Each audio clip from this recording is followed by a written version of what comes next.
losing touch. I'm swimming through your kiss when you give too much. I'm drowning in your ocean of giving up. 'Cause baby, your undertow just pulls me deeper.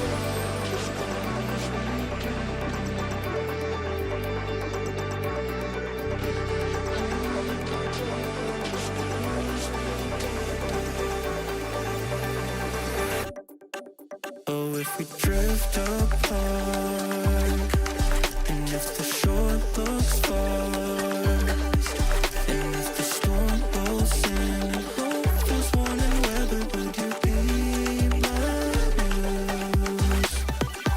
I need you just to tell the truth. Do you really want to stay here?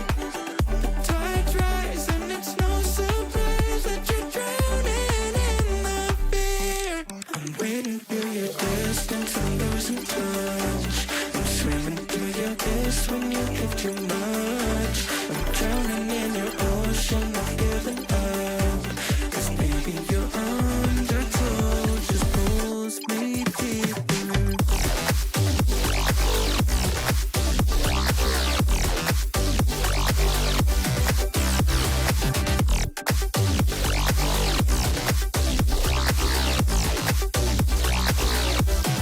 Baby, your undertow just pulls me deeper. Just pulls me deeper. Undertow just pulls me deeper.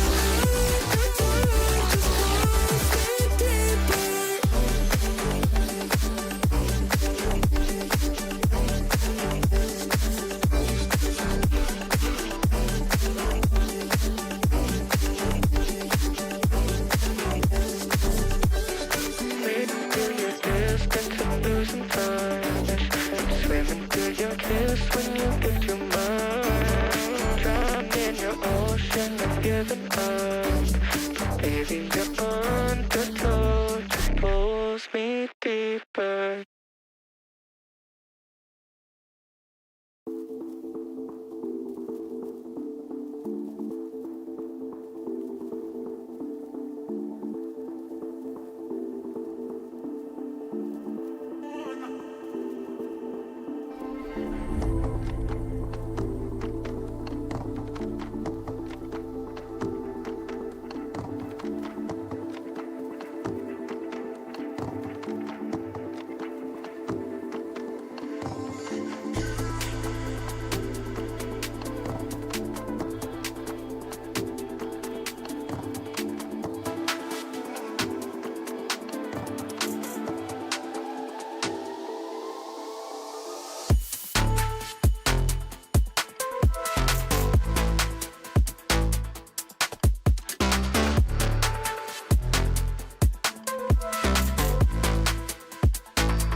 Happy Saturday, everyone. Happy Saturday. Hi, everyone. Happy Saturday.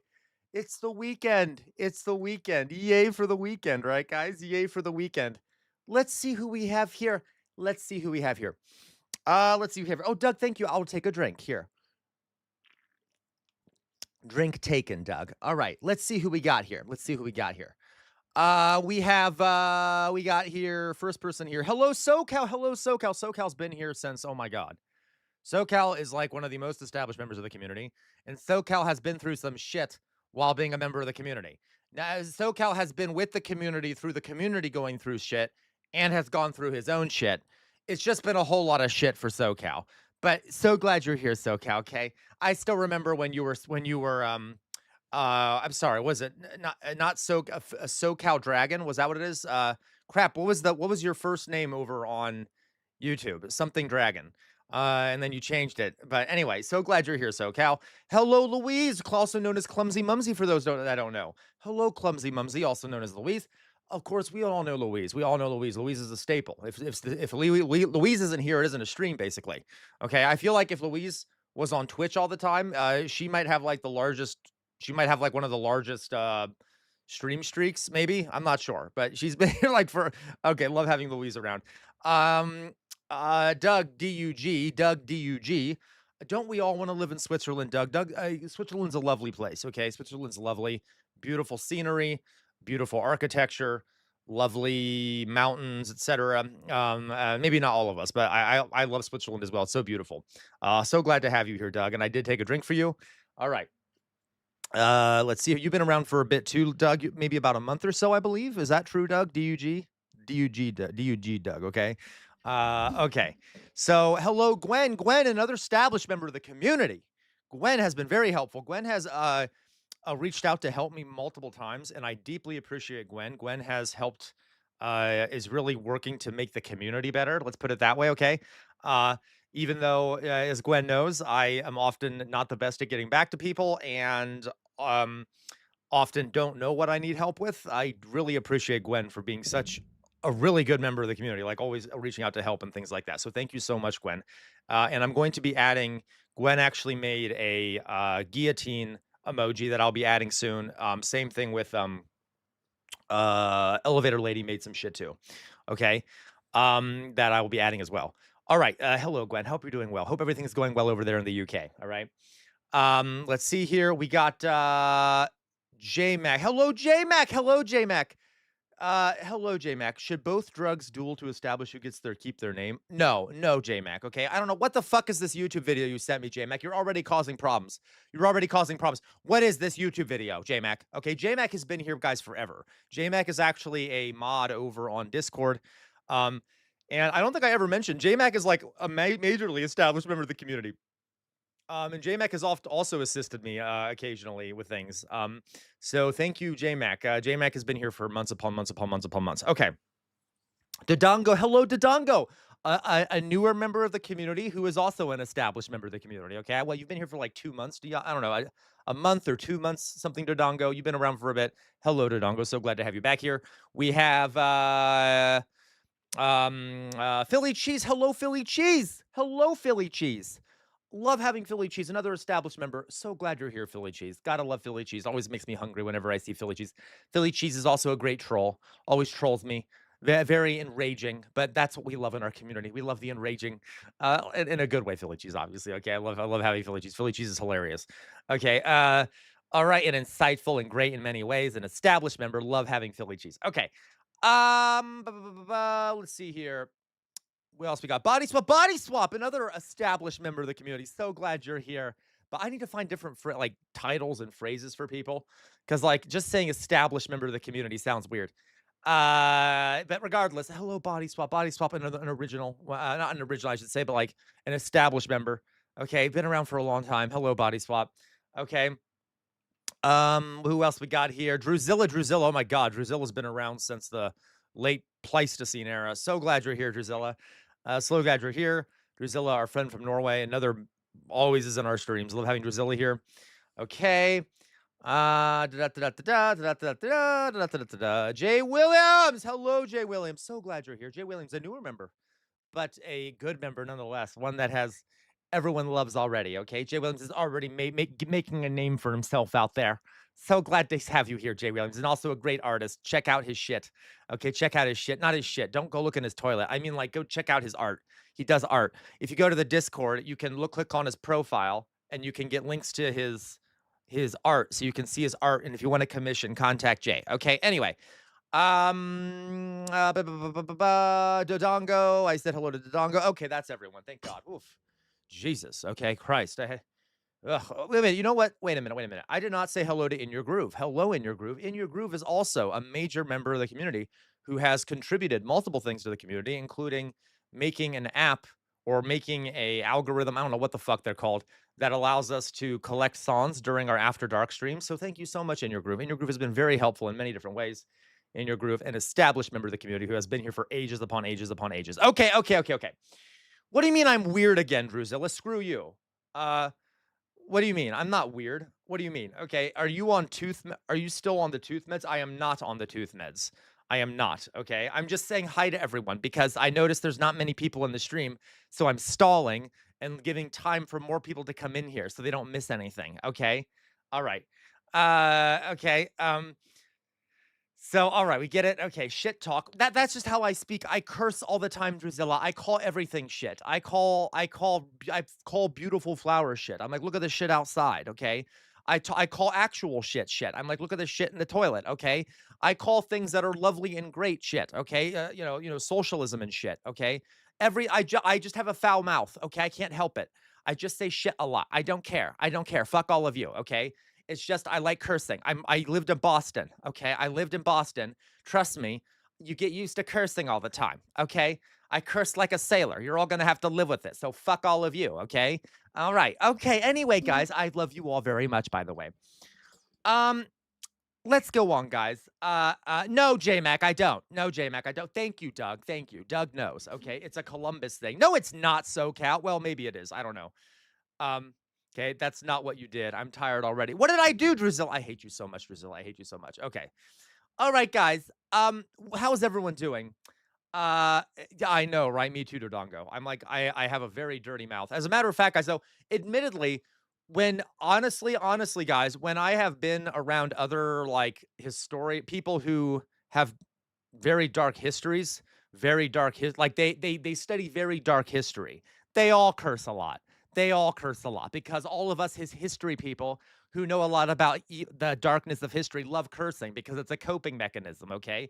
After you've seen one too many Nazi documents, you just start saying fuck all the time, okay? I'm just saying it's kind of a coping mechanism. Hello, Matt Saigai. So glad you're here, Matt Saigai. So glad you're here. So glad to see you here, Matt Saigai. Okay, guys, I know. Thank you, tutors. James Nordoff. Hello, James Nordoff. Hello, James Nordoff. So glad you're here. Okay, have I stalled enough? Do we have enough people here for us to continue? I think we do. So, guys, happy Saturday. I have like no set plans. I have like no set plans. And to be clear, like so, because there are a few things. I have a few videos we can watch, but I want it's a Saturday. We're gonna have a good old time. We're gonna have a Matt Saiga. I'm not gonna tell you what that acronym means, and we're not rehashing this debate, Matt Saiga. You can look it up. JMac, you can look up what that acronym means. We're not playing this game, okay? We're not playing this game right now. You all know what it means, by the way. You just need to look it up, okay? Just like we're not gonna talk about what a power bottom is, okay? Go look it up, all right? Okay, I feel like I'm with a bunch of teenagers, JMac and Matt Saiga. It's like, no, this is this is like outside the classroom conversation. This is a private, I'm with my friends conversation. Okay. Anyway. So guys, we have some things to do, right? Obviously, we're gonna do all sorts of random shit. I will say this. I would very much like now Druzilla's gonna hate me. I did look up Druzilla, the movie you recommended about the guy from Norway, Quisling. Okay. Alas, it is 2.5 hours long or so, which is a very long movie. That would be very hard to watch if we have a movie night tonight. That being said, so I will watch it myself tomorrow, Druzilla, and I'll get back to you and I'll let you know how it was. Or maybe we can watch it on a different day. But I will say this: if we get $60, okay, if we get $60 for today, all right, during the stream today, 60? I say 60. Yes, if we get $60 on the stream today, because today is the last day of the month. and I'm behind in the amount of money I raised this month. Okay, if we get to $60, we will do a movie night tonight. Okay, and I would very much like to watch Little Miss Sunshine because it's a comedy, and I think it would be fun for a Saturday. Now, if people donate and they don't want to do that, I will go off what the people who donate want to do. Um, but regardless, so we will, if we get to $60 during the stream, we will do Little Miss Sunshine. And then if the people who donate want something else, we'll do what they want. Okay. So to be clear, all right, it is a great movie, Philly Cheese. It's one of my favorite movies. It's up to Jojo Rabbit is one of my favorite movies. Little Miss Sunshine is one of my favorite movies.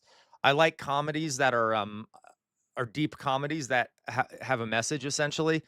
No, they're not Matt Saigai. You're boring, Matt Saigai. Okay. So, and yeah, so if you donate, folks, you guys can decide the movie. All right.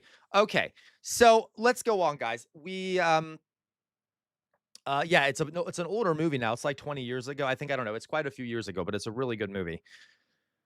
All right. Let's see here. And if we don't do that, we can do a different movie. Okay. And if we get to, let's see here. I don't know. Well, whatever. So if we get to 60, we'll do that. Uh, Okay.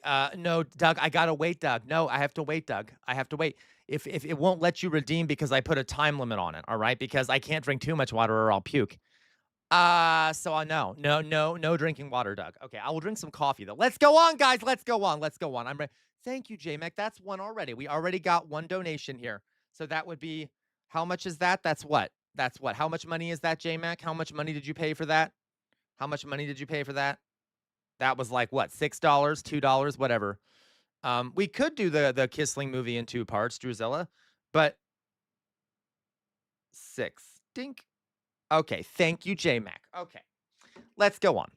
So, we have something. Let's do some shit, guys. And it's not gonna be it's not gonna be a crazy day, right? We're not gonna do a bunch of crazy shit. By the way, hello, Venamos. I just noticed you're here too. Hello, Venamos. Okay. Thank you, JMac, for that donation. I'm not going to tell you what it is, JMac. That is not the arrangement. Okay. That is not the arrangement. So, all right. Let's do some shit, right? Is there anything happening in the news? I mean, I know there is, but who the fuck cares really? Because it's the same shit, different day. And so what else? What else is new, right? Corruption everywhere. The world's falling apart. Israel is a murderous ethno-state. War with Iran. More intimidation and horrific things against Cuba. Right, the Blue Origin rocket exploded, which I found deeply amusing. Trump is building a giant arena. You're right, Jay Williams, in order for the UFC fight that's about to take place. Hilarious, Druzilla. Oh my God, Druzilla. That is hilarious. That is hilarious, Druzilla. I'm not going to say that aloud, but that's funny. Okay. Trump is supposedly 238 pounds. Well, that's not surprising. Of course he is, because he's like Jabba the Hutt. He's like, Han Solo, ha ha ha. Okay, so and then you have Stephen Miller behind him, like that little creature that's like, okay, whatever. Yeah. So what else we got here? Yeah, so he's building a giant arena, a bunch of other shit. Let me see here. Well, let me just quickly take a look at the news, right? Yeah, oh yeah. Judge ruled that the no, of course it is. Come on, Louise. Of course it is. Of course it is. Louise says, "Gosh, of course, Louise." And the sky is blue and the grass is green. Okay, no, I'm partially joking, but I didn't think of that, Louise. But probably, let's be honest. Okay, I know you're partially joking. So Louise says that's going to stay, and citizens will be used for the elite's entertainment in the future. Probably. So some of the things going on, right, guys, is that let's see here. The New York Times. The judge has ruled that Trump can't name the Kennedy Center after himself, which I don't give a shit about. So that's good, I guess. Whatever. And Trump is holding a meeting to determine apparently to determine the final steps on the Iran process, which I don't believe at all. Okay, exactly, Cleansy Mumsy. It's a deep joke. Okay. Oh, totally so, Cal. So that's, but I don't trust any of that shit, because that's what we keep getting, that same news every 3 days that Trump's about to decide on what to do with Iran, and it never happens. So it's like not even really worth it trying to predict that shit anymore. Oh, so true, Jay Williams, so true. Okay. Did you hear negotiations include a $300 billion divestment fund to rebuild Iran? Oh, yeah, it's a victory for Iran. I'm not surprised, Philly cheese. I did not hear that, but Iran is going to have to get some concessions because they won. The United States did not achieve its goals at all, and it's very obvious that the United States was defeated. So Iran's going to need to get some shit. And guys, no matter what happens, Trump is going to make it seem like he's victorious, but he's not. Okay, he's not. And I want to be the same. To be clear, the same thing is true with Putin. Putin is going to, after the war in Ukraine ends, is going to present himself as victorious, but he's not. He lost the war a long time ago. And what I mean by that is he lost the war in terms of his original goals. Okay. So anything he gains from the war is not nearly as much as he was looking for since the beginning. And the same thing is true with the United States. We've already lost based off our original goals. Now, we might make some gains, but they're not what we wanted originally. We did not achieve the goals, and neither did Putin. So don't believe him when he says that we won the war. And the peace treaty will show that, because the peace treaty will show concessions to Iran, which is a sign that we didn't win. Okay. So just to be clear, correct, SoCal, which we mentioned yesterday. Oh, yes, Gwen. I remember. Gwen. Do we remember that, guys? Gwen has a good point. Do you remember when people were shouting at Obama for giving Iran money? Yeah, I remember that. Okay. I remember. Do you remember? Anyway, yes. Now, of course, Trump is going to hand it over to Iran. Okay. Clumsy Mumsy, did you hear that a Russian drone crashed into Romanian office block? NATO are not pleased. Let me take a look at that. Thank you, Louise. Let's take a look at that. Russian drone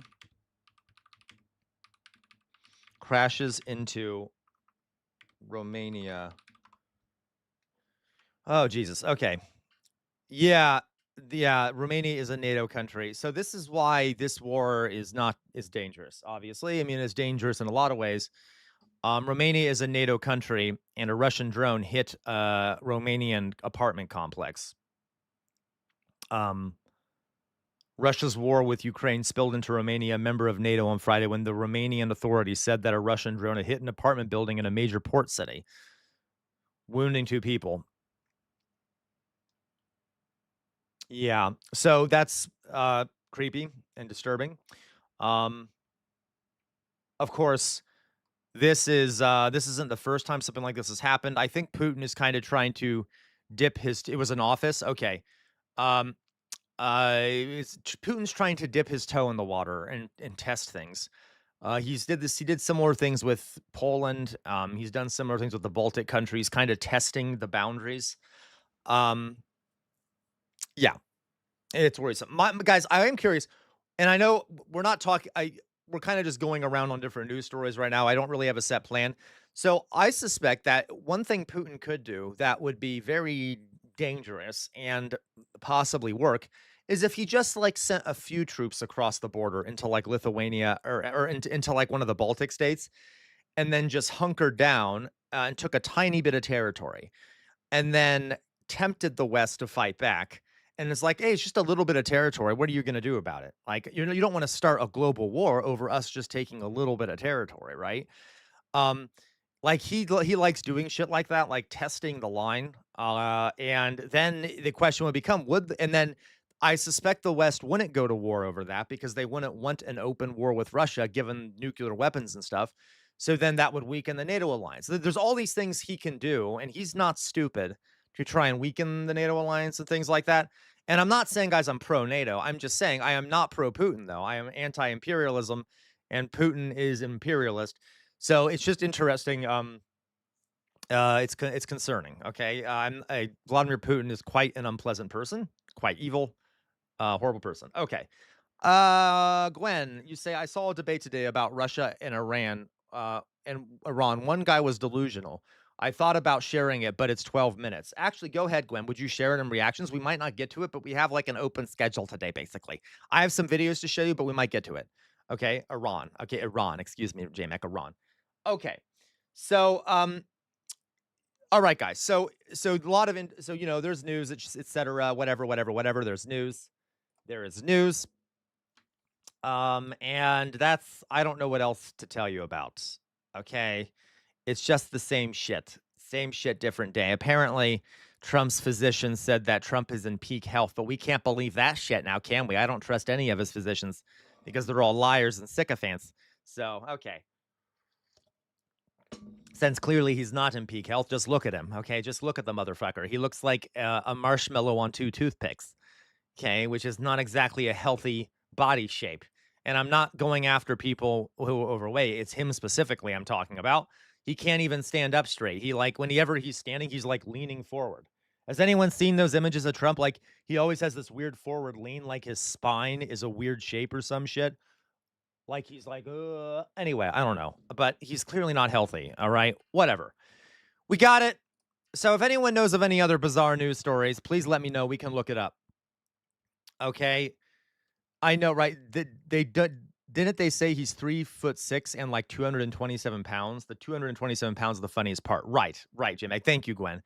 So, okay, guys. So I thought we could start today. He doesn't like stairs or steps. I know, hilarious. That's true, SoCal. His spine is like that because he's always bending over when he's eating his Big Macs. Okay. 6'3" dyslexia kicking in. There you go, Doug. Okay. So, all right. Let's don't you love this image right here? Isn't this a great image of this woman? Now, I thought for just to kick off today, guys, to kick it off. Jay Shadow, that's the other thing. Thank you for reminding me, Jay Shadow. Guys, there's some more updates with Lego Gate. Did you watch it, Jay Shadow? So yesterday, our Lego Gate friend, Reckless Ben, did a live stream because the CEO of the company that is going after him was answering some questions on a live stream and lying a whole bunch and shit. So he did a live stream yesterday that was super interesting, and it goes crazy. It's going crazy. Okay, so we'll get to that. All right, we'll get to that. Maybe we should watch that first. Matt Saigai, what do you mean watch that first? You mean watch this? Because this is what we're going to watch first, Matt Saigai. Okay. So we're going to, how dare you, Matt Saigai? We're going to watch this first. This just to get the kick off the stream, This is just a fun little, just to get you all angry.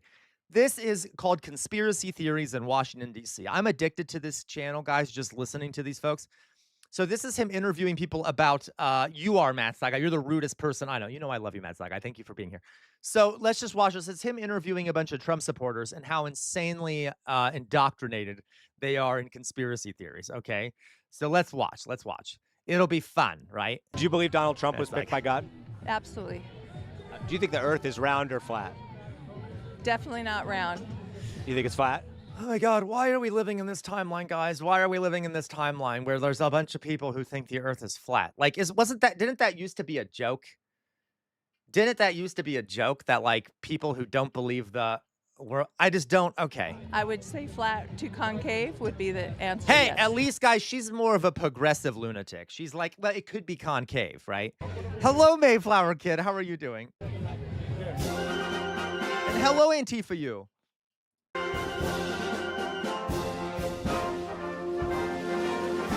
Oh, God help us. JFK alive? Yes. JFK, President John Fitzgerald Kennedy is alive.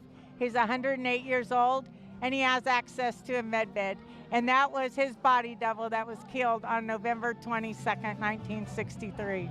No, Clumsy Mumsy, you're right. They often do look the same. And I know it's kind of repetitive because it's like always watching the same thing over and over again. But I do think it's interesting, partially because, you know, I want you all to see how bad of a problem this is, which you all know. But it's also interesting to get into the minds of these folks, right? Mr. Tippit was killed. I hate you so much, Matt Saigai. So John F. Kennedy is still alive, and he's 108, and he's Yes. just But he's, go and he has ahead. a what? A med bed. What There is a you med go, bed? body A swap. med bed, basically. Oh my God, not the med bed conspiracy. Have you guys heard of this? That there's like the elites have these beds that keep you alive so that they reverse your aging and keep you alive. It's like a big conspiracy theory right now. Basically makes your body brand new every time you sit in it. And it rejuvenates your body. So, and JFK Jr. said we could live 1,000 years with the med beds. And so I could do that, J-Mac. Guys, at some point, if my streams get bigger, if I become a bigger creator or whatever, I will literally dress up like a jester and go to one of these things. Okay, that's my goal in the future, is that I'll get a nice jester outfit and I can go troll people, go troll MAGA people and like right wingers, like go to a MAGA rally dressed up like a jester and just start jestering everyone. That'd be kind of fun. this technology existed all those years ago? We've had it, and they kept it from us. That's one of the reasons why our own government did 9/11 and our so-called allies, to keep us from it. They kept 6,000 cures in technology Oh, that's a new one. Wait, so we did 9/11 to hide the med beds? That's cute. from us. Wouldn't That's a new one. Zara. Exactly. Jay Williams, that's why I need more money. Jay Williams says, go with protection, though. People are nuts. Yeah, I need to be able to probably have a private security person with me. So that's why I would need more money and travel stuff. But yeah. Nazara is very real. Nazara. What's Nazara? We're good. We're going a mile a minute here, but what's Nazara? The National Economic Security and Recovery Act, and it has a whole bunch of things, and that's one of the reasons why our own government did 9/11. And What what the does the shirt fuck? mean? Well, the story with Trump is they're related, so the Kennedys are related, and there's more to the Wow. story behind What a the shocking revelation. Do you know that they're all related? Who would have thought that the Kennedys are all related? scene of military operation, things going on. So Hey, this Maddie is the Holmes. Kings right here. Okay, I think I heard all of it from the last woman I talked to. John F. Kennedy Sr., JFK Jr., both, died, but they're not really dead. JFK is Q+, and that he is the one who's kind of in charge of everything right now. Is Shocking, that right, Maddie basically Holmes? it? I would say yes. So, JFK. Oh, I see. So she actually thinks Trump is related to them too. I got you. I see what you're saying. I missed that. Who said that? I missed that, Jay Williams. You're right. She's saying that Trump is also related to the Kennedys. Okay, well, I mean, that is possible. Admittedly, all the elites are all a bunch of inbred monsters, so it's possible. Saying JFK Sr. is alive when he was famously, Guys, can I say something that's going to be kind of a hot take here? And please don't be mad at me.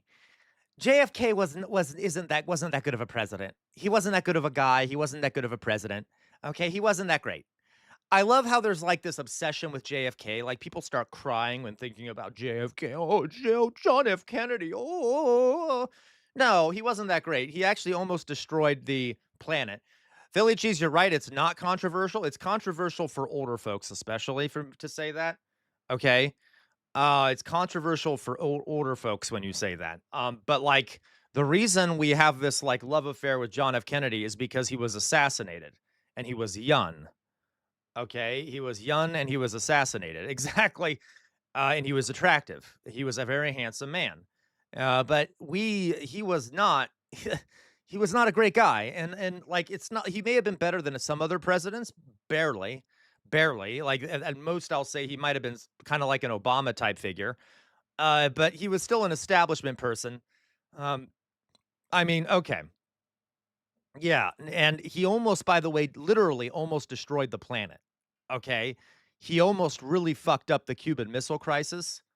Okay, he almost resulted in nuclear war between the Soviet Union and the USA, and he had to be talked down from basically escalating it. Okay, so just to be clear, we like him a lot because of the memory of his assassination, but he wasn't that great. All right. Sam, your favorite politician is Ben Gavir. Matt Saigai, I swear to God, I hate you so much, okay? I hate you. Philly Cheese, don't you encourage Matt Saigai. Okay, yeah, they also glamorize him because of that. He was also a very good public speaker, kind of like Obama was. All right. All right, let's go on, guys. Shot in the head, and there's film of that. Yeah. A lot of people would say that's just not possible. What's your response to that? Well, the problem is they didn't show the whole tape, so they kept parts of the tape that should have been to the public. Possibly, so Mayflower. there's a lot of nefarious things going on, and that's why. I will say though, I've said this before. Someone asked me on the stream a while back, what if there's any quote unquote conspiracy theory out there that you believe? No. However, okay, there are no conspiracy theories out there that I believe. By that I mean like ones that are called conspiracy theories. However, if there's one that still I am unsure about, it's the JFK assassination. There's some weird stuff with the JFK assassination. There just is. And like, there's a lot of weird stuff with stuff in history, but There's a lot of real big coincidences with the JFK assassination. And I still, by the way, I'm not saying JFK wasn't killed by Lee Harvey Oswald. I'm just saying I have not been yet fully satisfied that I would say definitively he was. I say that's the most likely thing. The most likely thing is that he was killed by, um, you know, Lee Harvey Oswald. But it's also just weird. There's some other stuff there that I'm like, we haven't really figured that out yet. Okay. Um, Lincoln was assassinated due to an actual, yeah, he was, Maddie. Okay. Um, and listen, so I'm saying this because there's a lot of weird connections between Lee Harvey Oswald and the CIA and stuff. I don't know. But I will say it doesn't, I still don't go around thinking that he wasn't killed by Lee Harvey Oswald, because he almost certainly was. It's just weird. Okay. There's some weird things with it. Okay. There's been questions about that, just like 9/11. You need to put the whole things, the whole. So Doug, no, Doug. By Doug, okay, not Antifa, you, Doug. No, the 9/11 was done by Osama bin Laden. Okay, that's like the only one. I mean, let me put it this way: I don't believe almost any conspiracy theory. I look at what the evidence says. Okay, so no, 9/11 was not an inside job. And if you think I'm just saying that and I don't see what conspiracy theorists say, you're wrong. I look at what all the conspiracy theories say. I look at their arguments and I look at this shit, and it is not convincing at all. It's not evidence at all. It's not good evidence. And the evidence is pretty concrete in the other direction, actually. So anyway, yeah, exactly. Maddie. And that's my point, though, guys. Maddie has a good point. Conspiracy theories are more conspiracy hypotheses. Okay. None have been proven. Correct. And I go off what the available evidence says. Does that mean that in the future these things won't change? No. But it's like with the evidence we have, I'm definitely not going to say the evidence is definitely against it being a conspiracy. Anyway. That's possible, Doug. That is possible. Like that is not a, so Doug says, I think Israel knew 9/11 was going to happen and they let it happen. Maybe, Doug, I haven't seen any evidence of that, but maybe. Okay. Like irrelevant. My point though is that it was done by Osama bin Laden. It was done by, very possible. It's very possible, Louise. Interesting theory there, Louise. It was Osama bin Laden. And I honestly think, guys, that is conspiracy in itself, because the United States funded bin Laden. I mean, we funded the Mujahideen, which ended up becoming the Taliban, and we funded Saudi Arabia, which ended up, okay, so like there's enough of a conspiracy there, okay? All right. Truth to the public, and if not, people are going to research and go down the rabbit holes and get the truth. And the truth is that JFK Sr. No, welcome, JDH. I haven't seen you in a while. So glad to have you back here, JDH. That's Marculus. JDH says, do you think the government is still hiding real evidence of aliens? No, I don't. Zero evidence of that. And if anything, JDH, the government might be purposely trying to stoke that to make foreign intelligence agencies waste resources trying to find it. They actually did that during the Cold War. The United States government tried to trick the Soviet Union into looking into fake UFO things, so to waste their resources going after fake leads by releasing information that made it seem like we had UFOs and stuff. So, like, no evidence of that. Is alive right now.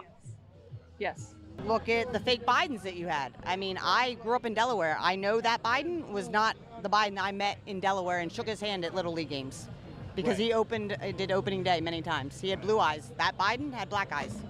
He also got old and probably got a facelift before he ran for president. No? No, definitely not the Yeah, same Jay Biden. Shadow. Nope. No. Ears attached, not attached, that doesn't change. Who are the other people that have had? What about the Nazi bell that affected gravity with Mercury? No, Doug. There's a bunch of really batshit crazy Nazi conspiracy theories. The funny thing here about those, Doug, is most of those come from Nazis. Okay, there's a lot of Nazi conspiracy theories. There's like ideas that there's literally a Nazi UFO underneath the ice in Antarctica. Like there are a lot of Nazi conspiracy theories that are just not true. Okay. Maddie Holmes. Oh, Maddie Holmes. I'm sorry. Did I say your name? I wasn't talking to you, Maddie Holmes. I know you weren't arguing with me. I meant to talk to Doug, D-U-G. Okay, forgive me if I said your name, Maddie Holmes. Okay. Replaced by body doubles. Oh, how many? I mean, look at all. No, I can't tell you this because I've done the research. Look at the past and the present gotcha, and Maddie. compare Congress, compare everybody. They don't look the same. We're in a revolution of change, and Yeah, Trump Jay is Williams. one of the front mans, and he's helping. But when you have Yeah, all that's a bullshit one, Jay Williams. The idea that the Nazis found the underground city called Hyperborea. There's a lot of neo-Nazis today who believe in Hyperborea, and they call. I'm sorry, it's my fault, Maddie Holmes. I always make that mistake. So, like, there's a lot of Nazis believe that there's an underground city called Hyperborea, and that the Aryans are essentially offshoots of Hyperboreans who are actually aliens that are superhumans. It's crazy. Okay. Um. Okay. So. No, Doug, forgive me, Doug. Okay, don't worry, guys. So let me point out, guys. It's hard to. I'm trying to yeah, no, I'm trying to chat with all of you. I am not like arguing with anyone. I'm not like Doug. I'm not like arguing at you or anything. I'm getting all mixed up in the chat here. But yeah, so please don't. Okay, it's anyway, whatever. Let's keep watching. All right. these people that are down the line, Kennedys, Elvis Presley, all these people, they're related. And it Wait, is goes- Elvis Presley alive? Yes. That's an old one. Yeah, but a lot of people have known. Okay. And then why is he Jesus. talking about Graceland lately? And so, but a lot of people just have to do the research. So I mean, Oh, so you think Yeah, Trump Jonas. was- It was Jonas. It was a British Nazi woman from India. Was not Evola. What is her name? I forget her name. I talked about it on stream once. Who came up with that theory? He was in Memphis a month and a half ago. Hey, He went to Dolly Graceland boy. because of something with Elvis being alive. there's a lot of comms, and if you really listen to numbers like 17 sevens, and there's What? God's numbers, you connect the dots. But what's happening is we're trying to keep people safe and let it out to the world. And you can't expose everything right away. They're doing a lot of the operation behind the scenes, so it's exciting. Gitmo's pretty busy right now. Gitmo's busy. Okay, that was really disturbing. Did you hear that? Where she said, there's a lot of stuff behind the scenes. It's really Gitmo is busy. It's very exciting right now. That should not be in the same sentence. That is like no one should put very exciting and Gitmo being busy in the same sentence. That's really dark. That's like saying Auschwitz is having a lot of train deliveries. How exciting. Like that kind of sent a chill down my spine. Okay. Yo, of course she does. Of course she does. I'm sure like a lot of these folks just she believes yeah, that's dark, Jay Williams, right? Like, and she thinks that Trump is rounding up all the elites and throwing them into Gitmo. Of course, there are innocent people in Gitmo, and Trump is one of the elites. All right, well, Why? Who's in Gitmo right now? A lot. I can't really put that information out. Everybody's gonna. Why can't you put it? I don't. That's what I don't understand. Why can't you put it out? You saw it online. Like, what's the difference? I choose what I want to say. And so J-Mac, what percentage of German civilians knew that there were death camps during World War II? J-Mac, this is debated by historians. What is clear is that the German civilians knew for a fact that there were concentration camps. Okay, so there were concentration camps inside of Germany. And not all of those did not start off as death camps. They started off as labor camps and internment camps. And then later in the war, they largely became death camps. And of course, the biggest and most well-known death camps were mainly in Poland, and that would be Auschwitz. So that was outside of Germany. One thing I will say, guys, the idea that the Germans didn't know that there were camps and people were being killed is bullshit. You know why?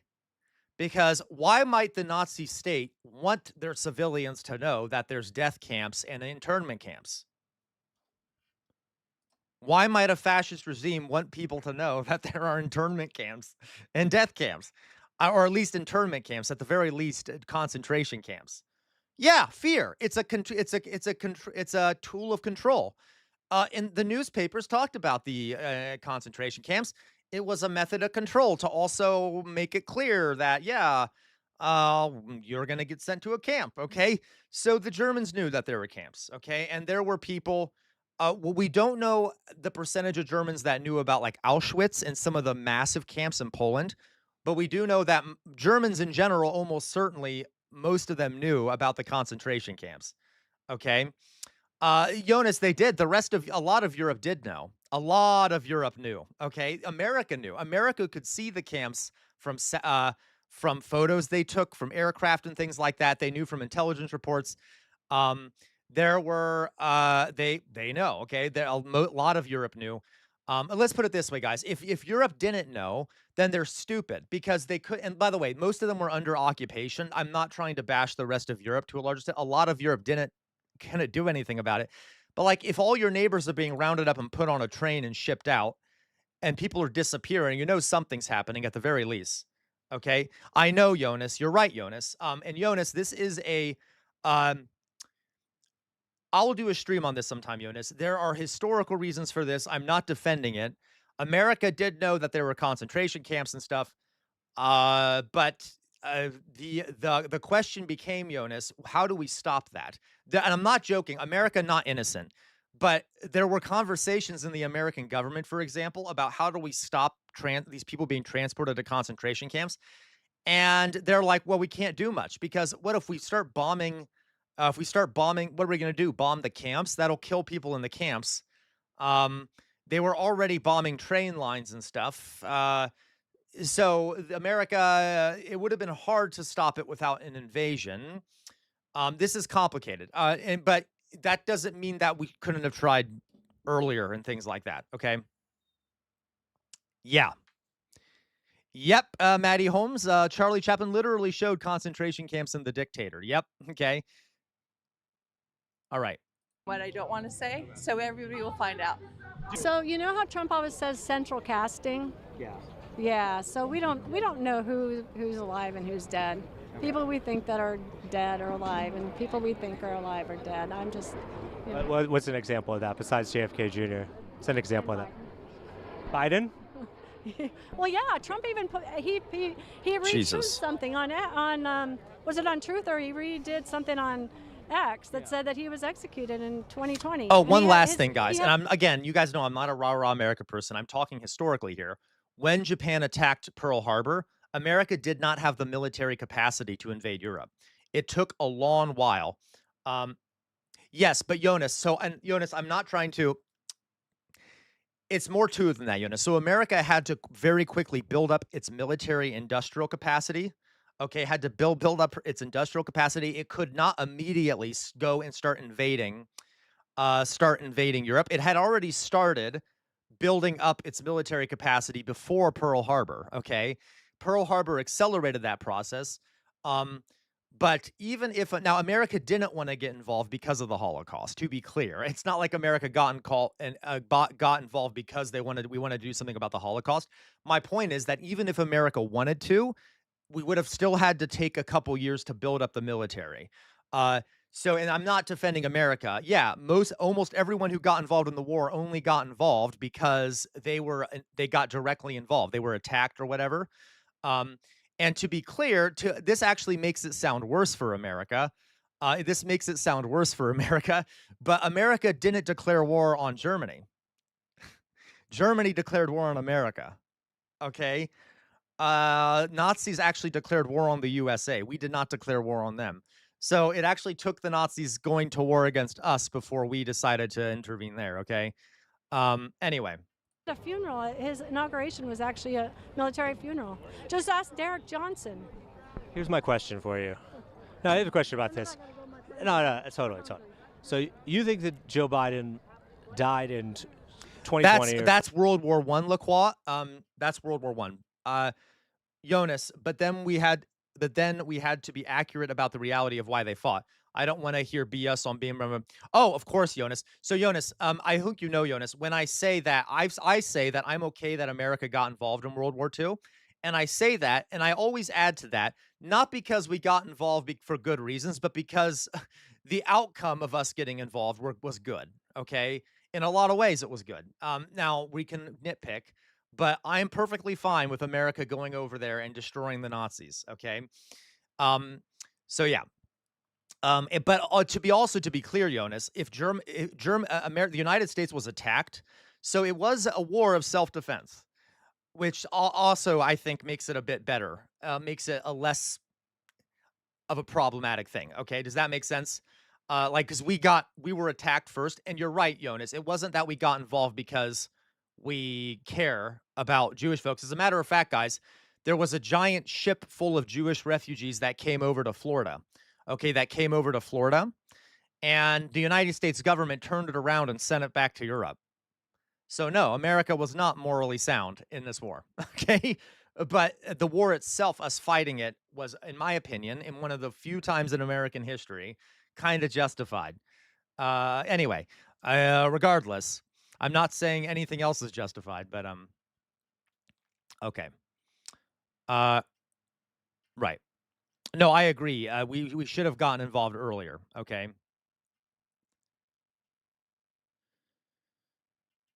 Yes, Doug. So Doug says the German people were struggling and a lot saw Hitler as a solution. Yeah, they did. Okay, they did. And that this is what fascism is. Okay. Um, no, Jonas, you're not being 2019. too judgmental. I'm just being nuanced, Jonas. You're not being too judgmental. You're right to be judgmental about America not caring about the concentration camps and shit. Okay. Now, the government didn't. A lot of Americans did care, but the government didn't. I'm just saying that just because that does not mean the war was not unjust otherwise. Does that make sense? Okay. But this is a debate we can have, right? And this is the only thing I can like the only time I ever feel that I can actually say America might not have been in the wrong. Uh, okay. All right. Let's go on, guys. Or something. He was killed by the military or something before he was elected president.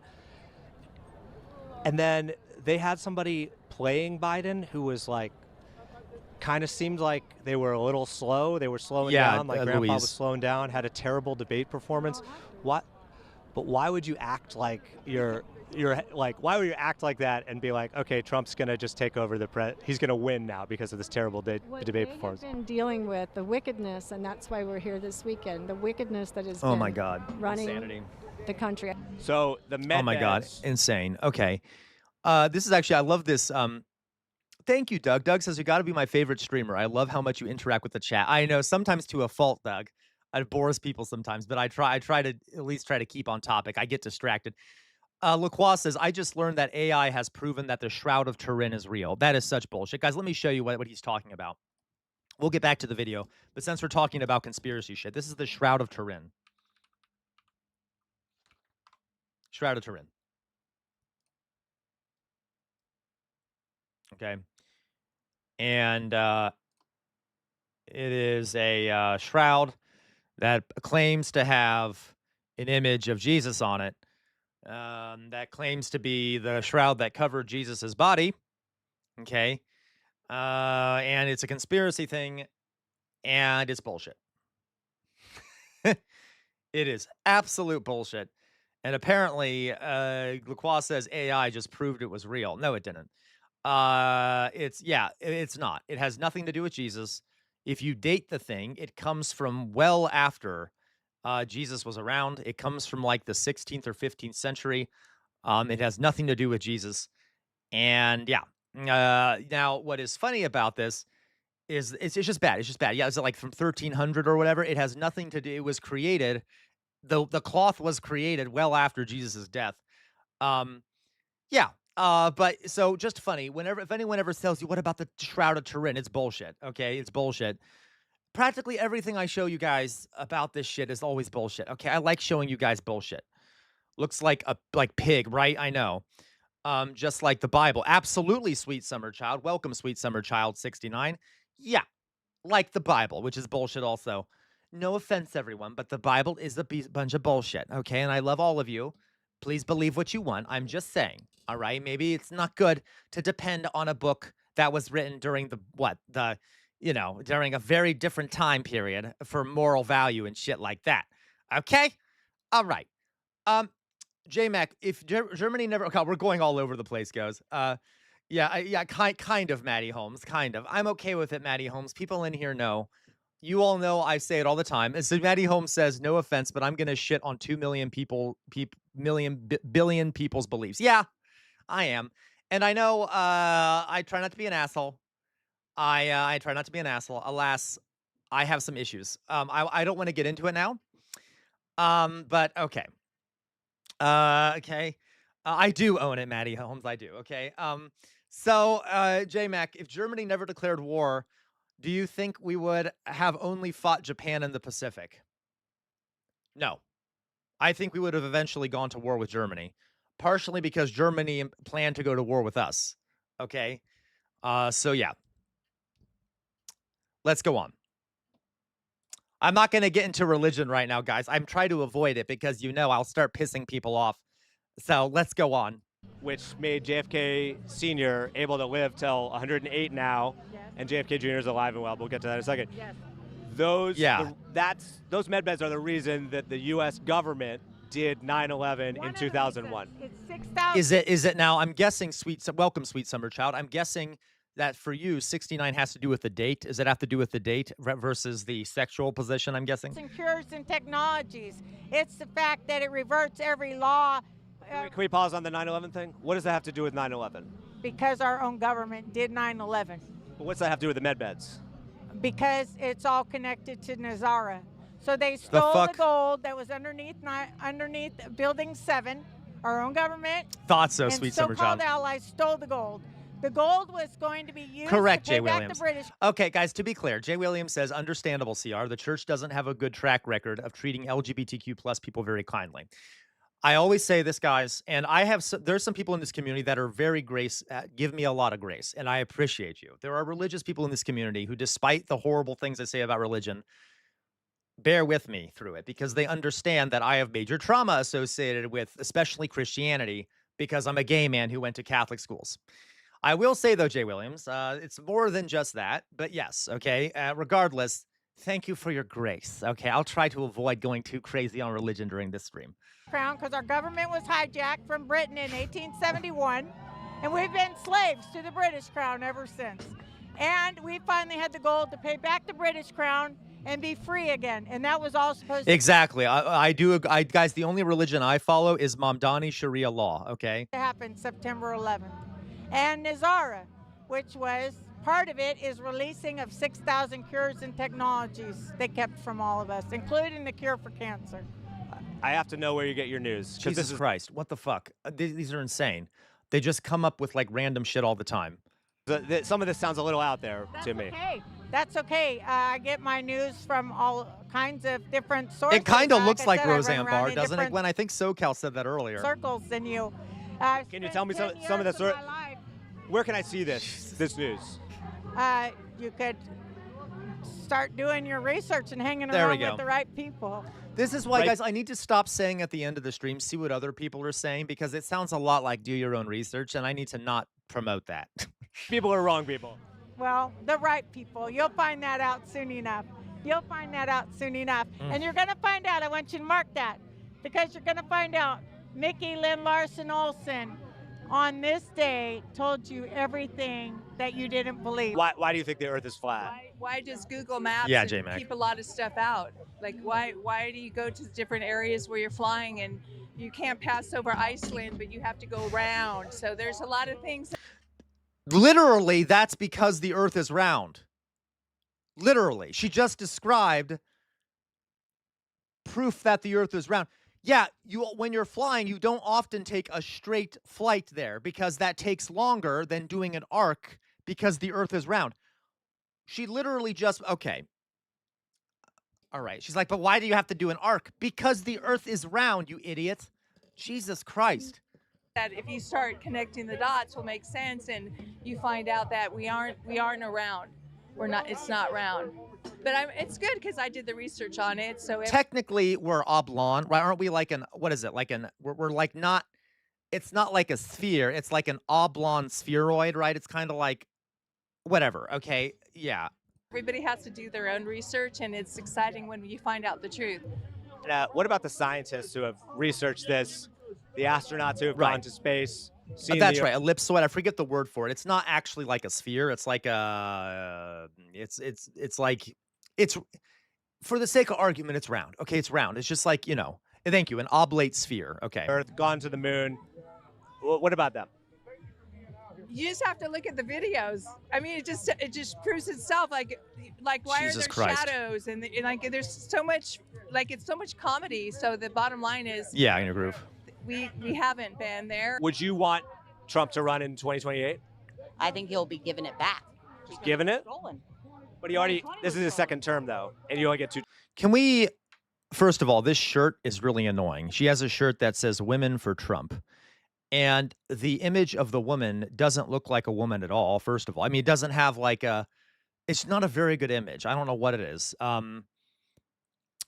Okay. And then it's just like an emoji. So it's an ad for a corporation on top of being a Women for Trump thing. And she has buck teeth for some reason. I'm very confused. Whatever. Technically, his third. He told you he was the dash too. Right? He's commander in chief. Biden never got the biscuit. Wait, so Donald Trump has been president for the last Of the 9 military, years? commander in chief. Yes. Okay. Absolutely. So- He told you that in front of the generals at the Pentagon. Okay. If you listen. But Joe Biden was president for 4 And years. That's why they raided Mar-a-Lago to get the biscuit, because he didn't have the nuclear codes. What the fuck are they talking about? Jen Psaki said, Did she just say Jen Psaki? I could swear she just said Jen Psaki, didn't she? we'd love to talk to Space Force if they've reached out to us. That's it. I'm going to call Jen Psaki Jen Psaki. And I know that's misogynist. I don't care. It's funny. What president can't get a hold of the military? The auto pen was president, right? The auto pen was president. Joe Biden was asleep or pooping in his pants when he went to see the Pope. Last time we spoke, you talked to Devram, my partner, and you talked about It's Space Force, Matt Saigai. Trump made a new branch of the military called Space Force. I don't know why she said Space Forces, but COVID. Yeah. How COVID was see sheep surrender. Mayflower. Yes, COVID-19. Yes, so COVID, C, right? And then Ovid is sheep, and then 19 is military first, surrender. But before that, it was What the fuck? Okay, can we be honest about something, guys? You know what bothers me about folks like her is that she's very bright. No, trust me. Okay, wait, now stick with me on this. Stick with me on this. She's able to remember a lot of this shit. Like, dear God, if she was like in academia, she'd have a PhD in this conspiracy shit because she's just able to like rattle off all this nonsense conspiracy, right?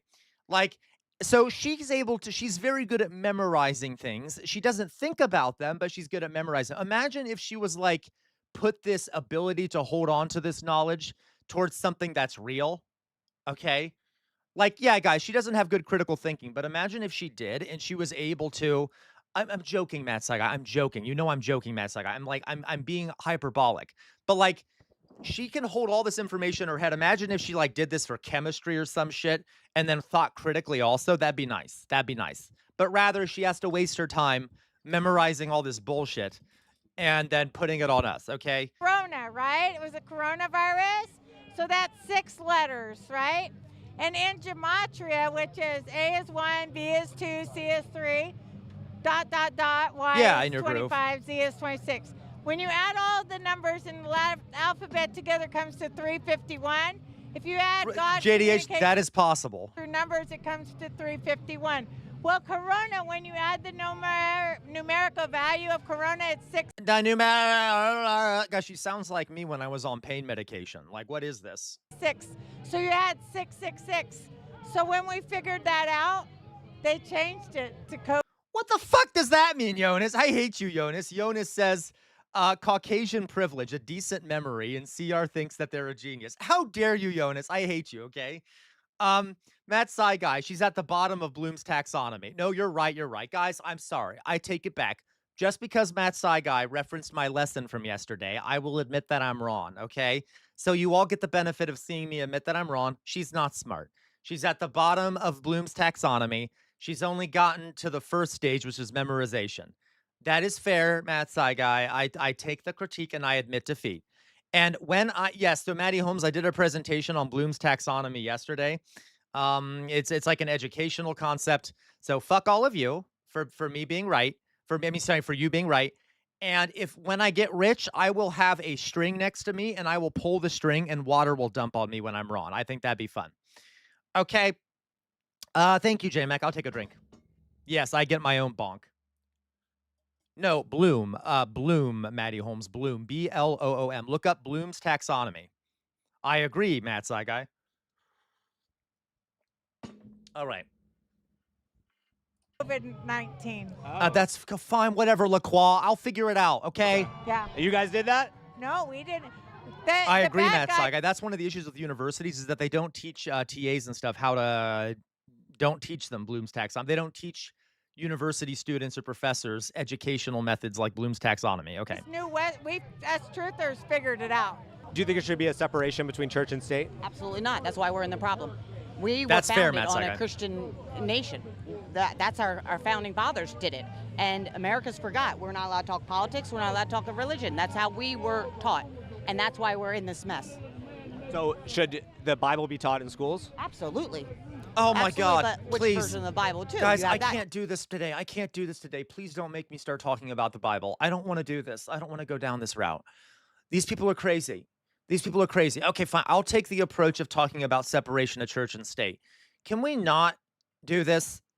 Can we not do this? Can we not do? Can we like have separation of church and state, please? That'd be nice. Okay. Too. I mean, Well, should it be taught as historic fact, what happened in the Bible? moral compass. I mean, it's so easy. The 10 Commandments. Start there. Guys, the 10 Commandments are deeply flawed. Deeply fucking flawed. I cannot tell you. No, okay, you know what? Anyway, But like all I could make some comments. I've made them before about the 10 Commandments.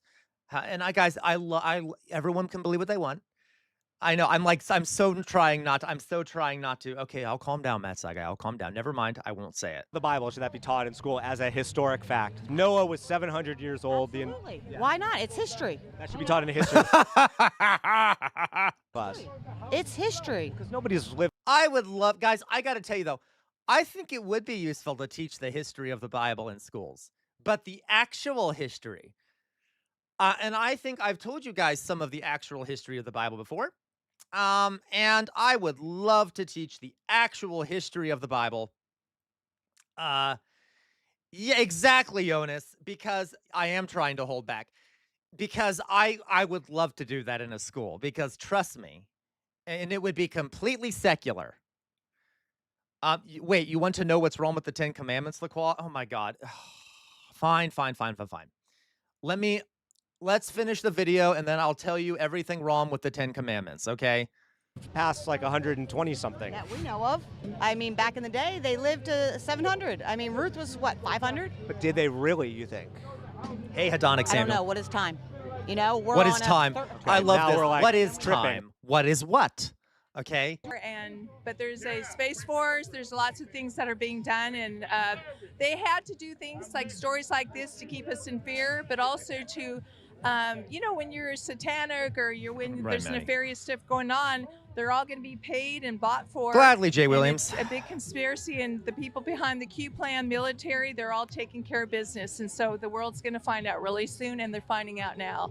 So it's exciting. So satanic, who are the satanic people in your mind? Well, you've got the Baal, the Moloch. You've got a lot of Hollywood. You've got a lot Moloch. of Oh, government great. Here, officials. so now we're getting some of the anti-Semitic conspiracies in here, the Moloch and things like that. Interesting.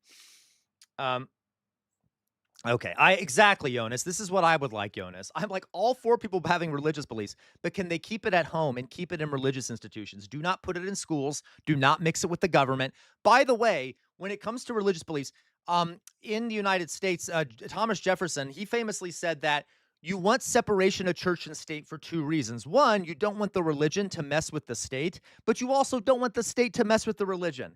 When you start blending together the state and religion, you start getting the religion corrupted by the state as well. So people, there are a lot of religious people out there who want separation of church and state because they don't want the government messing with their religion. And I think that's perfectly fine. And that's a great I think that's great too. All the way down. It's like, but they're all bought and paid for. They're all in it together. And in Revelations, you read the Bible, and what does it say? What's going to happen? All these false gods, all these coming out. So we're in that event time right now where the truth is coming out. Yes, exactly. But that's the thing, JDH, is that there are theories out there that there's a Jewish cabal that runs the world and they sacrifice children to Moloch and all this other weird nonsense. Okay. Out, and God's turning the tables in the end of the No, day. yes, Who forgive me, Matt Saiga. I should have been more nuanced, Matt Saiga. You're right. Matt Saiga says I slightly disagree. I think the government should be able to intervene when there are chaos. No, I totally agree, Matt Saiga. Like your religion can be kept separate from the government as long as you're not breaking the law, right? If your religion's doing human sacrifices or something, no, thank you. All right. But other than that, it should be separate. Okay. Yeah. who wins? God. Satan has a plan, but God's got a plan that's better, and we've already won the victory. We're just showing it to the public. And where do you get your news for the most part? Well, Yeah, absolutely, Jay everywhere Williams. I go, there's different things in Telegram, Twitter. There's a lot of YouTube information. There's a lot of truth out, just like Smithsonian stuff. The things. No, that the Azul, law- there literally are old-fashioned conspiracy theories that there's a global Jewish cabal that worship Moloch. Okay, that Moloch is like the real god of the Jews. I'm not joking here. It's an old conspiracy theory. More recent ones might not include the whole world, but yeah. Enoch, the Bible, but we did the research. I've been researching for 5 to 10 years, and I was Dallas. Michael Brian Protzman taught us a lot, and there's a lot of truthers. Yes. But if you connect the dots, This is very much Elder Protocols of the Elders of Zion, which was a czarist police forgery that made it appear as though Jewish folks controlled the world. It is. Guys, a lot of these. So Dolly Boy says, isn't this like the whole New World Order Masonic thing? Yeah.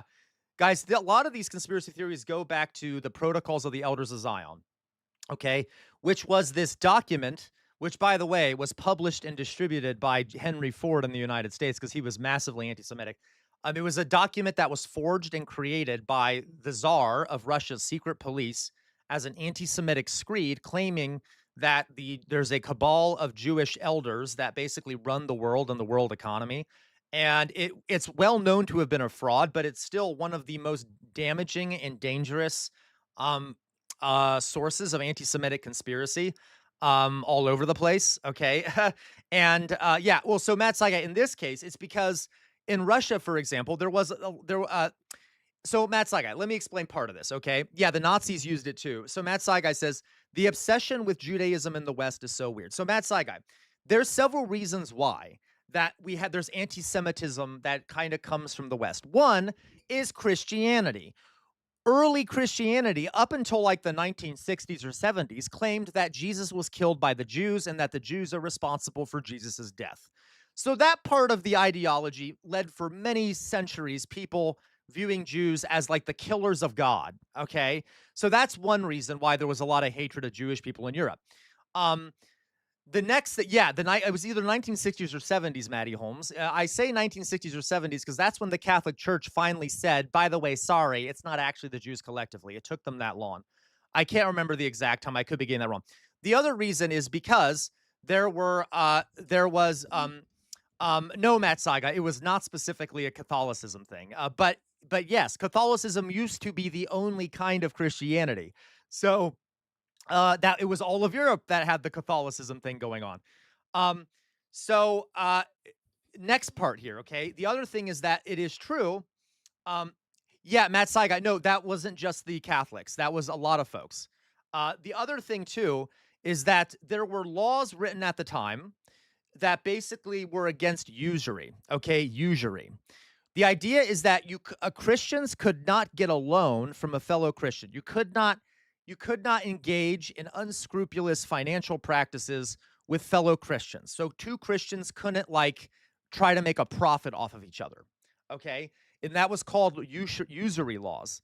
So what would have to happen is that if a ruler of if a king or a prince or a queen needed to get a loan for their kingdom, the Catholic Church basically said you can't do that. That's usury. You have to find a heathen to do it with. So they would have to go get loans from non-Christian people, which meant that they would have to get the loan from a Jewish person or a Muslim. Okay? So what did this end up happening? Well, what would end up happening is that, let's say the ruler of a kingdom takes a loan out from a Jewish merchant, because that's the only people that they can get loans from. uh, they would then, if they couldn't pay back the loan, an easy way to fix a problem like that if you can't pay back a loan? Well, just tell your population the Jews are the people who killed Christ, and the Jews are spreading diseases in the water, and the Jews are trying to eat your children. And you know what happens? The people get angry, they go kill the Jewish person, and you no longer have to pay back the loan. So if we look at they get expelled, okay? So it became a way for the elites to take tons of money, get loans and stuff like that, and then if they couldn't pay it back, they would just demonize the Jewish folks and kick them out. There's lots of other things that have to do with. That is also why there's the stereotype of Jews being bankers. And there are a lot of Jewish folks that are in the financial sector. This is not anti-Semitic, this is just true. But there's still more Christians that are than Jewish people. But that's because of the historical origins, where Christians were only allowed to do financial transactions with non-Christians. Does that make sense? Okay. So Jewish folks ended up getting targeted a lot for this stuff. It's exciting because you do find out, and then you find out how much the media lies. So, the bottom line is follow the money. Follow the money. What does that mean? Follow the money. Oh, the money. I thought you said the bunny, like the white rabbit. Okay. Follow the money, and you see where all the lies are. Just like you see all the fires and what's happening in Malibu, and follow the money, and like all the tunnels, all the children being pulled out. What are news stories that are underreported right now by the mainstream media? What is underreported? The truth. I can sum it up in one word. Yep. Dolly boy.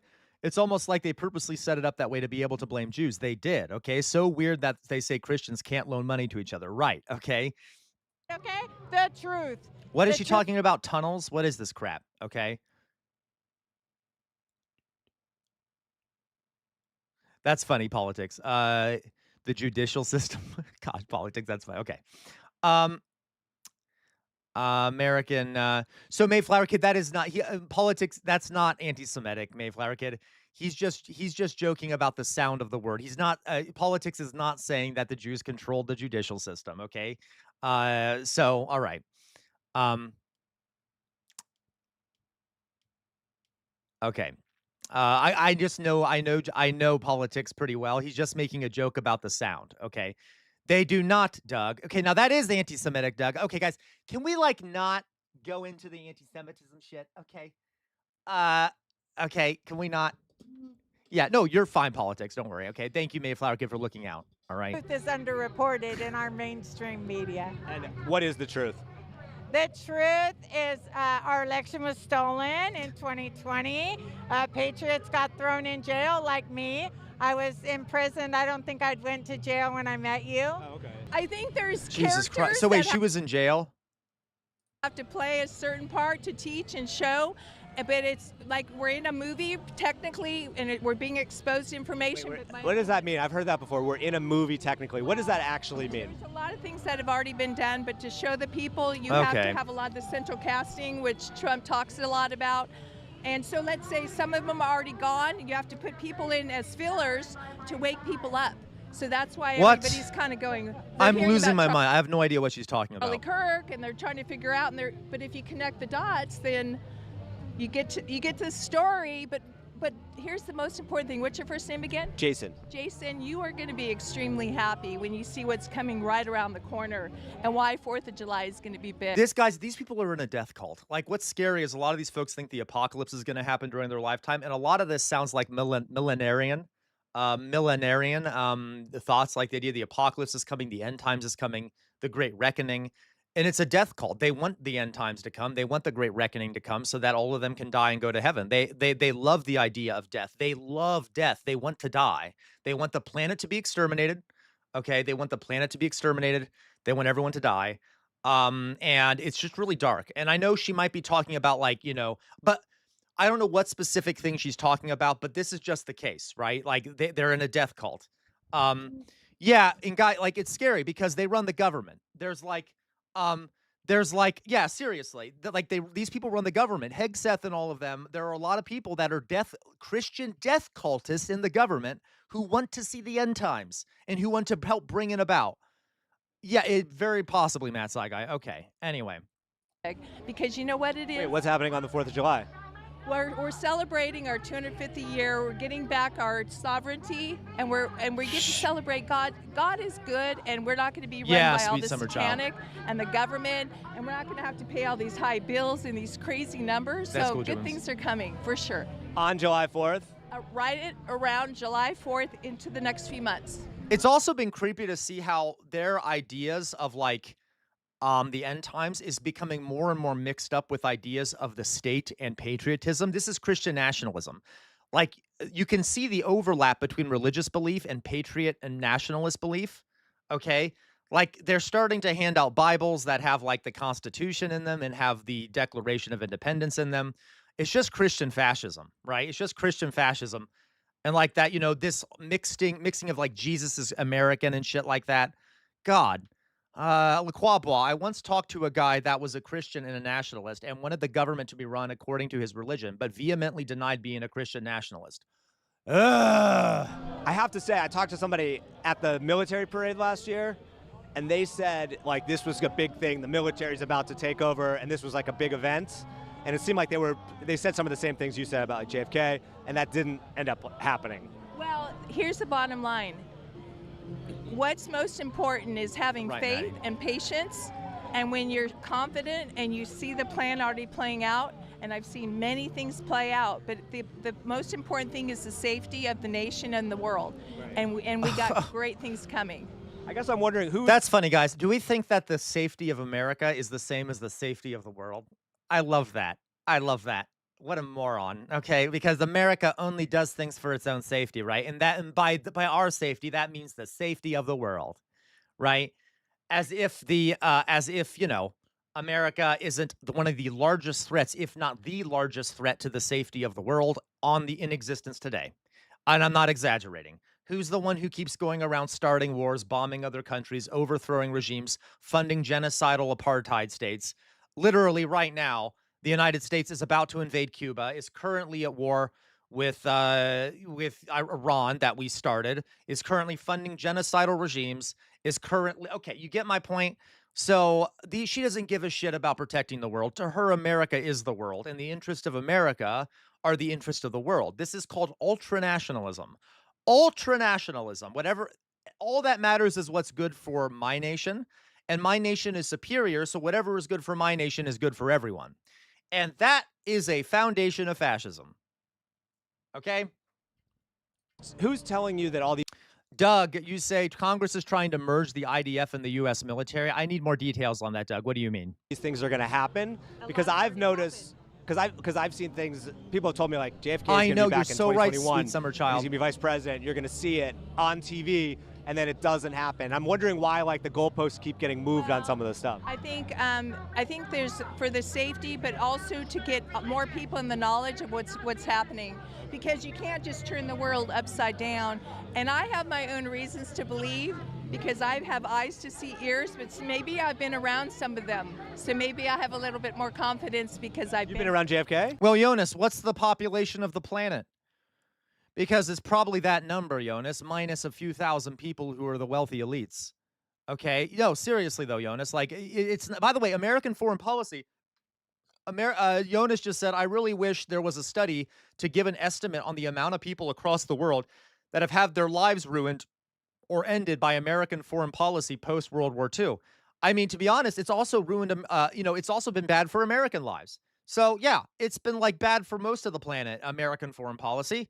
Now, I'm slightly exaggerating. Yeah, but the number of deaths that America has caused is without counting. And by the way, even if we did count the number of direct deaths caused by American foreign policy, that would not be an accurate number, because that does not include the deaths caused by institutionalized violence that America has created.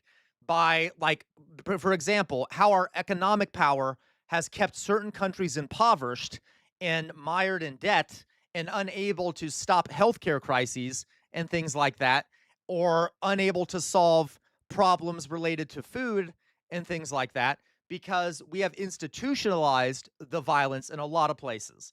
So I really doubt that that would be an accurate number, but it'd be in the millions, millions upon millions that our nation has resulted in the death of. Okay. It's very much kind of like the British Empire. The British Empire, if you look at estimates of the number of people killed by the British Empire, they're low because you typically only count numbers of direct deaths, like numbers of people that were killed by British troops. What about all the famines? What about all the death that's still happening because of the inequalities it caused globally, right? Like, so, okay. Exactly. They ignore the famines. It ignores everything else. So America, guys, is the evil empire. You got it, Jonas. Just a reminder, we're the baddies. We're the baddies. Okay, we're the baddies. All right. To be clear, guys, this is one of the things that bothers me. You all know that I can get. Okay, 1 second. I'll read what you said here in a second, Doug. I just saw it. I know I critique the Soviet Union. I critique China. But one thing that I cannot say is that those countries killed more people than the United States. If anything, the United States has been responsible for the death of so many more millions than the Soviet Union or China that it's almost kind of dumb to be like, well, Mao killed these many people. Okay, well, how many people throughout the course of American global hegemony have we killed, directly or indirectly? You see what I mean? That doesn't excuse the deaths caused by Stalin or Mao, and I don't excuse those things, but just be aware if we're comparing. Okay, all right. Anyway, you guys get what I mean. Doug, 2027 National Defense Authorization Act released on Tuesday, Section 2224, entitled United States-Israel Defense Company Cooperation. Disgusting. Gotcha, Doug. Okay, so they're planning to meld the two industries. Well, honestly, we're already doing that. That just means like it looks like it's going to be worse, but we're already doing that. Okay. I know, Jonas. Okay. And around the presence of some of them, I'm not going to answer that, but when I look at you and smile, that's my confidence. Got you. When I talked to somebody yesterday who believed that JFK Jr. was alive, they were saying like a lot of the problem is like the elite billionaire class of people. Do you agree with that? Absolutely. I mean, all of it. They are. As a They Satanist. are. I'm trying to find some common ground here because I feel like a lot Thank you, of Delbo. liberals actually have similar beliefs of like what the issues are. Yeah. We all can agree, but they have TDS. I mean, but we Trump can agree on the derangement same. syndrome. Okay. You're saying Satanists. I know, I know a JDH. lot of liberal people. I know a lot of conservative people. believe in I know a lot of liberal people who are not Satanists. They do not believe in Satan. They don't think Satan exists. I don't know if they believe in. Satan exists, the devil?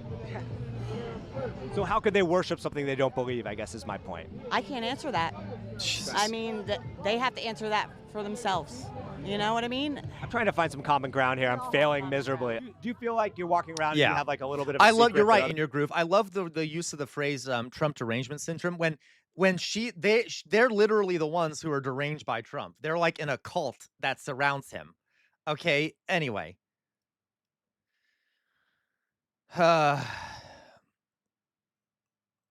Correct, Lacroix. Correct. It also doesn't count a lot of the Nazis who were killed. Okay. other people don't have. Does that make you feel good? Oh, absolutely. But it's truth. It's not really a secret because Well, it's a secret to me because you're not telling me who's in Gitmo right now. I've told you a lot though. But you've been super nice. Like I really appreciate it. We're excited. Gwen, that's so funny. Gwen says, "Can you imagine if I told these people I'm a witch?" Oh, Gwen, remember we did the Salem witch trials? Good luck with that, Gwen. I hope you can run fast. You might want to, if you wear heels or anything, Gwen. I'm not trying to be misogynist, Gwen. I'm just making a joke here, but make sure you're not wearing heels that day, okay? Because you're gonna need to run, and that'd be very uncomfortable. Okay. Anyway, We're going to go to the prayer day, and we're going back to God. Do you think God talks to Donald Trump? Absolutely. Actually, they have conversations? I think that the Holy Spirit speaks to those that seek for the Lord, and I definitely think they have a special relationship. Absolutely. But the bottom line is you can too. We all do. We all have relationships with God, many people, but we got to go back to God. And he's the way, the truth, the light. And Trump is just chosen, maybe the David of our time. can I say something dark? I don't care. I'm gonna say it. How many priests told children that they assaulted, "Do you want to have a relationship with God? Here, this is a relationship with God. A lot of the stuff Just a you're note. saying, like the actual root problems that you're talking about right now, are things that a lot of people on the left and like farther left totally agree with you on. I'm sorry, And J-Mac. I know it's some of, like, the more dark fanatical joke. things that you're saying really turns people off into being like, we want to work with these people on something. When you say like JFK Jr. Though honestly, okay, Jay Williams, I'm not meaning to like call you out here. Like, it's a positive thing. You told us before that you're not white. So not only Jay Williams are you Catholic, you're not white. And if there's two things that these people don't like, it's Catholics and not white people. So I suspect, Jay Williams, you might want to fake it until you make it. You might not want to tell them you're Catholic. Because if there's one thing so remember the Ku Klux Klan guys, there were several groups that the Ku Klux Klan hated when they and they still exist. The Ku Klux Klan hates Catholics, they hate black people, and they hate Jews. So I suspect that, yeah, Jay Williams, okay? And to be clear, guys, there are a lot of Catholics who are extremely left-wing. As a matter of fact, there's a whole subset of Catholic ideology called liberation theology that's basically socialism, okay? So I actually really like a lot of socialist, a lot of Catholics who kind of have this liberation theology going. So yeah. Jr.'s alive, or you say Joe Biden died before he got into office, when everyone's, saw Joe Biden, saw an old guy in office. Have you ever thought about being like, you know what, this isn't about Trump, we don't need Trump, we just should get together with other Americans, even people on the far left, to like break down a corrupt system? Well, we have to some extent, but I don't really talk to that many people anymore. I'm not. So, I don't have any friends that are actually on that side. Although, this is interesting. This is what I'm saying. I'm saying that people I know Jesus. on the left. Totally, you're saying things JDH, about you're the right. military-industrial complex. You're saying things about like a corrupt billionaire we class. all agree, right? That's what everyone agrees on. So it's the other stuff that you're saying that like groove, is right. like more of a turn You're right in your groove. to people, I think, because it seems so unbelievable that all these people would fake their deaths, and that Donald Trump, who like me growing up in New York, I saw Donald Trump as like he's a reality show host. He was kind of like a joke. Nobody like took him that serious. Antifa, I'll let you decide that. Okay, I'll let you decide that. Thank you, LaQuabois, for the subscription. Really, I will add that to our total. Guy, for those that are new, if we get to $60, we will watch a movie tonight. Okay. Thank you, LaQuabois, for the 5 months of being revolting. Oh my God, LaQuabois, you've been here for 5 months. Jeez, it seems. I mean, it does seem that long. Okay, thank you, LaQuabois, for resubscribing. Okay. And then everyone being like, this is the greatest guy. It doesn't make sense, Yeah. because like everyone saw him as kind of the joke for a long time. Asked him to run 200 generals. See, I think that's the same thing. Like Yeah, we're getting Jerusalem. down. It's like we're going the fork in the road. You know what I The mean? thing is the truth will be the truth, and it will all be exposed in the end. So even I think you already said the truth, though. That's the thing. He isn't, J-Mac. He's not joining today. I don't think there's more to go than there's a billionaire class that runs our political systems. Like, I think that's the truth. I think you are. Okay, he's right. That guys, and that's the reason. One of the reasons why there are so many. He doesn't hate us, J-Mac. Okay, just that it's the Okay, I know you all only watch me for my dad. I know. But he only will come on once in a while. Okay, how dare you, J-Mac? So thank you, Parkour's. Hello, Parkour's. So you can understand though why there are so many people who believe these conspiracy theories, because there's a strain of truth throughout all of them. And the truth is that we don't control our own society, right? That there is a cabal of very wealthy, there's a class of people in this country that controls the economy and controls the society. The elites, the oligarchs, or the power elite, if we look at power elite theory. It is the wealthiest people who control the society, who basically bribe all the politicians, the owners of the businesses, and when you live in that kind of society and you start noticing that you don't have power, and that there's something going on at the top, at the system, you start accusing the wrong things, right? You'll say, oh, it's the Jews that are controlling things. Oh, it's the Freemasons. Oh, it's it's the Illuminati. That's all very useful for the elites, by the way. The real answer is that we have given way too much power and money to a small group of people who can bribe our politicians and basically control the society. Okay, that's the real conspiracy, and it's not a conspiracy, it's just true. And that is what he just said. He's like, well, isn't the reality just that there are billionaires that control everything? Yeah, that's true. Okay, so we have created the conditions in this country where people can easily believe conspiracy theories. Already hit it. For sure. But yeah. all of the other stuff, that seems more like, from my opinion, like that could be fantasy. Like that's not as real as the other stuff. Yeah, sweet We'll summer find child. out now, won't we? This is not a challenge to you. This is not a challenge to you. I'm just saying, like, there's a bridges between people on the left and right. Interesting. I was at a garage sale the other day, and I was chatting with the guy, and he said to me, he says, from what I was saying, I don't even know what I was saying. He says, I take it we're on the same side. Well, we weren't. He was on the other side. And Maybe you were, though. Maybe you were. that's what I mean. We all need to be together. And I remember saying that with you in Macon, something about, it's like, we really all want the same things. Like, I want to live my life free from all this strife, you know? And that's Resident why Union income thug, you get taxes a are boot. going away, because we've been slaves to the system and feeding. See, like, so much of what she's saying is right. It's just that she's putting it in the wrong direction. She's blaming, exactly, in your groove. Look up. Please look up. Please look up. Who here at some point was on the right wing of the political spectrum? Anyone here? Was anyone here ever in that side of the internet and on that side of the political spectrum and in those chat forums and shit like that? Hello, we're Resident Union Thug. Resident Union Thug said, I need a boot for pulling weeds. Hello, Resident Union Thug. There you go, Philly cheese. Yeah,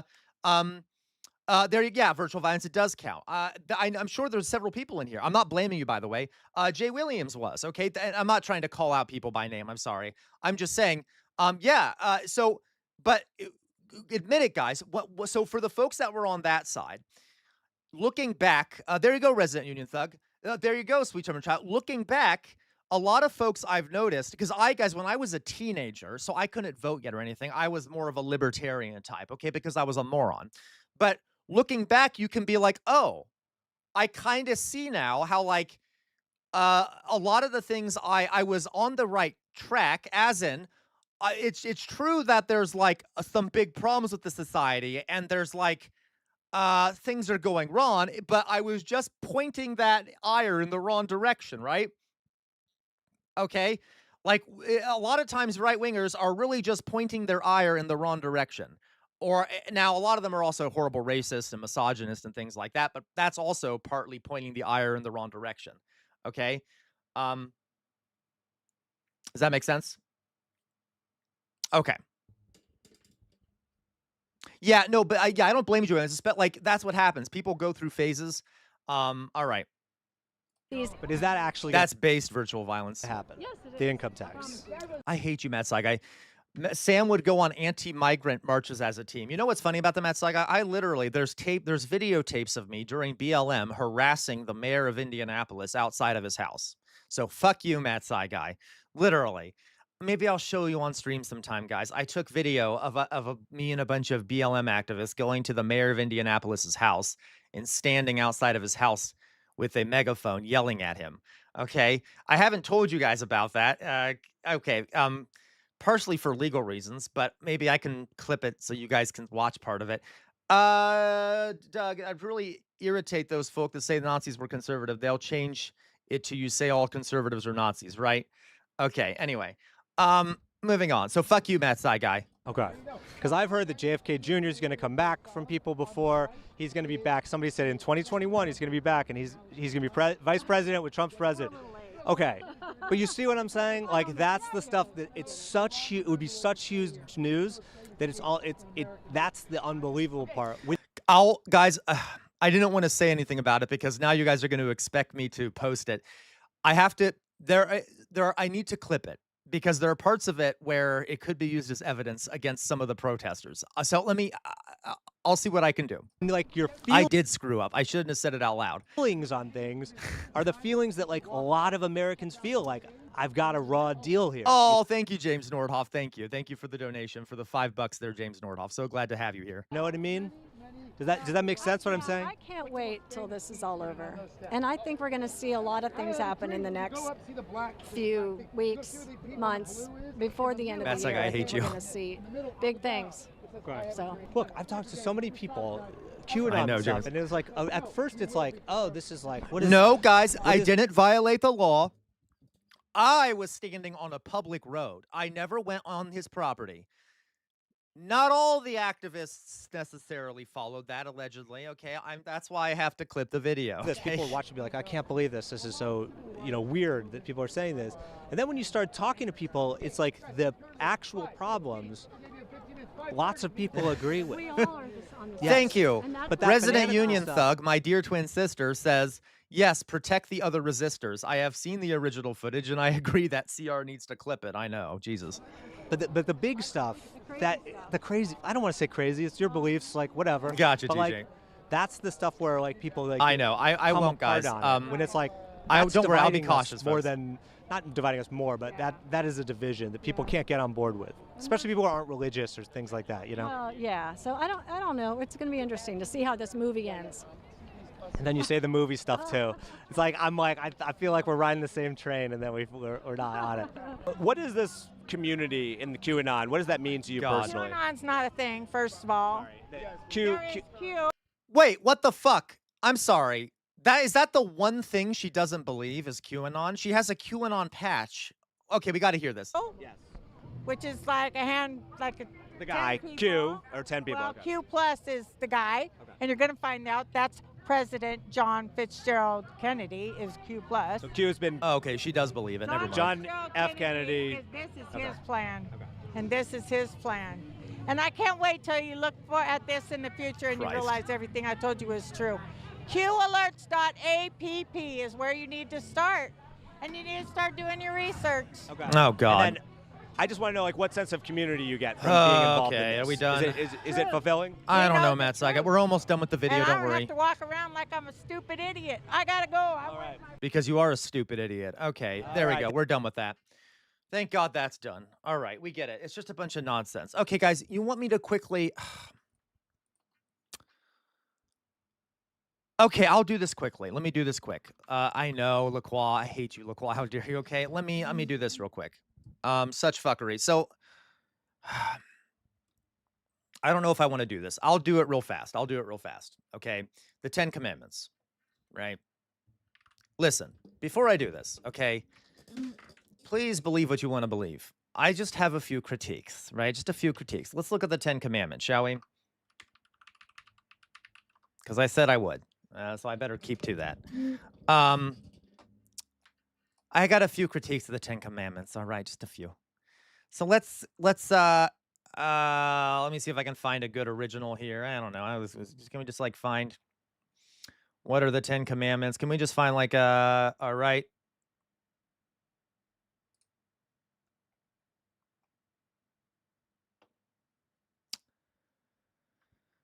No, I want the originals. What are the originals? The 10 Commandments.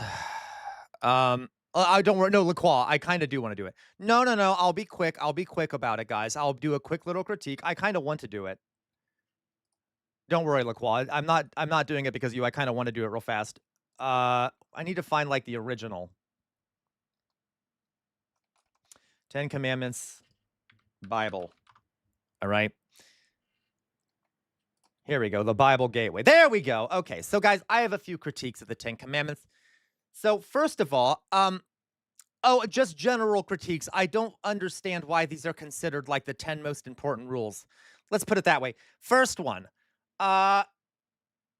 you shall have no other gods before me. Well, we can immediately get rid of that. By the way, that implies that there were other gods at the time, which is kind of funny because early in the Bible, there are lots of sections that imply that there were other gods around, literally.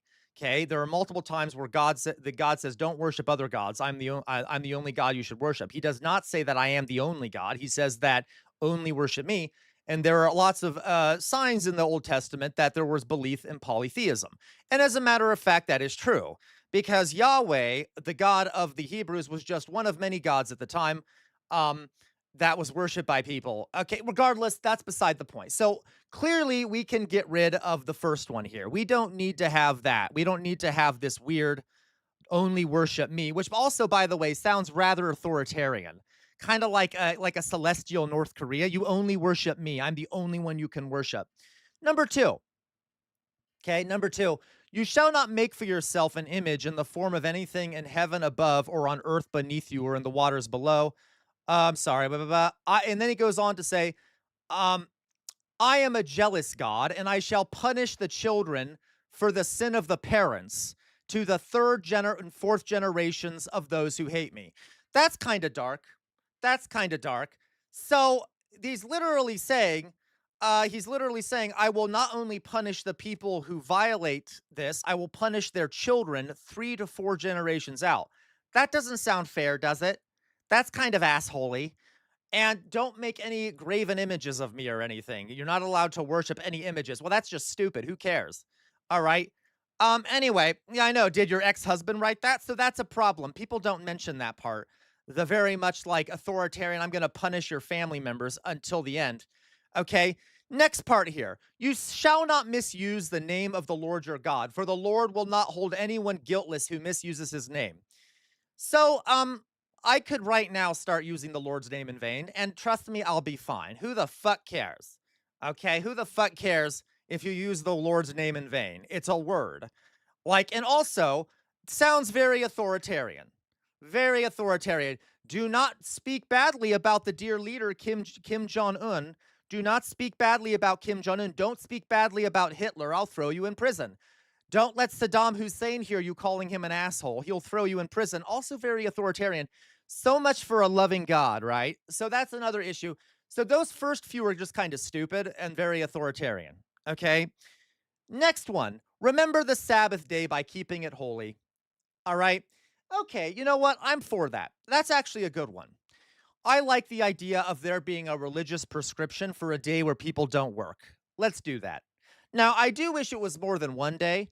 It'd be nice if it was like you can only work 4 days a week and 3 days you must have off for the sake of God. Okay, that would be nice. But I'm okay with the Sabbath one being like you have to have a day every week where you don't work. Okay, that's cute.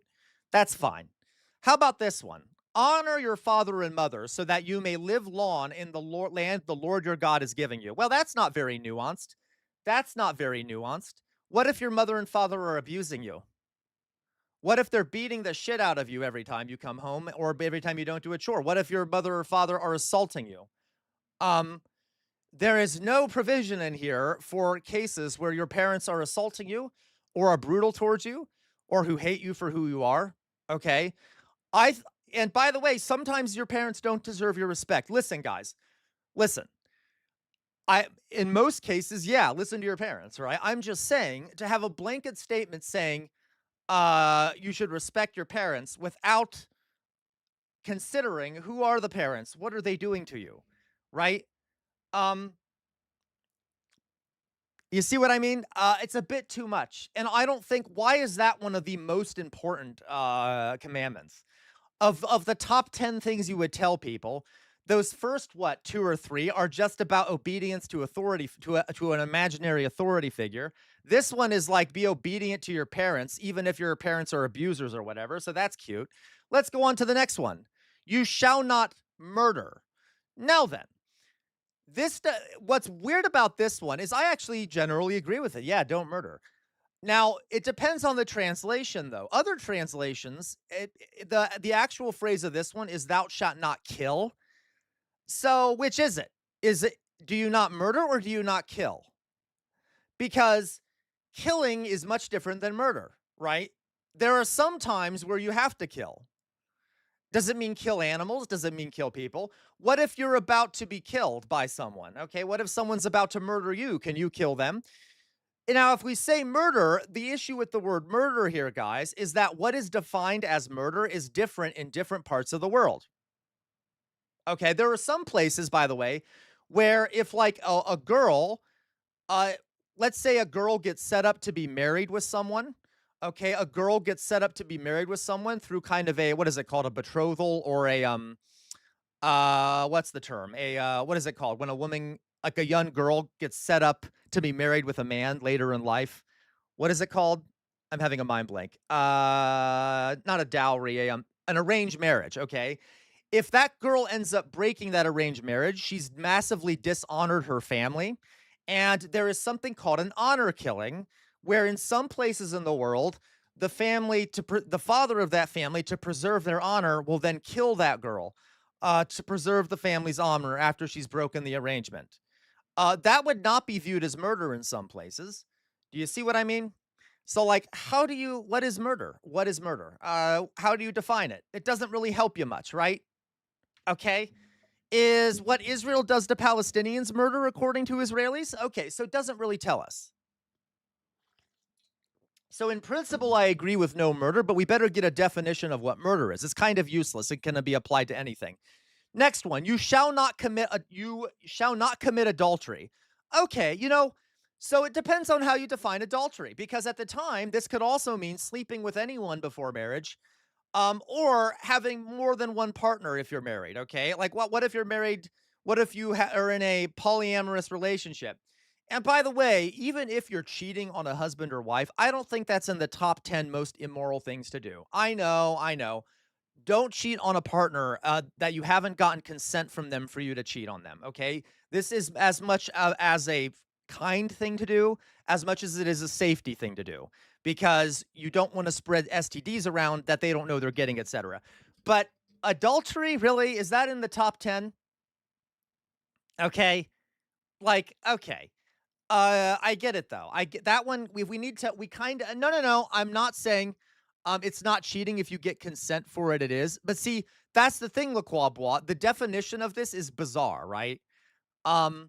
Because a lot of time in this time period, it meant you're not allowed to sleep with anyone outside of marriage, consent or not. So if I apply it to modern day, yeah, don't cheat on a partner unless, don't cheat on your partner if they don't want that or like that. Still, I don't think that's like a top thing to be worried about. Literally. Why is that in the top 10? Okay, let's go on. Next one here. You shalt not steal. What if you're starving? What if you're starving? What if the elites of your society controlled 80% of all the society's wealth, but it's their own property? It's their private property. So if you were to take that wealth, it's technically stealing. But is it immoral to take that wealth from them? So again, no nuance here, because stealing, it depends on, like, okay, so no nuance here. Thou shalt not steal, right? Generally, I agree. Like, don't take other people's shit if it's their personal property. And like, if you don't take someone's toothbrush, don't take someone's like art that they've created. Obviously, don't steal from each other. But like, what if it's someone that shouldn't have that wealth? And employers are stealing from employees every day. Literally, your labor is being stolen from you every day you work, but no one views it that way because our culture doesn't view that as stealing. You see what I mean? Yeah, no stealing bread from Kroger to feed your starving kids. Thank you, God. Such a merciful guys. Yes, Matt Saga, you can steal my heart, right? So, okay. Yeah, Jay Williams, like, okay. It's dumb. Next one here. You shall not give false testimony against your neighbor. So, this one I actually agree with in principle. Other translations will say that this means thou shalt not lie, or thou shalt not tell a falsehood. Okay. Most of the time it's false testimony, as in don't lie to a lawman about something your neighbor has done or whatever. I agree with this. Okay. This is one of the few good ones in here. Yeah. Don't give false testimony. Okay. Do not lie to, like, don't be a traitor to the working class and lie about what someone else has done to get them in trouble. Okay. Obviously. Okay, don't do that. That's bad. Now, it depends on how it's translated, though. I don't think, guys, that it is always wrong to lie. A lot of Christians translate this as you shouldn't lie. You shouldn't lie. Don't lie. Lying is always bad. No, sometimes it's fine. Okay? Sometimes lying is necessary to protect yourself. Am I saying that, like, I like that? No. But yeah, if like I'm in the middle of, I don't know, if I'm in a town square and a lynch mob comes around screaming, let's hang the first gay person we see. I'm not going to be, when they ask me, are you gay? I'm not going to be like, yes, I am not going to do that. Okay. I am not going to do that. I know, LaCroix, Kant does disagree with me, and fuck Kant. Okay. So like, it's okay to lie sometimes when necessary. And guys, let's be honest. Who here kind of might, when you're in a job interview, you might kind of lie. You might, exaggerate a little bit here and there because you need to survive, right? You see what I mean? Like everyone lies, and especially when you're living in a society that is already oppressive and lies to you all the time. Who the fuck cares if you need to lie to survive? Okay? Regardless, that is that part. Okay? Thou shalt. I do agree though. Do not snitch on your neighbor. Okay? Or at least don't give false testimony. All right? Yep, there you go, elevator lady. Let's go on. Number 7. So this one, I don't know if this is number 7, but this is one of the stupidest ones in here. You shall not covet your neighbor's house. Who the fuck cares? I get jealous all the time. Like, yeah, coveting, like people be like, well, this means like you're really jealous. Coveting means you want something someone else has. So, there's lots of other things that people have that I want. I'm a human, right? Come on, guys, who out there doesn't? Who out there doesn't drive down the street sometime and see like a house and is like, oh my God, I want that. God, I wish I could have that, okay? Who fucking cares if you covet shit, right? Like, yeah, and by the way, why is God policing thought crimes? That's kind of authoritarian. You can't even think shit now? You can't think that you want something? Who cares? You're gonna go to hell because you're jealous about something? Who the fuck cares? You can be jealous about everything and never act on it, and it's not a problem. Okay? Right? Okay, fuck it. Resident Union Thug, jealousy turns into resentment. Yeah, that's fair, Resident Union Thug, but like, can you help it? Can you help being jealous? Like, all right. Yeah, distinction between jealousy and envy, though. What is the distinction, elevator lady, between jealousy and envy? I'm honestly asking. Because whatever the case may be, guys, whatever the case may be, whether it's envy, jealousy, coveting, those are thoughts. Those are not actions. Why is it a sin? You can't control your thoughts. It's not easy to control your thoughts. So is God going to punish you if you feel envious? It's not like you're doing anything about it, right? Okay. Yeah, so but do you see what I mean? Like, who cares? Who cares? Like, be human. It's fine. All right? Just don't act on it. Don't go over to that house that you like and like kill the person that lives there and take it. Okay, whatever. By the way, another really dark part about this commandment is as follows, that people don't think about. So the first part, it says, you shall not covet your neighbor's house. Now, for the next part of this commandment, notice what they view as property. Look at who they kind of lump in. So here we go. You shall not covet your neighbor's house. You shall not covet your neighbor's wife, or his male or female servant, or his ox or donkey, or anything that belongs to your neighbor. Kind of dark to lump in women with oxes and donkeys and chattel and property and a house. So that's cute. And servants, it literally says male and female servants. So do not covet your neighbor's slave either. By the way, there is not a single commandment against slavery. As a matter of fact, that proves that the commandments are like okay with slavery. God likes slavery, guys. You know? Amen. God likes slavery. So that's cute. So not only are they punishing a thought crime, they're also lumping in women with chattel and property and then saying that that slavery is okay. So that's a real catch-all commandment. So we can get rid of that one, I think, right? Okay. Now if they phrased it as, it might be better if I were to be the editor, if I were to come in and edit the 10 Commandments, you could easily rephrase this as, don't worry too much. Don't obsess too much about what other people have. Okay.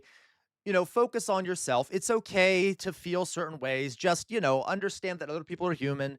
Don't go obsessing about what other people have. Okay. And if you do, it's okay. right? I would be much more light about this one. All right. Let's go to the next one. Oh, I think that's the last one. Is that the last one? That's the last one. So there you go. So if we were to kind of like pare it down, if we were to like pare it down to like two commandments, I'd be okay with keeping. It would be, don't give false testimony against your neighbor, and do not murder except when murder is unjustly killing someone. Okay. The rest, yeah, I can do without. There might be two of them that are okay. I would add a few, by the way. I would add, don't enslave people. I would add that everyone is human. Do not dehumanize anyone. Never treat anyone like they're lesser than human. I would add another one. Always question authority figures. Always question authority figures. Do not blindly believe anyone. Okay? There's a few others I would add. Okay? We got that? Palate cleansing, boop time. That's fair, SoCal. Why? What is wrong with you? You're always trying to push me along. Okay? You're always trying to push me along, etc. Okay? By the way, in my socialist point of view, I would also add a commandment that everyone must be provided a house, everyone must have access to clean drinking water, to food, to health care, and to a good standard of living, and that no one ought to have a ridiculous amount of more than anyone else, because we're all equal as human beings. Okay. Thank you for that, SoCal. You say palate cleansing boop time. Anyway, moving on. There you go. There's my critique of the 10 Commandments, and now we can move on. All right? State-sponsored brothels. No. So, no, bet. JDH just sent this to us. Okay? JDH just sent this to us.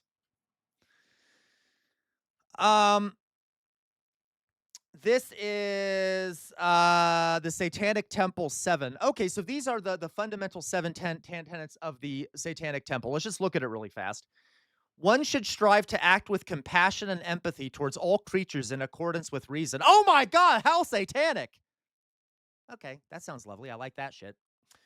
2, the struggle for justice is an ongoing and necessary pursuit that should prevail over laws and institutions. Oh, wow. That sounds horrific. That sounds lovely. By the way, guys, the Satanic Temple is they don't really believe in Satan. They don't really believe in the devil or anything. It is a organization set up to question established religion doctrine and to promote freedom of religion, okay? It is a really cool organization, and they troll people. That's why they call themselves the Satanic Temple. It's kind of like a trolling exercise because they piss off Christians, okay? All right, next one. One's body is inviolable, subject to one's own will alone. Now, I know this sounds dark. Hilarious, elevator lady. Boop withdrawal alert. I get getting the shakes. Here you go, elevator lady. Boop. I will boop you all in a second, okay? I will say I kind of am, I would amend this. Your body is not inviolable if, like, for example, if you say, I don't want to take a vaccine because I'm an idiot, then I'm sorry. I think the state should be able to force you to take a vaccine. I know. But generally speaking, yes, your body is inviolable unless your body being inviolable is dangerous for the whole society. Okay, I'm sorry. And I know that that's dark, but that's my kind of addendum to that. Okay. Jay Williams, that's too many big words in this for most evangelicals, I know. Jay Williams, there's atheistic and theistic Satanist. Atheists view Satan as an archetype, while theist, exactly, Jay Williams. We actually had a literal Satanist in here, and they annoy me. Literal Satanists annoy me, like the, what is it, like LaVey's? Not LaVey's, what's his name? What is it called? The like the people who actually believe in Satan, they're kind of like monstrous people who are horrific. What are they called? Anarcho-capitalists. Okay. Yes. He's bizarre. So anyway, yeah, Anton LaVey is insane, and the theistic Satanists are crazy, and they are basically anarcho-capitalists, and they oftentimes overlap with Nazis, but the non-theistic Satanic Temple is really cool. Okay? Okay, let's go on here. So, the freedoms of others should be respected, including the freedom to offend. It depends. Okay. To willfully and unjustly encroach upon the freedoms of another is to forego one's own. Again, I have found myself becoming a bit more less about this shit. I generally agree with this. It's just that in the United States, guys, we've taken the idea of my freedom way too far. We are way too focused on individuality and not focused enough on what's in the interest of the community. And I know that we can debate this all day, but like, I am sick of people being able to do things like choose to not get their kids vaccinated for the measles, thus resulting in tons of other kids getting the measles. Or like we fail to take collective action and we allow people to do that. I don't like that. I don't like that. So I think it is sometimes okay to violate a person's freedom. I think you should have liberty. But liberty is limited because you have liberty up to the point where you're violating someone else's life, liberty, or happiness. Okay, so it should be limited in some ways. Thank you, Gwen, for that. So that's $6 more. And I will say, and we can debate this, the longer I live, the more I'm okay with violating some aspects of freedom of speech. I know, I know, I know. I will piss people off when I say that. I don't think it should be legal to wave a Confederate flag, and I know people are going to hate this. I don't think it should be legal to wave a swastika flag. There are certain things that, if you're on the internet and you're spewing conspiracy theories that are dangerous, you should be banned. You should not be allowed to do that. Anyway, okay. But for the most part, I prefer the French. I prefer the French notion of freedom of speech, which is you have freedom to express yourself, except we're regulated by the state within fair bounds. Okay? So, like, there are some things that the state can regulate in regard to freedom of speech, where it's necessary for the community interest. And I know it gets into slippery slope shit, but that's always a danger. Okay? You see what I mean? All right, let's go on. Belief should conform to one's best scientific understanding of the world. One should take care never to distort scientific facts to fit one's belief. Thank you. I approve of that. I approve of that. I don't know what else to add to that, right? Okay. Next one. People are fallible. I know, Gwen, science bad, right? People are fallible. If one makes a mistake, one should do one's best to rectify it and resolve any harm that might have been caused. Thank you. Thank you.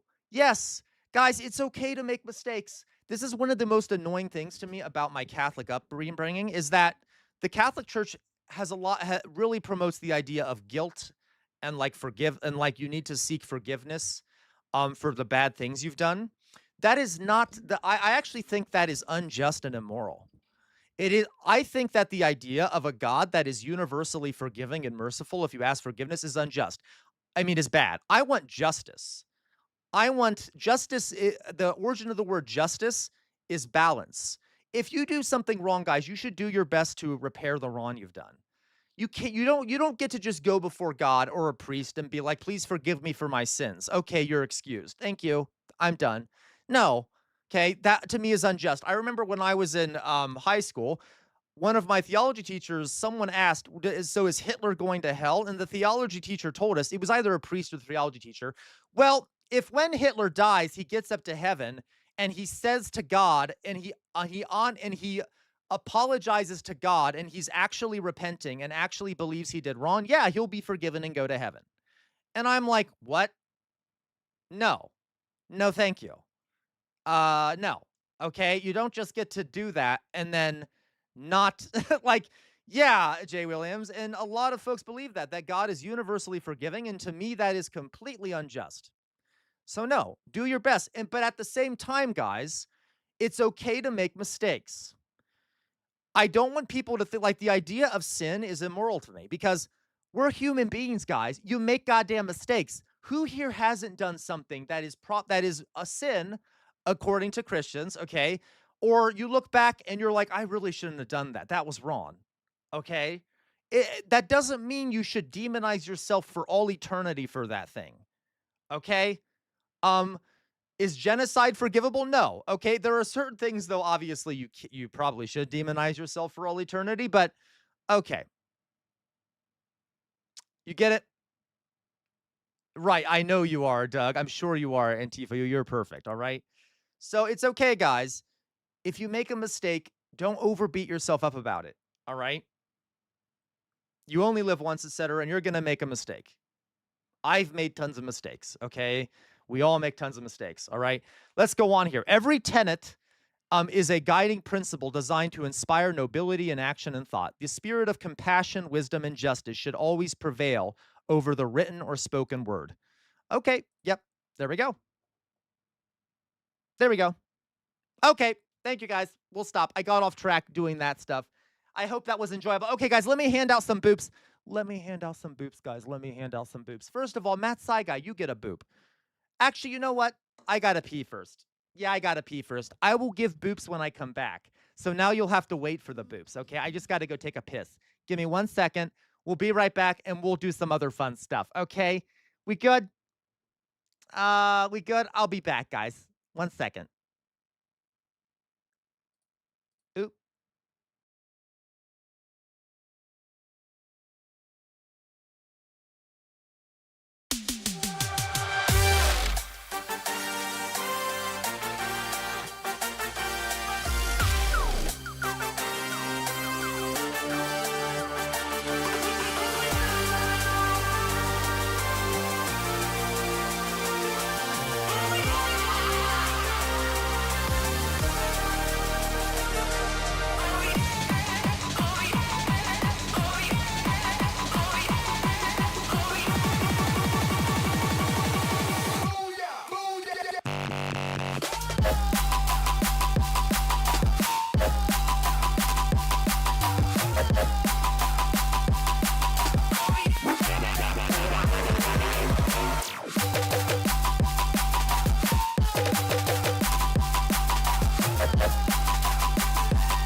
me, I feel energy.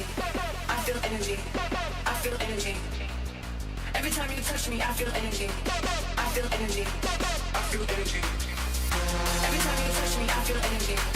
I feel energy. I feel energy. Every time you touch me, I feel energy.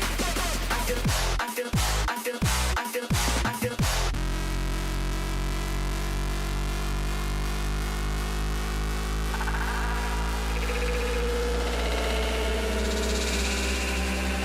Every time you touch me, touch me, touch me, touch me.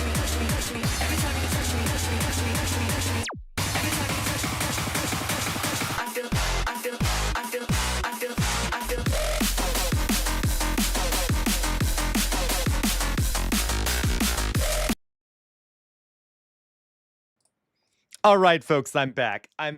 Le Croix Bois. Let's hand out some boops, folks. Let's hand out some boops. And I wanted to say one last thing about the Ten Commandment shit, and then we'll go on to the next thing. But first, some boops. Le Croix Bois, you get a boop. Boop. For those that are new to the community, by the way, a boop. So there are 3 kinds of gesture stick things. A boop is a compliment, okay? It's like a kiss on the forehead. It's like a hug. Okay? It's a connection between you and me. It's a compliment, okay? So Le Croix Bois gets a boop. Boop. Resident Union Thub gets a boop. Boop. Philly Cheese gets a boop. Boop. Sweet Summer Child gets a boop. Boop. Politics gets a boop. Boop. Druzilla gets a boop. Boop. Elevator Lady gets a boop. Boop. 2 boops. Boop. Le Croix Bois, by the way, I love you know what? Because you sent me the corn butt, I'm going to give you 2 boops. Le Croix. Boop. Gwen gets a boop. Boop. Did I miss anyone? Did I miss anyone? Anyway, I missed a ton of people. Politics gets a boop. Boop. Jay Williams gets a boop. Boop. James Nordoff gets a boop. Boop. SoCal gets a boop. Boop. Did I miss anyone? Anyone else want a boop that I missed? I'm sure I missed someone.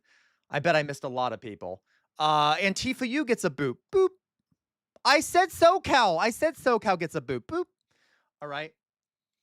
Oh, I'm sorry, Gwen. I hate when that happens. Anyone else need a boop? I feel like I've missed people. Maybe I didn't. Whatever. Okay. Resident Union Thug. We demand clean, authentic boops every 30 minutes. Poll it. Nope. I refuse to do that as a poll. This is an authoritarian. I refuse. Okay. How dare you? Okay. Oh, Tater Tot. I'm sorry. Tater Tot gets a boop. Boop. I'll give you 2 more Tater Tot because you've been in here a lot and I forgot to boot you. So Tater Tot, boop, boop. There you go, Tater Tot. And also, you're a boop virgin. Well, never mind. I can't say that, but there you go. No longer a boop virgin. Okay.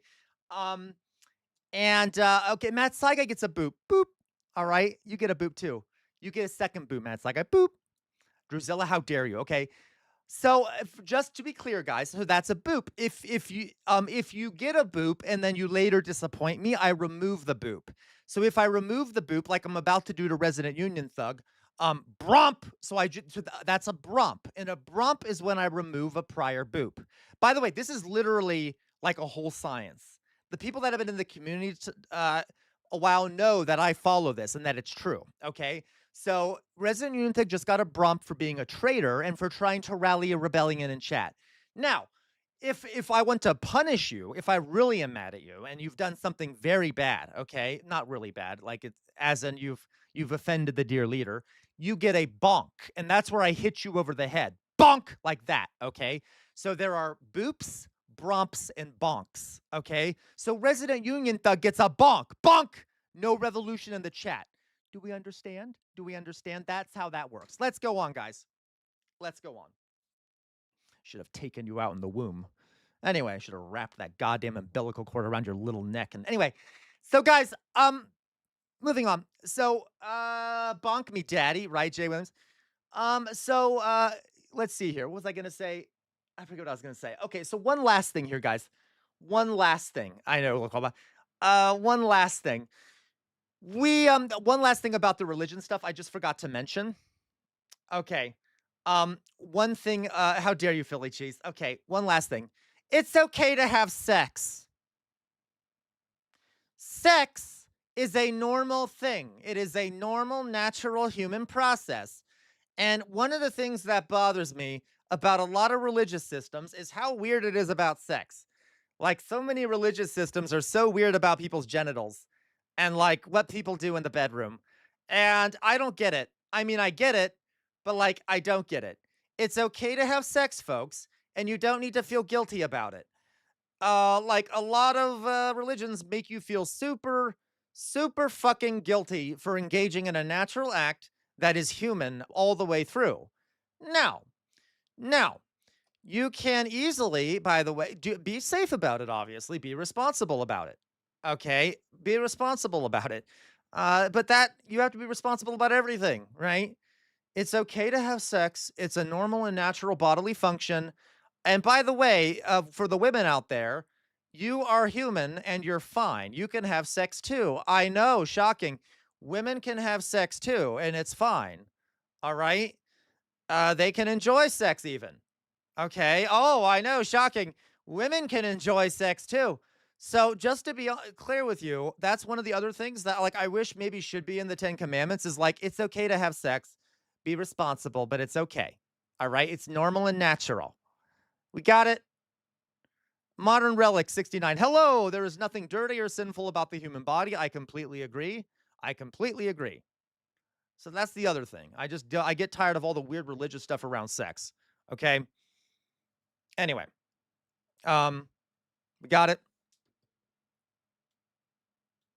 We got that. Okay, let's go on. So, let's move on. What else we got here, guys? We have some other things we can watch. I wanted to, I found a video. I don't know if it's good. Let's move on to another video. I've lost a few of the people watching, probably because of all the sex talk and all the religion talk. That's fine. We'll move on. Okay. There you go. Okay. Sex good. Actually, thank you. Okay. Resident Union Thug. And it's okay to want sex. Yes, it's okay to want sex. It's okay to be horny. It's whatever. Okay. It's okay to have safe, consensual sex with adults. Correct, Gwen. I should be more specific, right? As long as your sexual activity is consensual, just be responsible about it, and you're not, and you're not doing something deeply immoral, which we all know what those things are, okay, and wrong, etc. It's okay to have sex. Just be, all right. Consent is everything, right? Okay, let's go on. So this is and by the way, it is possible to become addicted to sexual activity. There can be some psychological things in regards to that. So just, moderation is everything. Don't let it destroy your life. But you can see what I mean. Okay, let's go on. Correct, elevator lady. It's not real consent if it's a child and an adult. Correct. Okay. But I'm saying like normal sex that is between consenting adults is fine. Let's go on here. So I found a video here, and I don't know if it's going to be good or not, but I thought it'd be kind of a fun thing to watch. I get really sick of seeing creators on the internet who go to India. Has anyone seen these videos of like these white content creators who go to India and then are like traveling around India and commenting on it and stuff?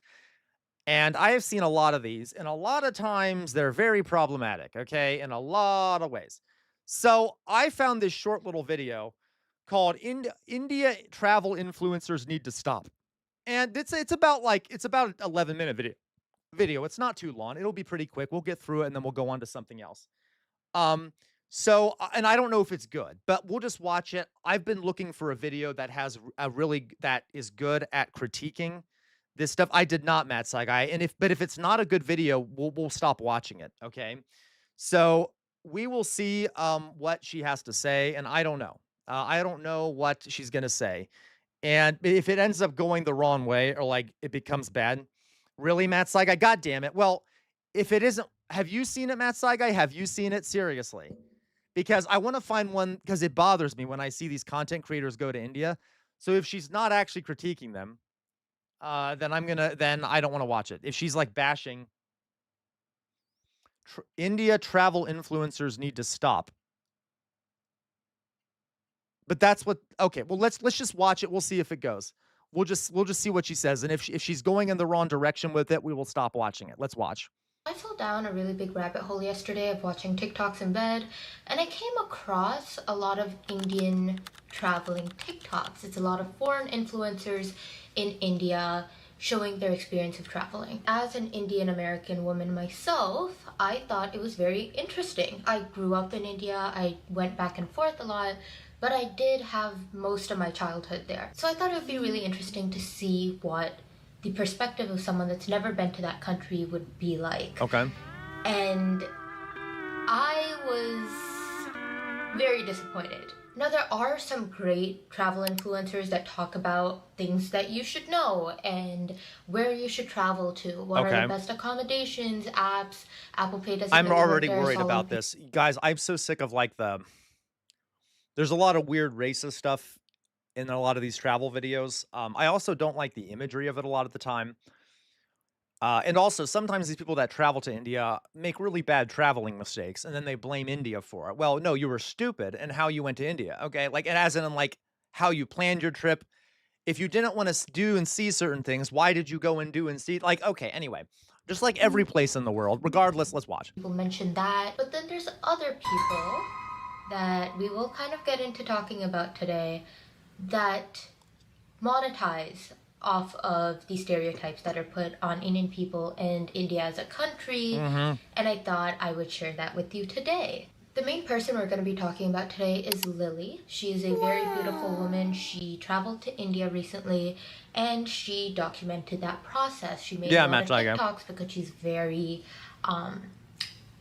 she posts a lot on there, very active on there. I thought, why don't we go through these TikToks together and maybe you could help point out where I might have a problem with it, or the other Indian people on the platform might feel a little bit offended by the content she's making.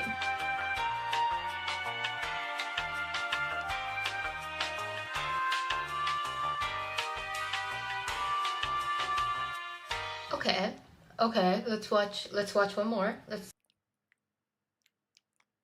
Okay. So yeah, that was gross. You know what? Let's keep watching. Let's give her a chance, right? Maybe it was just one post. Maybe it was just, one thing that happened.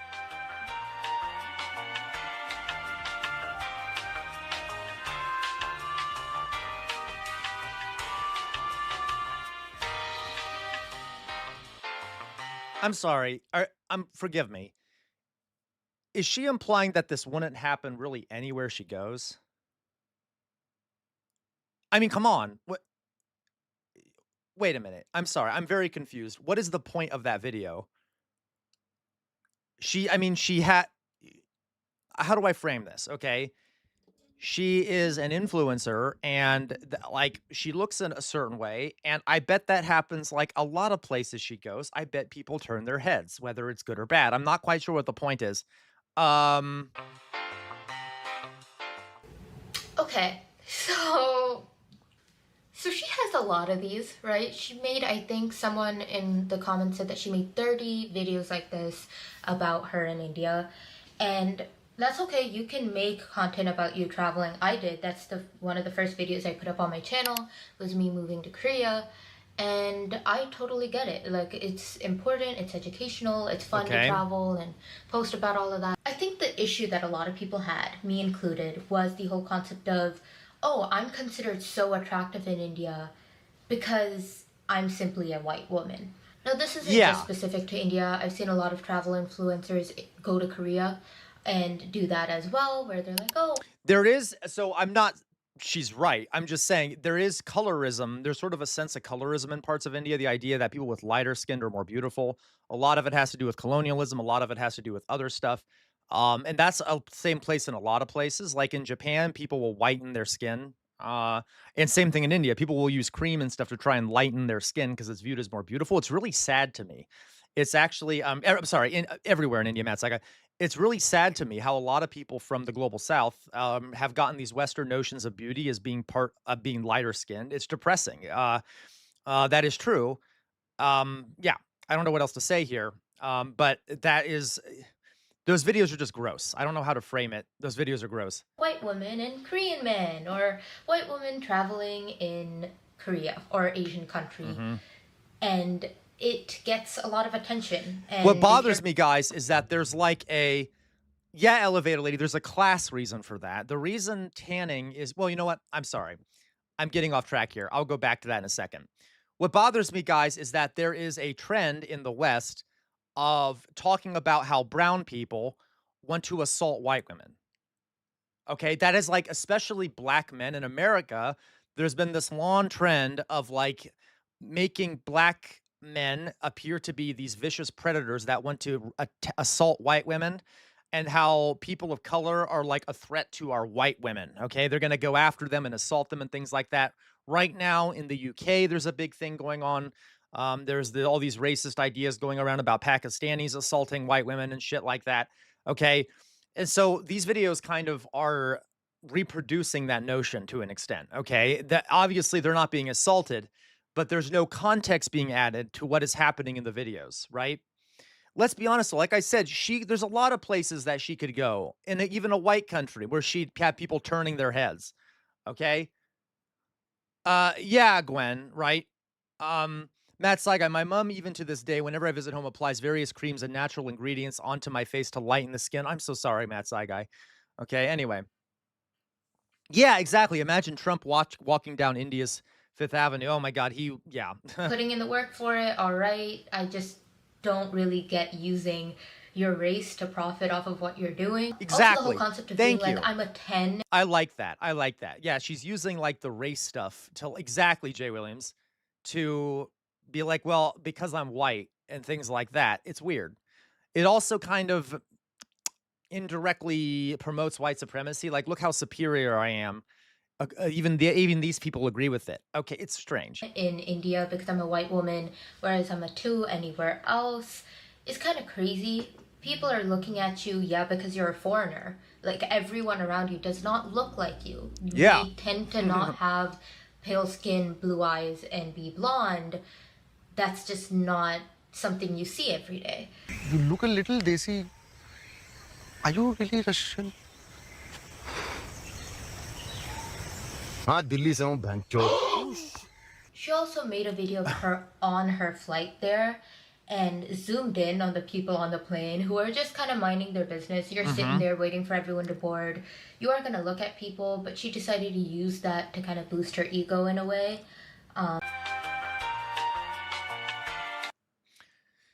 Not gonna lie, Matt Saigai. That's fair. Matt Saigai says, not gonna lie, there's an issue in terms of spatial boundaries when it comes to Indian men. Not everyone, obviously, to be honest, around white women. I die of cringe every time I see it. I would even take that a step further, Matt Saigai, and you know this, Matt Saigai. There's a lot of issues with the treatment of women in India generally. Yeah. And I do wonder if what you're referring to, Matt Saigai, and I'm not saying this doesn't happen elsewhere, okay? And we all know, as you know, Matt Saigai, there's multiple national news stories in India about mass gang rapes of women and things like that.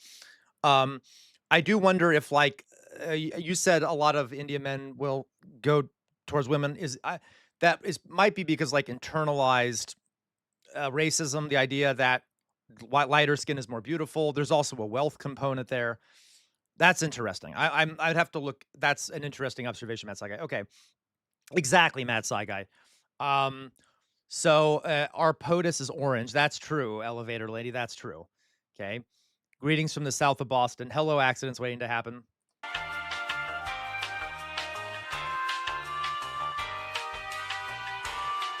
I'm right, Matt Saigai. I'm having trouble knowing what I can say on while I'm live, Matt Saigai. Anyway, so the issue that a lot of people have with this is it feeds into the narrative of. Anyway, so the issue that a lot of people have with this is it feeds into the narrative. Have you guys seen the videos that women take of themselves walking down a street in New York City?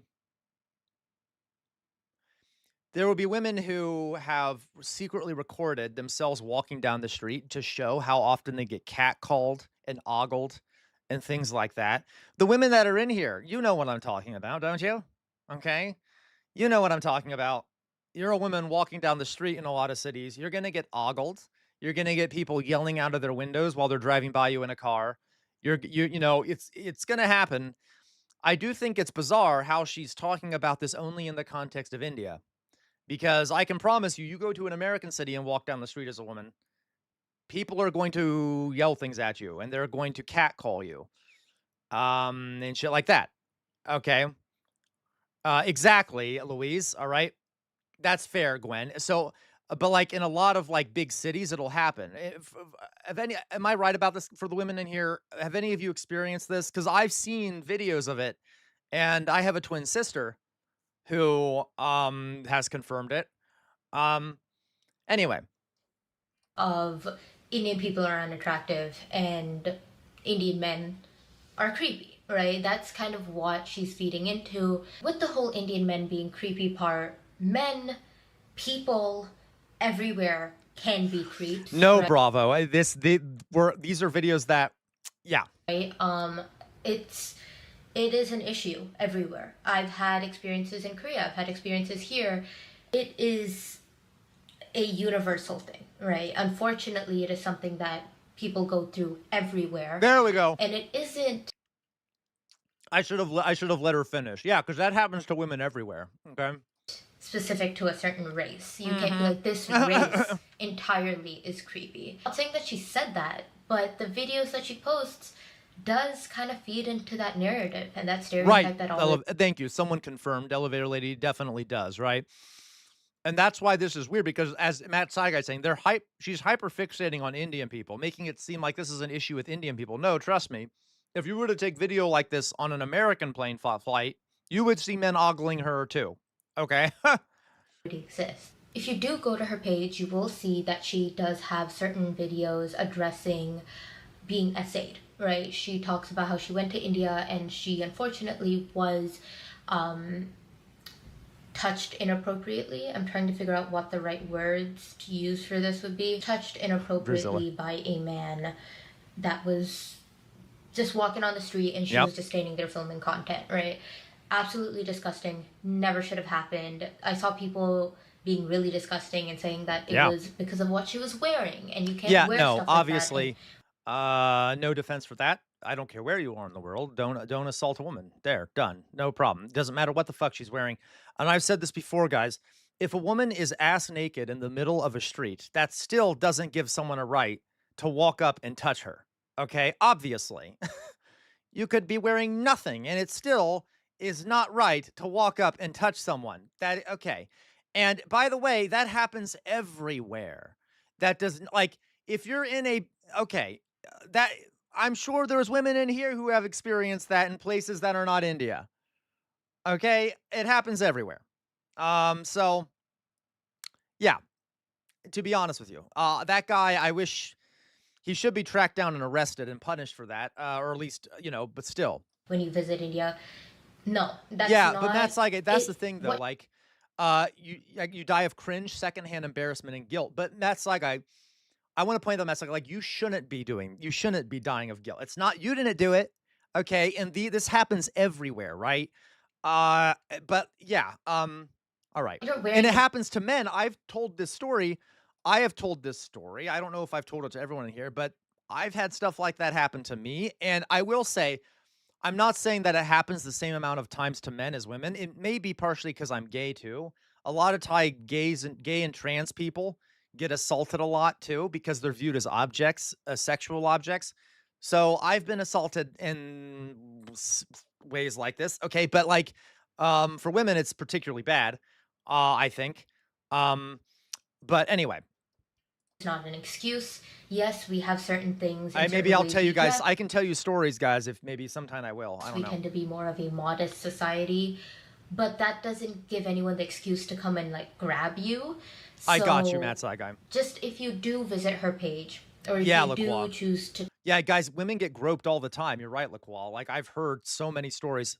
Talk about her. Also, we also just need to remember, women are human beings, and even if you're not groping a woman, you're not touching her private parts, don't just walk up and start touching anyone.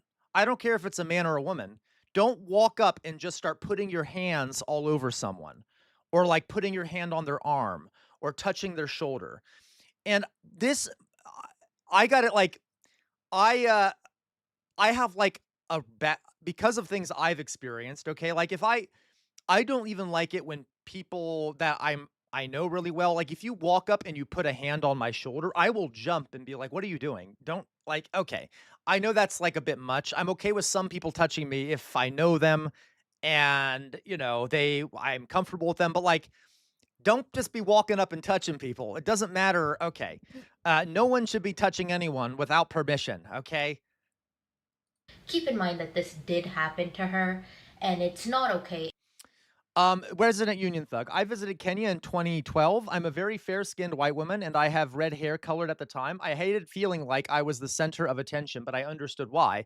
Yeah, because, you don't look the same as everyone that's around you, right? Yeah. Would you be okay with us touching your shoulder? Not if I didn't know who you were, Jay Williams, because I don't know what any of you look like, okay? Well, some of you I might. Politics says, I got assaulted by some girl working to find donations for foreigners. I never felt more confused in my life. I walked away. I was so uncomfy. Good looking or not, I'm not okay with you touching on me. There you go. Yeah, politics, and you shouldn't be, right? It doesn't excuse the, I the know Matt way that Saigai. Matt Saigai's very handsome. We've all seen a pic of Matt Saigai. she has been making content about the country and monetizing off of the country, but it's Yes. also not okay to victim blame her and tell her that, oh, what happened to you is invalid because you make content like this. She's still a person, so please just be considerate of that. One TikToker did call her out in particular and was like, hey, you're a foreign traveling influencer traveling to India and making the country look bad. You guys need to stop. And they tagged her in it and she made a response. Lean back, act like you don't get up and do something. Get up and do something. Stop. So I was tagged in this video multiple times, so I thought I would come on here and finally address the situation. I was essayed by one man while I was in India. I would never lie about something as serious as essay, and I think anybody who does is disgusting. I'm not, and I have never accused anyone who was... Louise, I remember when I was at rugby, when I was about 16, and even as I was walking through the room, my ass was being grabbed, etc. I know you said arse. Sorry, that's more of an English thing. I translated it to ass for people. Was being grabbed. And it was very shy teen, so it was upsetting. I'm so sorry, Louise. Yeah, I'm very sorry. And that it like happens so often, just like casual assault, casually assaulting people, women casually being assaulted. By the way, she does. You're right. She looks so fake, doesn't she?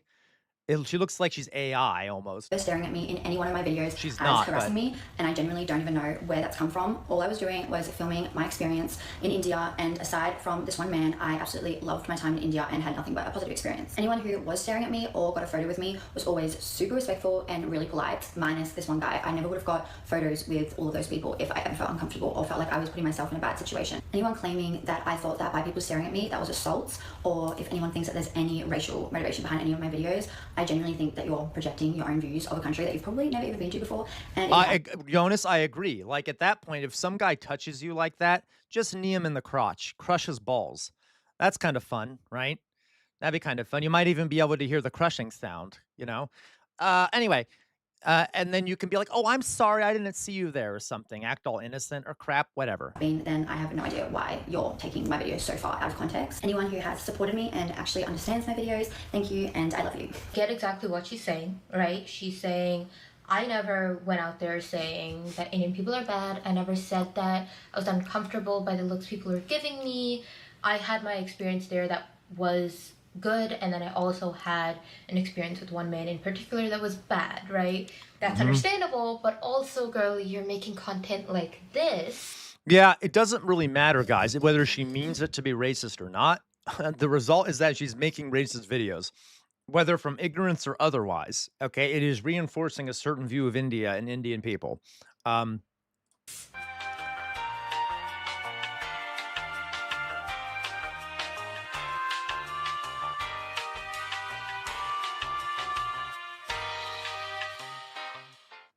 That Again, that happens everywhere. Kind of brings into the whole concept of, okay, well, you are uncomfortable, you do hate the attention, but then you also use that attention you're getting as a way of saying that you are great looking, or that you're famous in India, or that people fawn over you.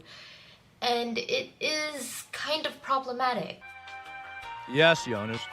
Like, what are you doing, girl? What are you doing?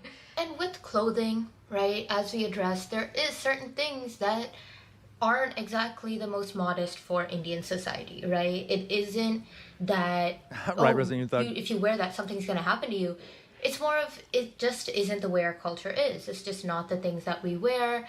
And as someone that is coming in from the outside, maybe being more careful about respecting the traditions and the culture and the way that we live would... So politics, I don't know your personal story here. Politics says, bro, Twitch chat making me realize I've been assaulted many times in my past, and I'm freaking out. I'm really sorry about that, politics. I really am. Yeah. By the way, a lot of folks who are assaulted don't really know that they've been assaulted. Okay. And I don't know if anyone's experienced this. Sometimes people will be assaulted, and then only years later or months later will suddenly be like, you know what? What happened to me was an assault. Okay. And yeah, that happens quite a lot, by the way. It does. Maybe Elevator lady. Elevator lady. I had a manager at a restaurant teach me how to wipe down a table by bending me over. Oh my God, elevator lady. See, guys, just look at all the fucking stories here in chat. How much women go through, and some of the men in here. People just need to stop touching each other and stop doing disgusting things. There you go, LaQuabois. LaQuabois, I've realized that I've been assaulted years after the fact in therapy. Yeah, it happens all the time. A lot of times, guys, you know, people will critique women, for example, who come out and talk about how they were assaulted years after the fact. Okay. And I'm like, well, that's what happens. Yeah, a lot of times women, even if they know they're assaulted, they'll be deeply uncomfortable and scared to come out and say it. So they'll say it years later, or they won't even know they were assaulted because it's so normal. So give people some grace. Jonas, I had an older cousin's friend hit on me and didn't realize what it was happening. There you go, Jonas. Okay. So like, this is disgusting. Okay. You're right. She doesn't, LaQuaw. That's the thing, LaQuaw. She does not do this when she goes to Australia. She's only doing it in India. Okay. There you go, sweet summer child. Okay. You said, by the way, Gwen said that you had a manager at a restaurant. Oh, no, you have need of, when I was a waitress in a club long ago, I crushed some balls. Based, Gwen, based. All right. Yeah, it takes time. That's just like human. So give people some grace, okay? be more respectful for you to do. No just problem, elevator lady. overall. There were thousands of comments of people being very racist, but also a lot of people being like, hey, we are a modest society, maybe you should dress a little bit more modest, you know, maybe kind of. There's been a weird growth, guys. Speaking about racism against Indian folks, there's been a weird explosion, and it's always been there. But I feel like recently, in the past few years, it's really gone crazy of anti-Indian racism, and a lot of it comes from liberals. And I think the reason is because there's a lot of hatred towards Donald Trump, and there's a lot of association between the Modi government and Trump, and there are a lot of Modi supporters who love Trump. So a lot of liberals who hate Trump have felt that justifies them being racist against Indian people. And that really fucking annoys me, obviously. Modi doesn't help, but that's not like, India is a massive place, okay? It has the largest population of any country in the world. To demonize all of India for the political party in charge, and to think that excuses you being racist towards Indians is really fucking annoying, okay? And really dark. So, okay. Yeah, Atomic, it's really dumb. This doesn't get talked about much. Like, it's also something that, like, never gets talked about is all the rise of anti-Indian racism. And also, we never talk about how people from Southeast Asia generally, but India especially, get treated also, for example, in the gay community and in the straight community in regards to relationships. There's a lot of interpersonal relationship discrimination that happens against Indians. This is complicated, but we'll maybe talk about it more sometime. But we'll keep watching her video. We'll maybe talk about it at the end here. Respect the culture a little bit more. Not my problem. That's just not my problem. And the thing is, she's not the only one, right? There's a lot of travel influencers that go there you go, and Resident Thug. make this type of content about India. And it's okay to talk about your experience. It's okay Absolutely, to say, Jonas. hey, You this know what, happened to Jonas? me. I'll make sure to do a presentation on that, guys. India has been one of the biggest contributors to progress all across the planet, literally, like the science, the technology, the art, the religious development that's happened there. And I have not been good about talking much about India because I'm a dirty, racist, colonial Westerner. Okay, I'm joking. But the truth be told is that I don't have as much. The truth is that I don't have as much educational experience learning about India because our education system is Western centric, and you guys have probably noticed this. I oftentimes talk about European and American history. That is where my expertise is, okay? Because throughout most of my schooling, that's where I got most of it. So when I do talk about places outside of that realm, I have to do extra research and things like that to make sure I'm getting it right. Um, so yeah, I definitely need to be better about it. And I've admitted this before on stream. I'm not like hiding it from you guys. So I try. I even had a conversation with Outer Signal recently, who's from Nigeria, where I talked about it. Because I'm like, I would love to do a presentation on Nigeria, but unfortunately, I do not have as much education on it. Um, okay. So, Bravo Sierra, I don't hate India, but this country has some serious human rights violations. Bravo Sierra, I got you. It does. Admittedly, though, Bravo Sierra, that's the thing, though, right? So does the United States. So does Israel. So does the UK. So do a lot of countries. A lot of countries have civil rights violations. This is not like this is not only an India thing. We also have to look, Bravo Sierra, at the context, all right? India was pillaged by the British. A large chunk of the Indian population is somewhat trapped in poverty because when the British guys, when the British, by the way, guys, went to India, India had a growing textile industry where there was a bunch of small production in households and things like that of textiles. Okay, where they would use like cotton and dyes and stuff to make these beautiful textiles. Well, when there's more to it than this. When the British went to India, they basically destroyed that textile industry and forced the vast majority of the Indian population into farm labor because they wanted to take the raw materials from India and then have them produced into textiles in Britain itself, in factories and stuff. So the British destroyed the developing industry of India and forced everyone to work in agriculture. The result is that to this day, the vast majority of the Indian population is consigned to being agricultural labor, even though something like only between 8 and 10% of their economy is agriculture. So there isn't much wealth in that sector.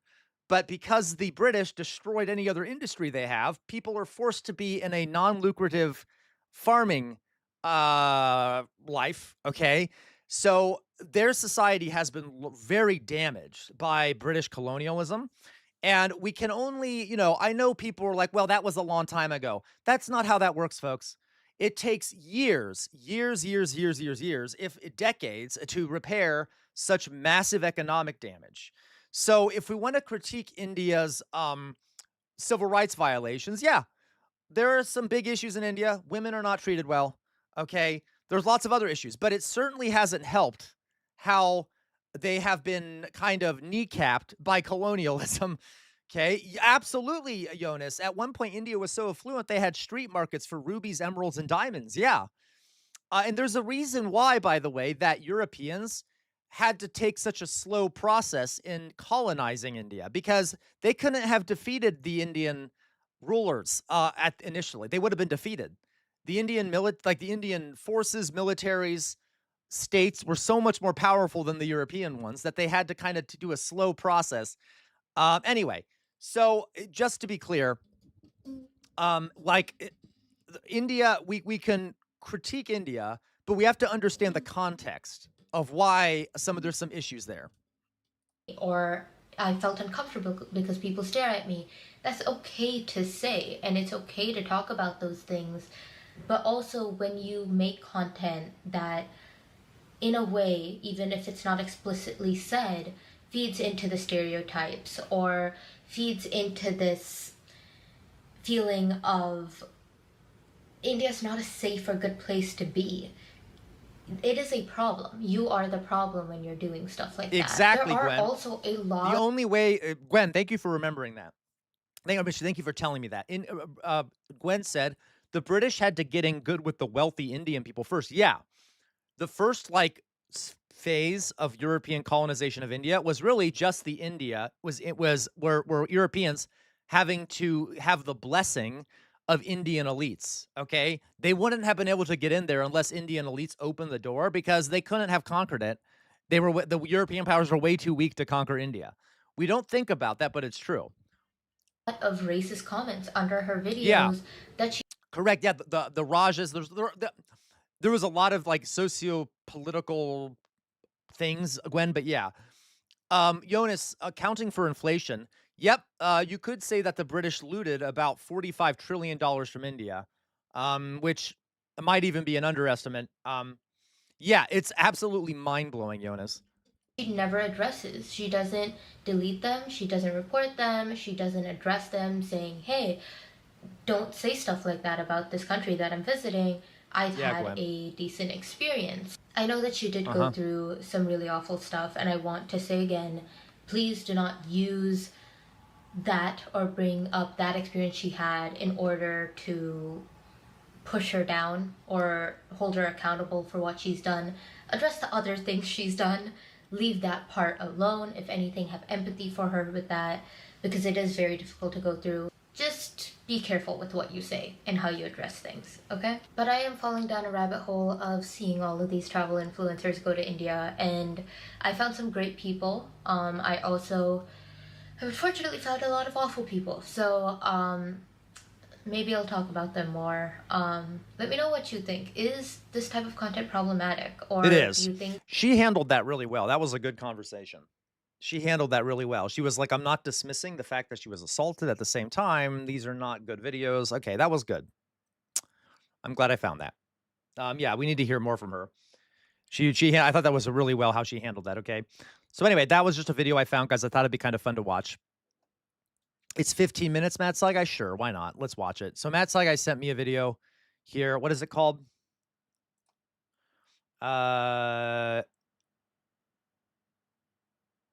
Okay, Matt Saigai, you're gonna hate me. You're gonna hate me. But I feel like an asshole Western colonialist here. I can't watch just a guy lecturing on stream. Everyone will leave the stream. I know I'm being selfish here. But like, if we just, I know it's an issue of me having to keep the content making it entertaining. Otherwise, people are just going to lose their minds. Okay. Forgive me, Matt Saigai. Maybe we could watch it. Let me see here. Yeah, it's just a guy lecturing. I can't do that, Matt Saigai. There's been times I've wanted to show guys lecturing, but it's like the worst kind of content. I mean, I'm sure he's very good. It's a debate. How about this, Matt Saigai? How about this, Matt Saigai? Let me watch it first. I'm gonna save it. Let's not watch it on this stream. Let's watch it I'll watch it first, and then I'll find a time for us to watch it, okay? Does that make sense? But what I will do, guys, because I do want to watch it if it's a debate, but just to make sure I'm not gonna scare everyone away. That'd be very interesting.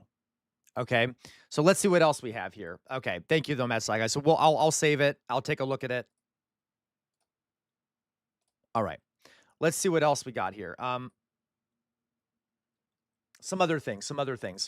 I wanted to show you guys. Oh, I don't want to watch that right now.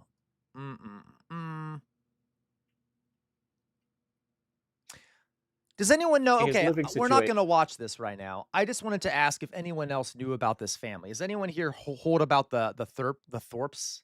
Okay, let's watch some Charlie Kirk videos. Oh my God, please no. There's only one video I want to see of Charlie Kirk, and I can't watch it. Okay, so here we have. This is. You see this? So does anyone know who the Thorpes are? The Thorpes family. Okay. The Thorpes family. So the Thorpe family. Who was it that told me about the Thorpes? We're not going to watch this video. No, I'm just curious. Was it Lacroix? Did you tell me about the Thorpes Lacroix? They are an internet family that are goddamn lunatics. I mean, dear God, they are like. I had trouble finding a video that actually explained the drama around them, but they're like constantly doing insane stuff. Like, it appears that the father and the daughter were in a sexual relationship, and there's been like videos where he just smacks her and no one gives a shit. It is insane. Okay, they are a lunatic family, and they're very popular. So I would just look into them. If you want some drama slop, look into the Thorpe family. I had a lot of trouble finding a good video about them, and I suspect that they might be faking it to get attention. I don't know. Just look into them, the Thorpes, if you want to find some drama slop that might entertain you. Okay. This video is over an hour. I don't want to watch it. I couldn't find a good video that kind of summarized what's going on with them. Okay. Let's do this video real fast. Here's another video I wanted to watch with you guys. This is about a guy who joins the Ku Klux Klan as a prank. Okay, he joins the Ku Klux Klan. He like pranks them by joining them as a trick. Okay, and I thought it'd be funny to watch. I don't know if it's good. Okay, but it might be kind of fun, right? This guy, I know, right, Jay Williams? So let's just see what happens in this video. I thought it'd be kind of entertaining. All right.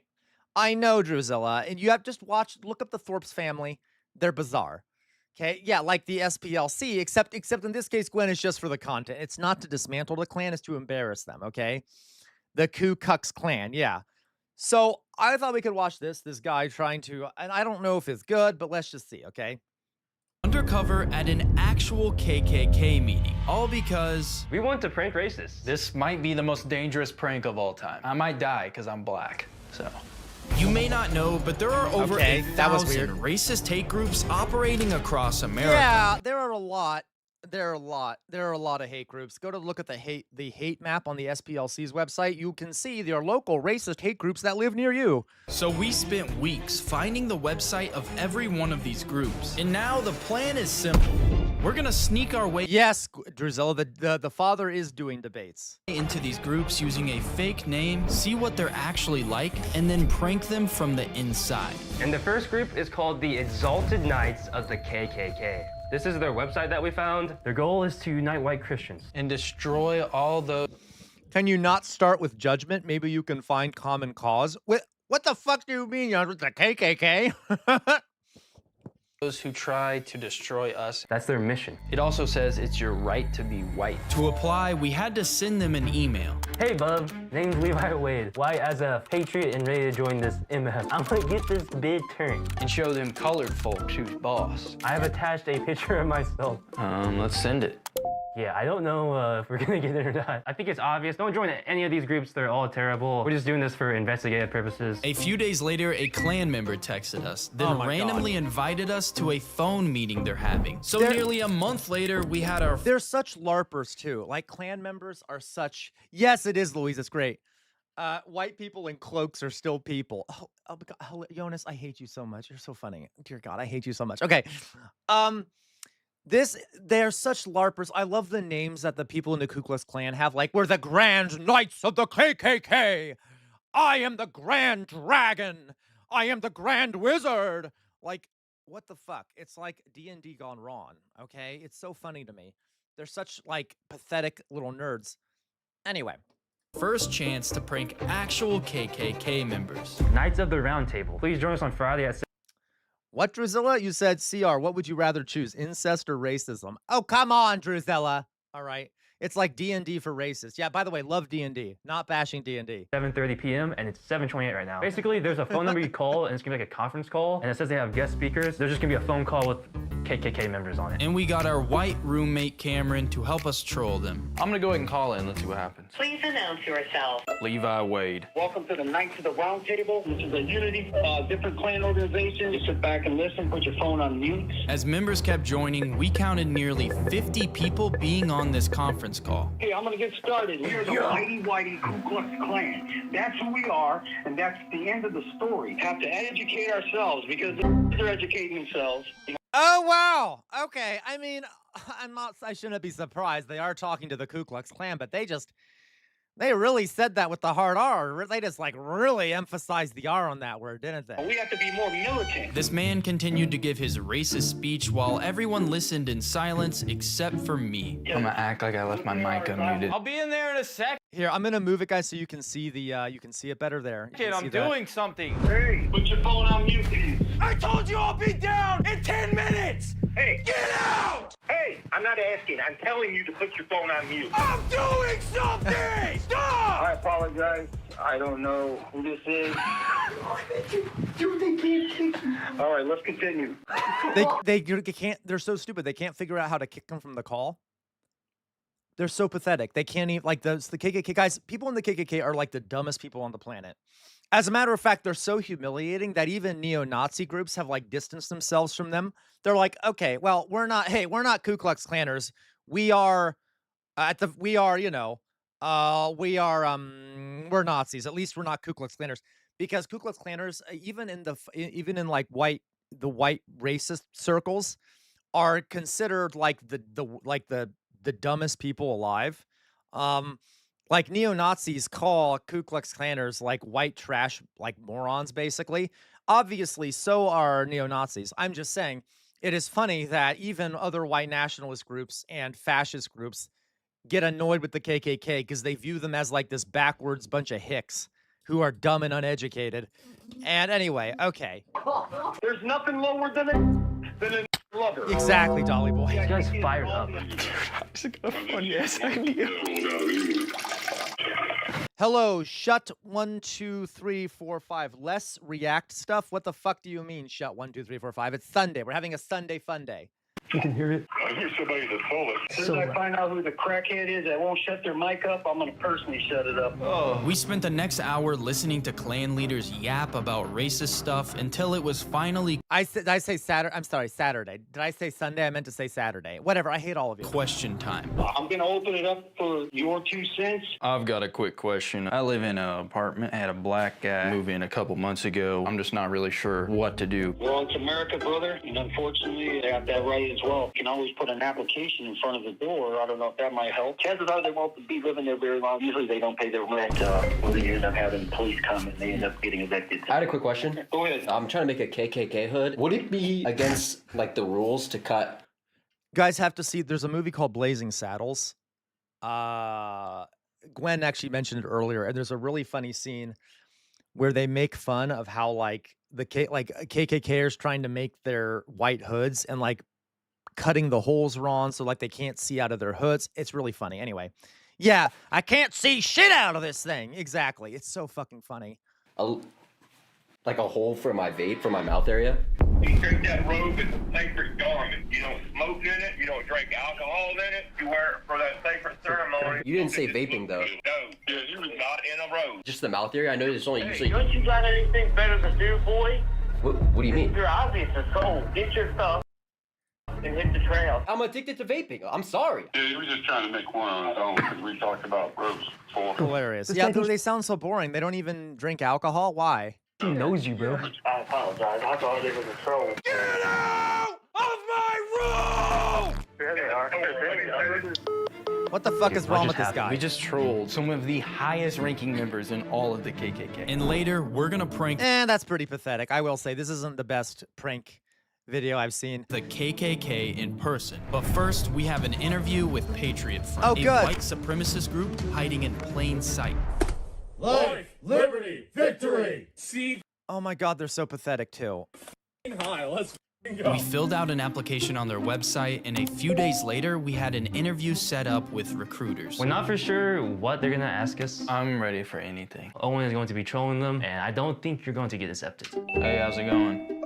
Just gonna start off with some basic questions. You're among like-minded individuals here. You're not gonna say anything so outlandish I haven't heard it before. What sort of inspired you to become patriotic? I basically sell stuff online. I started talking to this guy on there. He really shared a lot of the same values as me. What generally do you sell in this little online shop? I sell my body.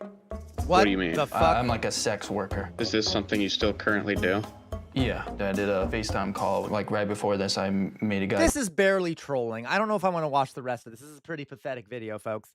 It's like, okay, you're just kind of making stupid jokes towards them. Okay. Anyway. Okay. I don't think that your moral compass really aligns with our... I can assure you I'm more of a patriot than... Nothing wrong with sex, folks. Than you, bub. We're not going to be proceeding with your membership request. We had other phone calls with different groups that went very similar. I am bisexual. I only date like white guys. Can I still join? No, you cannot. Yeah, isn't that funny, guys? Imagine the Patriot Front telling you that you're not moral because you're a sex worker. Buddy, you're in the Patriot Front. I mean, I don't really know what to tell you about that. I don't feel like you have a goddamn moral compass. Yeah, so guys, apparently, who would have thought? Isn't that funny? We're against the F word, bisexuals. That's fantastic. There we go, guys. For my fellow bis out there. There you go. Yay. Don't you love the bisexual hate? That's great. Okay. Bisexuals, all that stuff. We just question, do you think well, never mind. I don't want to go into it. It's fine. trolled these interviews since they required us to submit a picture of our driver's license in order to join. There was no chance of pranking them in person, but that's about to change. Next up is the Trinity White Knights of the KKK. There are multiple KKK groups across America. We found this one from a Facebook post someone made after finding this flyer in their front yard. We did what any normal person would have done and called the number on the flyer.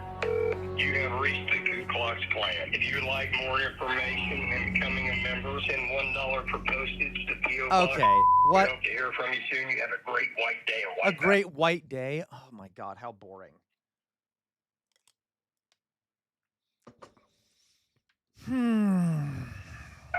Oh my God. So we wrote a letter and mailed it off to them. I'm located in Indiana and interested in joining. Signed, Levi Wade.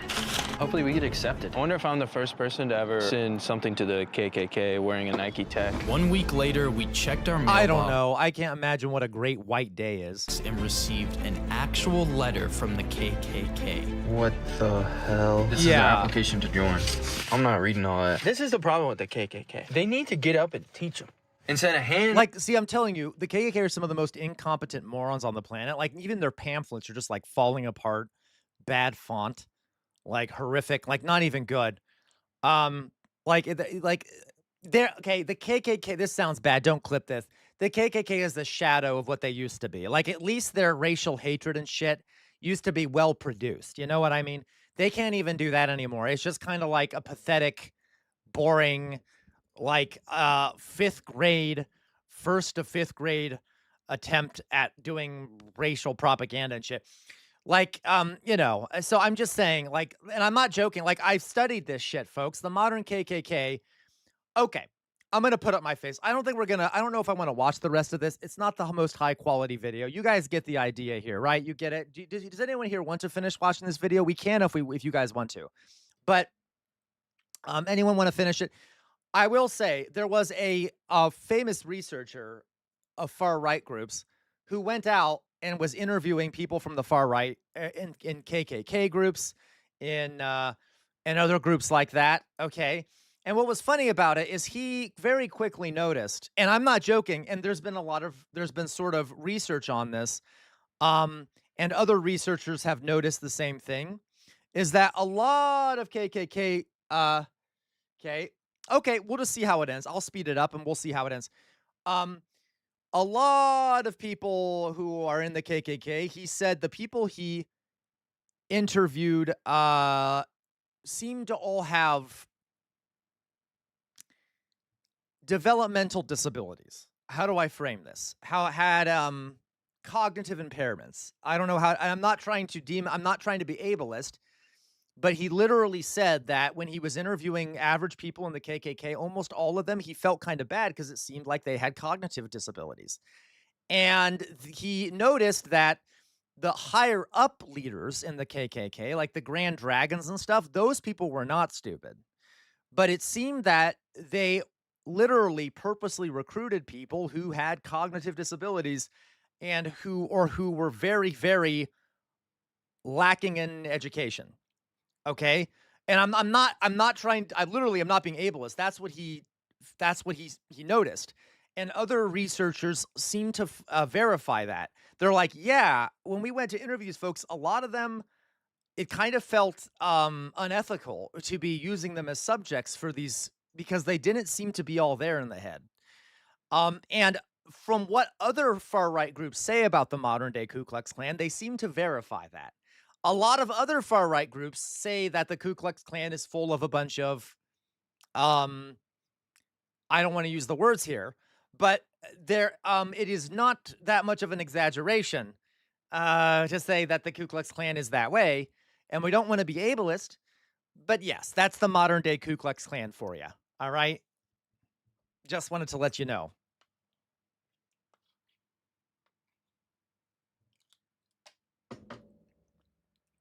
Okay. A freaking packet, yo.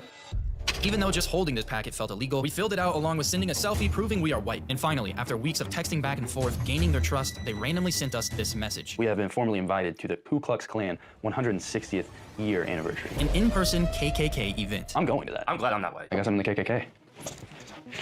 The KKK party is 2 months away, but before we prank that event, we accidentally trolled a group of 50 Nazis. While exploring a website that is basically the racist version of Facebook, we stumbled across the profile of a guy named Dave. Dude, that guy's like Santa Claus, right? His beard is so long. Occupation, securing a future for white children. Well, he has his Telegram, you can message him.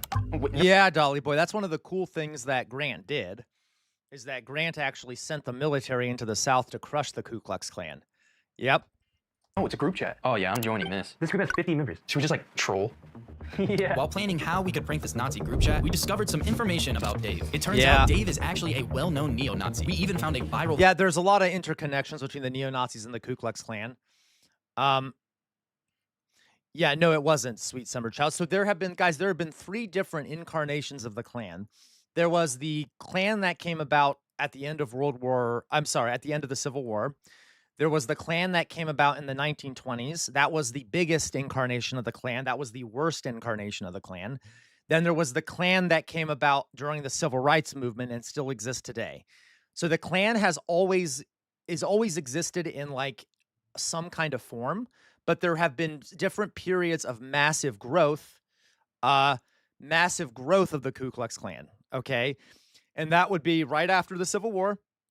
Or I'm sorry, during the year the Civil War ended, the 1920s with immigration and stuff, and then after the 1960s. Now, right now, the Klan is in kind of a, how do I put this? The Klan is in a recessive state, okay? It is not a very big organization, and even people on the far right don't like it. And the people that are in it are mostly all mentally deranged people, like I mentioned, not deranged, but cognitively impaired people that are morons. And not that those are the same thing. You guys see how careful I'm trying to be about saying these things. Okay. But yeah. So they might not be there. Honestly, of all the hate groups out there right now, the Klan is one of the least terrifying ones to me anymore. Okay. Because they're very small, and even other people on the right don't like them. That's not to say they're not dangerous. I'm just saying, okay? Video of him crashing out in Best Buy. I am a goddamn Nazi. What? He's been involved with multiple groups since he was born in the 1700s, and this was his brand new group he had created himself. Sadly for Dave and his army of Nazis, we came back a few days later with the perfect plan to prank them. The Telegram group has had a lot of activity recently. They sent this picture. This is some guy in his KKK outfit. Whoa. They have their own stickers for the group chat that somebody custom made. It's literally just a bunch of Nazi stuff. Rules for their group chat. No, I'm not gonna say any of these words. Wow. I'm trying to figure out what these mean. Oh, I get it. I don't know what the last one is. Don't say it in the chat. I don't know what it is. I know what one of the K's is. I know what the N is. I don't know what the second. Yeah, exactly. What's the second K word? Don't say it in the chat. I don't know though what the second K, the third one down is. Regardless. And I love it. And it says at the bottom, this is a respectable channel. That's disgusting. Okay. Yeah, exactly. What is the second K word that they use there? I don't know. And it says racism is strongly encouraged. That's a mix between the Nazi and Confederate flag. This is literally a hate group forming right in front of us. This is like 2003 Facebook. Oh, no. We know Atomic. We know that there's a slur for Jewish people. That's one of the K words. What's the other K word? Don't say it, guys. Don't say it in here. I'm just trying to figure it out. Shut this thing down. They said anyone can invite members. I asked for an invite link. Dave here sent me the join link. We take that link and we go to this suspicious website. We are going to deploy 20,000 bot members to join this group chat and basically destroy it. These are not real people that are joining. Submit. Right now there's 55 members. Let's. Oh no, that's okay, Sweet Summer Child. Let's see how high. Oh, what's going on? Look, 1,500. I'm gonna send Dave a message. I invited my boys. Dude, how many members? 4,131. I can't even scroll fast enough. Dave just texted me back. He doesn't even realize. He just said something about it. Group name LGBTQ fans. Oh wait, another 11,000. Dude, it says there's 16,000 members. Someone shared the group in a bot group, no doubt. He doesn't know it's you, bro. That's hot. That's a hot photo. Watch, I'm gonna download his profile picture and Photoshop it on a pride flag. Probably Antifa got in. Dude, he just said, one by one, we will ban them. Oh my God, guys, Antifa, you got in. This guy's an idiot. There's 55 people now. There's 20,000. There was an underground hate group that we single-handedly just stopped. And one of us is Asian, so that should be an even bigger accomplishment. What do you mean? In total, we applied to nearly 50 different groups and didn't get a response from most of them. But after 5 months of filming this video, It is finally time to bring the KKK in person. But we have a big problem. You see, they sent some more information about the event, and they're meeting in a Walmart parking lot before they go to the actual. Oh my God, this is what I mean, guys. I'm sorry. I'm trying so hard to not say things that are ableist about the Ku Klux Klan because there's nothing wrong. But like they're meeting in a Walmart parking lot. Do you guys, come on, it's the comedy writes itself. Like they really are. This incarnation of the Klan is not your grandfather's KKK. Let's put it that way. All right. Jesus. Okay. Actual festival. However, I'm banned from every Walmart in America, and while waiting to film this, Owen tore his ACL and is recovering from surgery right now, so I'm gonna have to recruit some of our friends to help us out. Yo, Cameron. I'm filming. Do you want to help us prank the KKK in a couple days? Are you serious? Yeah, because since Owen's gone. I have to do it? Yeah. I mean, I guess. Yeah, it'll be you and Aiden. Random request. Do you want to help us prank the KKK in a couple days? Of course. That was easy. This should be very interesting. We just drove 3 hours to a super small town in Kentucky. The KKK is meeting in a Walmart garden section in a couple. Oh my God. Minutes. Cameron and Aiden have a ton of BLM improvs, and they're gonna try to show some racists. Yeah, we might die. If they suspect me or if they know I'm a Jew, I'm running. This is our hidden camera. Oh, they have a Jewish person too. Oh my God, this is really funny. So they're bringing an Asian person, a Jewish person. Okay, this is gonna be funny. Is that so, Lurking Snow Leopard? Okay, I didn't know that. All right. There's a GoPro inside this cup. I think I'm actually going to trademark the cup GoPro. All right, good luck, guys. I just dropped them off. I'm about to drive by and scout it out. I'm on the phone call with them right now. I'm so not ready for this at all. I am actually scared. There's like a lot of cars here, bro. By the trees, Yes, there are two J-Rose. guys in black shirts just standing around. They have like little kids and stuff. The Trinity White Knights is like a super small dying group, apparently. Let's see how many members Yeah. they have. We're gonna hit this guy in the white shirt. Guys, too. most KKK groups are super small and dying. Okay, it's actually interesting. When Trump was during the 2008 financial crash, when there was a sudden explosion in the number of far right-wing groups, the Ku Klux Klan was one of the groups that did not really explode that much inside. A little bit, it got bigger, but not by much. There was much more growth in like white nationalist groups, like white nationalist paramilitary groups, like the Patriot Front, Atomwaffen, and things like that. But like the Klan is struggling. They're like falling apart. By the way, part of the reason why the Klan is struggling is because the Southern Poverty Law Center bankrupted them. And now Trump is going after the Southern Poverty Law Center. We have some petitions here if you wouldn't mind just taking a look real quick. We're here with the Unity Project, pretty much like a little organization that we recently started. The first petition we have here is petition to hire more blacks. Oh, no. Pretty much. What's it? I'm not sorry. Did you see your shirt? What is that? Wait, what is shirt? It was a guy in a Klan. It was like clear as day. Holy. He just shook hands with the two guys in the black shirts. That's definitely the meetup spot. Dude, that's insane. There's actually like women and kids here. I'm afraid. No, you don't have to, bro. Trust. Like, it's fine. Dude, I'm scared. The guy in the red car looks us. How's it going, man? Hey, how you doing? I'm here with like a little petition group. A petition to hire more black people. You're kidding with me. No, I'm being serious. What was your goal? No, we're having like the same thing too. We're giving out some. The LAPD is investigating Oops. a man who breached a fence at 2. The LAPD is happened? investigating. Book. It's not something that anybody signs. What did I do? It's like, are you guys? that's us undercover at an act. That was my fault. I clicked They have something. like little. There we go. He just shook hands with the two guys in the black shirts. There we go. I'm sorry. What are you talking about, Sylvie? KKK isn't real. It's actually the KKKK or the KKOKK. What the heck is that, Sylvie? What are you? Are you joking? That's funny. I'm not sure what you mean though. That's definitely the meetup Because spot. the KKK absolutely is real. It's insane. There's actually like women and kids here. I'm afraid. No, you don't have to, bro. Trust. Like, it's fine. Dude, I'm scared. The guy in the red car looks us. How's it going, man? Hey, how you doing? I'm here with like a little petition group. A petition to hire more black people. You're kidding with me.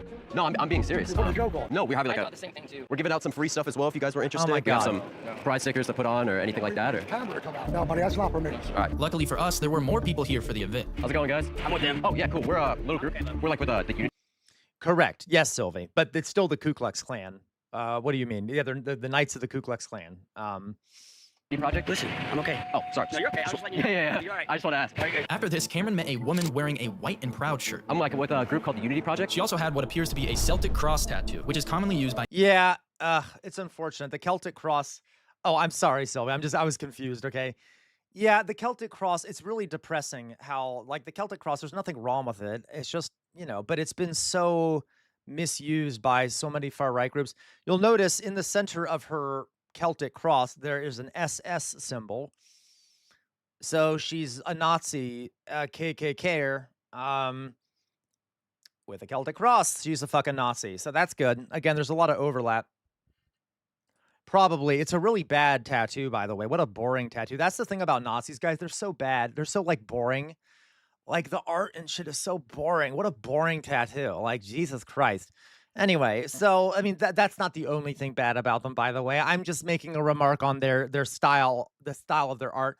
So boring, so uncreative. Anyway, yeah, they're like prison tattoos and shit. But regardless, I like how it says mom down here. Like, oh, I want to remember my mom. By the way, I'm a white supremacist genocidal monster. Okay, anyway, that's cute. What a nice... I wonder if the mom was a white supremacist, too. Neo-Nazis and KKK members. Yeah, The first petition we have here is a petition to hire some more black people. Hire more black people? Yes. Definitely not interested. Oh. No. Oh, okay. More white people need hired. We're trying to pretty much fire like all the white people and bring I in agree, Sylvie. 25% more black people. Oh, yeah, sorry about that. After this, all the cars left and headed out to their race. Oh my God, these motherfuckers! Look at this. I'm sorry. Is this a joke?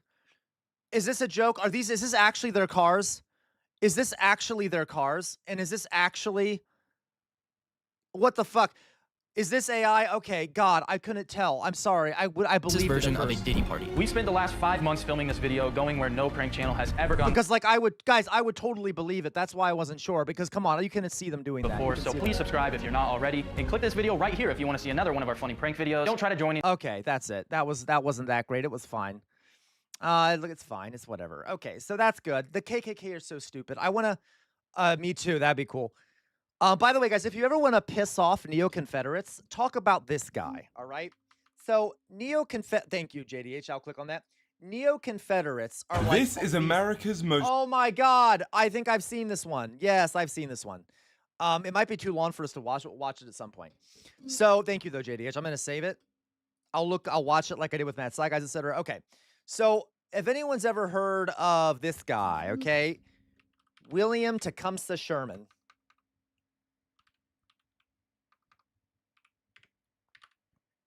If you really want to trigger people who like the South and like the Confederacy, okay, talk about this guy, all right? And William Tecumseh Sherman is this man right here. Now, he was a general. By the way, he's a very attractive man. Look at that. Look at that. Oh, look at that. So strong. Okay. Oh, I know, Doug. The times where I've gotten into like a fight with people who love the Confederacy, I always love triggering them by talking about how amazing Sherman was. Okay. So if you ever come to America or you ever meet someone who knows about the American Civil War, if you bring up Sherman, you will massively piss off the people from the South, and it's great, and I love it. And oftentimes, I'm not joking, if you bring up Sherman, that you will start seeing their true racist colors. I've seen videos where like people will bring up Sherman, and the Southern supporter who claims to not be racist will suddenly start talking pro-slavery and like using the N-word because it's very triggering. So Sherman was a general in the Union Army, okay, and he was ordered. And by the way, very based guy. The Lincoln and the generals in the Union Army were tired of the Confederacy not surrendering. They were being defeated left and right. Thousands of people were dying on both sides. It was clear the Confederacy wasn't going to win, and yet the Confederacy didn't surrender. So Lincoln, in another act of what I can only call Lincoln badassery that I totally support, and which is another sign that Lincoln was a pretty good president, okay? Lincoln ordered Sherman to march. I'll show you a map.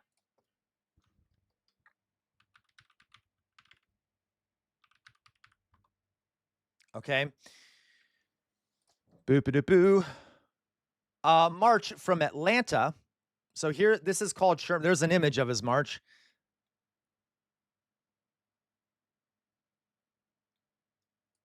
Wait a minute. Where the fuck is... Well, that's not a good image. I want to find a good map of it.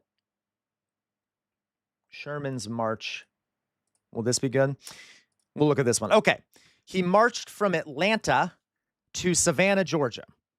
And yes, the tanks are named after him. And the entire way, he broke up his army into 4 different sections. and he told them to burn and destroy anything they came across.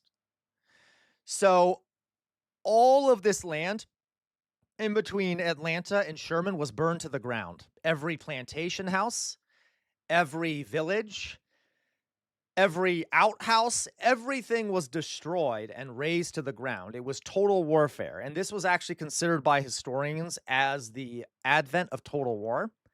And the idea here was that we need to make the South suffer to make them surrender, because they still think that they can win this war. We need to make people realize that they're going to lose. So he burned everything to the ground, and it's called Sherman's March, or Sherman's March to the Sea. Okay. And he even burned Savannah to the ground. Okay. And I totally support that shit. Okay. They also freed slaves as they were coming across them. And to this day, to this day, people pro-Confederacy people like are always screaming about how the North victimized them through Sherman, and how Sherman was, by the way, it was a 50-mile wide area of land that was burned all the way down to the coast. And it took 37 days. And it just destroyed everything. And to this day, Southerners who support the Confederacy hate Sherman. And like, they're always like, you Yankees committed so many war crimes against us. Do you remember Sherman's March to the Sea? Sherman's March to the Sea. Meanwhile, the Confederacy was fighting for slavery and then would do mass executions of black troops when they were captured, and other massive war crimes. So yeah, but I think Sherman was based, and it worked. This March to the Sea put a lot of pressure on the South and made it much harder for Lee to supply his army. Yeah, okay. So based. So if you ever want to piss off a neo-Confederate, just be like, oh my God, once they start talking about how Robert E. Lee was a great general, Robert E. Lee, one of the greatest generals of all time, be like, who's the great general? Oh my God, William Tecumseh Sherman. What an attractive man. Such an amazing general, too. Did a lot of great shit. Yeah, praise Sherman as much as you can. You will trigger the fuck out of them, okay? Just a note there. All right. Jay Williams. What'd you send me, Jay Williams? What'd you send me? Did you send me something, Jay Williams? What'd you say about that? Okay.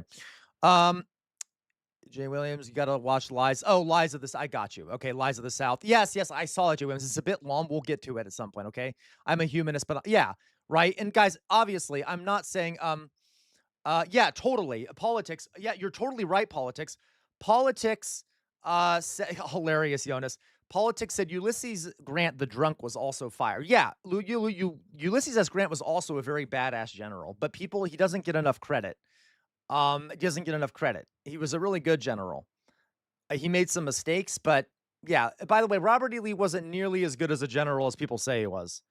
And it's so funny because the South loves him. Like, they're always gooning over Robert E. Lee, even though when he came up against other generals, he wasn't that great. Other generals that were good, he wasn't that great. Okay, anyway. So, there you go. Okay, so that's that. If you ever want to piss off neo-Confederates, talk about Sherman. Anyway, all right. If he was such a good general, they would have won the war. Yeah. And by the way, Robert E. Lee was actually stupid. Guys, it would have been easy to win the war against the North if the South had just stayed in the South and done guerrilla warfare the whole time, because the South is huge. They could have just used their fewer numbers and hid around in the trees and ambushed any Union army that came into the South, and they did several times. But then Robert E. Lee got desperate got arrogant and launched an offensive against the North, which is stupid if you're outnumbered. You need to use the, environment to your advantage, and he completely threw that out of the way. He completely threw that out the window, and that's where he started getting massively defeated. Anyway. Okay. All right. I don't know. What else should we do, guys? What else we got here? I felt like there was other stuff I wanted to show you guys. Let's go over to the reaction section. Oh, totally, Jonas. Also, people that are pro, yeah, exactly. Outer Signal. People totally should. They should have turtled up, Jonas. I mean, not sorry. You're right, Jonas. Anyone who celebrates the Crusades are morons. There are. Let me show you real fast. So the Crusade. I also hate how in America there are schools with their mascots are the Crusaders, and I'm like, what the fuck? Schools, mascots, Crusaders.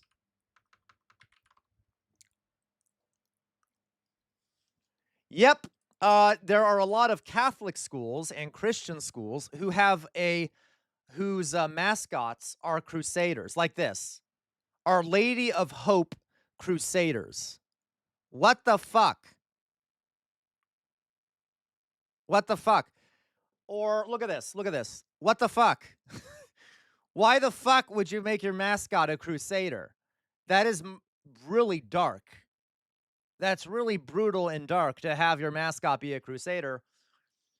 Yeah. Okay. Not great. What'd you say, Doug? You said secret government websites. What are you talking about? You put videos? You put videos out? What do you mean you put videos out?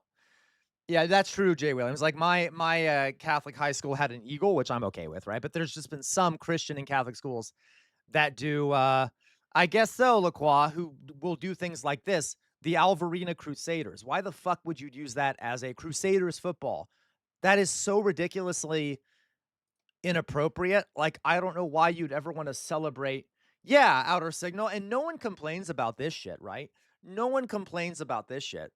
You never hear anyone in the media saying, maybe we shouldn't be naming our sports teams Crusaders, right? Now people will go against other sports team names like the Redskins, okay, the Redskins, or the Cleveland, what is it, the Indians. There's other groups that people have gotten mad about. No, those are larger, but why the fuck don't we also go after any group named the Crusaders, right? Because it's normalized to be, it is normalized to be, I guess, Islamophobic and to not really care about the implications of that stuff. Can you remind of the Latin name for why the plan for the Crusades was promoted by the Romans? Forgive me, Jonas. What do you mean? The Latin name for why the Crusades were promoted by the Romans? I'm not quite sure what you mean, Jonas. Okay. So, all right. Just a note there. Okay, Doug, we'll see what you got, Doug. We'll see what you got.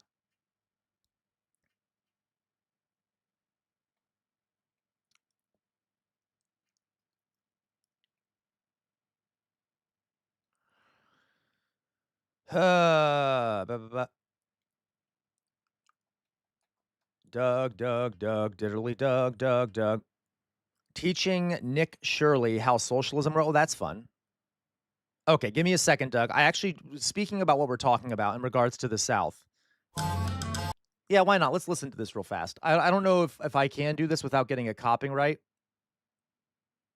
A plan. It's the plan you mentioned by. Oh, yes, Jonas. Thank you, Jonas. Okay, real fast. So Jonas asked me what was the plan for the church and stuff for the Crusades. So guys, basically the Crusades was a giant looting raid. Now this is, there's a lot that goes into this. Hello, Normalcy Seeker. How are you doing? So there were a lot of unlanded men in the kingdoms of Europe, okay? Like nobles, princes and stuff. Especially like second and third sons who do not inherit titles, because in Europe at this time, the eldest son would inherit their father's titles. So if you had 2 or 3 sons, the other sons aren't going to get much, okay? And that can cause problems. That can cause problems because then after the first son inherits, you have 2 other sons who really want what they inherited. So that was there was a lot of pressure on the church and on the states of Europe to find other land to hand out to the sons that did not inherit the thrones of Europe. Okay, so that's one reason for the Crusades. It was sort of trying to find a way to get land to hand out to unlanded sons. The other thing too is that there were the Vikings. So the Viking raiders who had been going around Europe looting and taking money and riches from places settled down in quite a few places. For example, the Vikings settled down in Normandy. The Normans, who were Vikings, settled down in France. The Vikings settled elsewhere too. So mixed in with this idea of we need to hand out land to unlanded nobility was the notion of raiding as something that needs to be done, and that is a positive good and is a way to get rich, okay? So there was sort of a cultural norm of also raiding around the time of the Crusades that was linked to the Vikings. On top of that, there was also the church felt that it was losing power in response to the growth of kingdoms, and it wanted to kind of reassert its authority. So there were all these things. Exactly, okay? Yeah, Outer Signal. Exactly, Outer Signal. Kind of like Game of Thrones. There were all these things going on. So the Crusades were kind of like a social political release valve for European society at the time. And like, guys, there's no way. Think about it. I don't care what society you're in. The Pope did not have the power, okay? Exactly, Jonas. The Pope not having the power, the Pope didn't have the power to order all these people from Europe to go do this. The fact that they went and did it is a sign that there were people all over Europe who wanted to do it. That there was a big push all over the place to actually engage in the Crusades. The Pope enabled it, but it was a giant movement throughout Europe because they needed land to give to their sons. And Jonas, you're right. There's this bullshit belief that the Muslims were the aggressors who kind of started it. Now, yes, there was some Muslim aggression in the Middle East, etc. But guys, you know where the most aggression was going on in the Christian world at this time? The Christian world. Most of the aggression was between different Christian kingdoms, okay? The Christians were fighting each other all over Europe. So another benefit of the Crusades was that it was a scapegoat. The Pope was like, can we all stop fighting each other and go fight the Muslims instead? Okay? So it is simply bullshit to say that it was a defensive action against the Muslims. It wasn't. Okay? It wasn't. It was sort of a scapegoaty thing to get more land, to scapegoat Muslims, to prevent fighting within Europe and things like that, okay? And it should be clear, guys, that also, you do know that the Christians had also taken shit from the Muslims too, right? Like, it's not like... Anyway, Jonas, history is basically a lesson on how people are easily influenced to committing evil. We need massive reform. Absolutely, Jonas. Okay, but they wanted a free Holy Land, right? And by the way, guys, the religious ideology at the time made this easier. A lot of people did go and fight in crusades because they believed that there was a religious reason to do that. But as I always say, guys, religion is used as an excuse or a backing ideology for political or economic purposes. That's exactly what happened in the Crusades. Okay, it was used as an excuse for the economic and political reasons it was actually being done. Yes, Dolly Boy. Also, if it was to scapegoat Muslims, it really backfired considering how yeah, it didn't work, obviously, Dolly Boy. And I will say, I want to be clear. There were guys like later, especially, there was aggression by the Muslim empires and things like that. If you look at, for example, the Ottoman Empire was very aggressive. It was an empire. It had nothing to do with Islam, by the way. It was just that it was an empire, and the Ottomans were brilliant militarily and conquered a lot of territory. But the fact that it was but this was before that. Okay, this was before that. And yeah, okay. And it should also be noted, guys, if you think this was against Muslims, as these crusaders were heading into the Middle East, what did they do while they were on their way to the Muslim Middle East? I think Dolly Boy will be able to tell you. He's a historian. He knows. What are some of the things that they did on the way to attacking the Muslims, these crusaders, when they were sent to the Middle East? Do we know? Does someone tell me? Cor it was. A lot of it was Lacroix, okay, because the Byzantines wanted that support. Correct, Ollie boy. The Crusaders raped and pillaged their way through non-Catholic Christian kingdoms. They looted Byzantium, which was an Orthodox Christian city. They literally attacked other Christians too who weren't Catholics and looted them too. It was like a giant looting raid. Okay? I have, Jonas. I agree that I know Ibsina was very critical about the Islamic conquest and being overly religious. Absolutely. There were a whole bunch of disagreeing Islamic scholars talking about that. It wasn't like, obviously, these conquests were political. So yeah, the ruling classes amongst these Islamic kingdoms sometimes did things that human beings do, seeking power and wealth and things like that. And there were Muslims who critiqued it because it's a human thing, right? It has nothing to do with Islam. Sometimes the religious ideology would be used to support the political and economic conquest, but the same thing with Christianity. And it's just, okay, it's bullshit. Whatever. You guys get my point. Yeah, so one last thing, guys. Yeah, it absolutely, yeah, right, Jonas? Okay. One last thing. I know I'm on a rant here. Oh my God, my spine. Okay, I know I'm on a rant here, but did I tell you guys about the Children's Crusades? Did I tell you guys about the Children's Crusades? Now there isn't that much historic evidence about this. We have some historic evidence, but it got to the point where these crusades failed. Okay, that's okay. It's kind of I hope you guys are enjoying the conversation. I know I've lost a few viewers. I don't care. I love history. So there is one. There were multiple crusades that were launched by the Europeans against the Islamic world. One of the last ones, the first one was successful partially. After they lost the Holy Land, they tried some other ones and they almost all failed. They started to get desperate. Okay, the Christian kingdom started getting desperate. So one of the stupid things that these Christian kingdoms did is that they started believing, yes, Jay Williams, literally, they started believing, well, because sometimes, guys, honestly, sometimes the religion does take over the reasons. That's what becomes dangerous about a religion sometimes, is that it might start political and economic, but sometimes if you use religious ideology to push an economic or political goal, it's kind of like opening Pandora's box. Because if you convinced enough of people that it's about religion, they will start using religion for other things that might not be political or fully economic, okay? So a lot of folks in Europe started thinking religiously, and they're like, you know what? Why won't God let us win these crusades? It must be that the people we're sending on the crusades are sinners and are not pure enough to be considered worthy of defeating the Muslims. You know what group of people God would think is definitely worthy, okay, of conquering the Holy Land because they're pure? Children. So the last crusade was an attempt to gather a bunch of children to march on the Holy Land in the hopes that God surely wouldn't let them be slaughtered because they're pure Christian children, and God would never let Christian children die.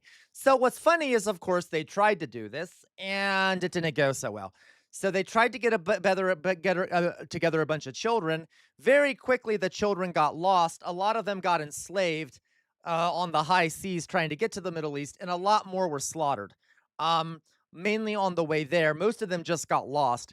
But we also don't have that many historical documents about so we don't know all the details, but it was a complete flop and kind of a dark, hilarious flop. Okay? In an attempt, this is where the religious ideology got out of hand. Okay? Yeah, they sent the babies out. It's absurd. So the Catholic Church kind of really lost its fucking mind at that point. Okay? All right. Exactly. You're totally right. We talked about Khaldun, right, Jonas?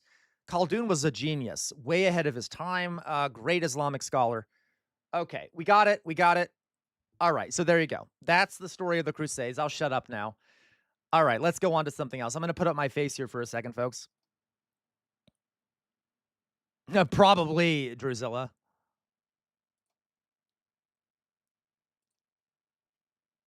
Okay. All right. Real fast, guys. I'm gonna sit down because I've been standing for a bit while here. I've been trying to stand for longer because it's better for my health or whatever. Fuck it. So I got into it. Guys, do you guys remember when I posted that video on oh, absolutely. Of course it has, Jonas. Of course it has. I mean, that's just a fact. It's not what you think, Jonas. That's literal, or it's not what you believe. It's just reality.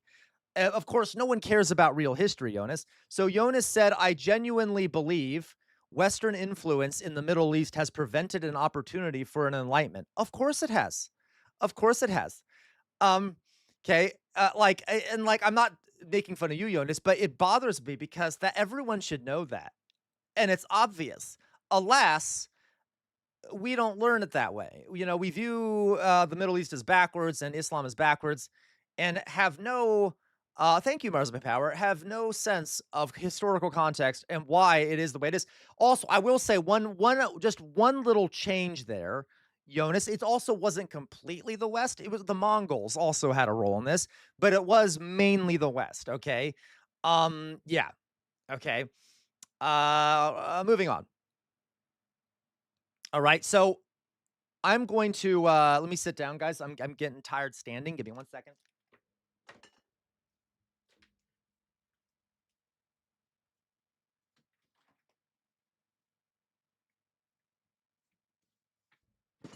Ugh. All right.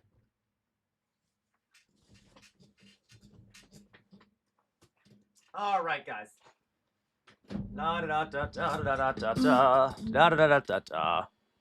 Ah, this is nice. This is nice.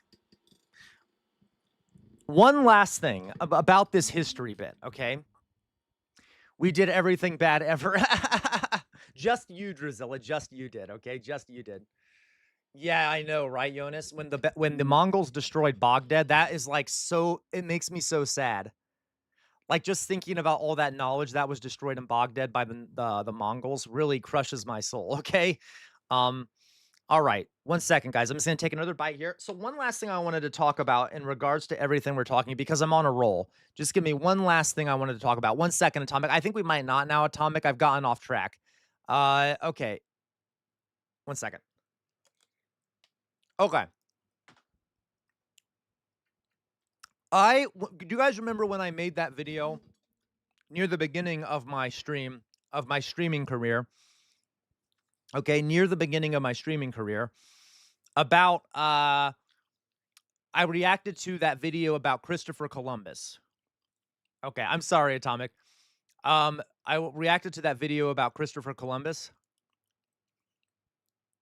Okay, and I posted it on YouTube, and it actually was one of my most popular videos. Some of the shit, yeah, some of the shit I got in the comments, one thing that I got a lot of, okay, one of the things I got a lot of was comments about what I said about the Reconquista of Spain. So let me show you, let me just real fast, give me a second, okay, bear with me. For the people that don't like the history stuff, whatever.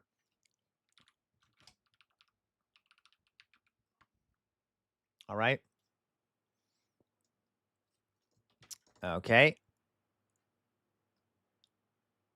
Let's see here. The Reconquista images. So for those who don't know, okay, for those that don't know,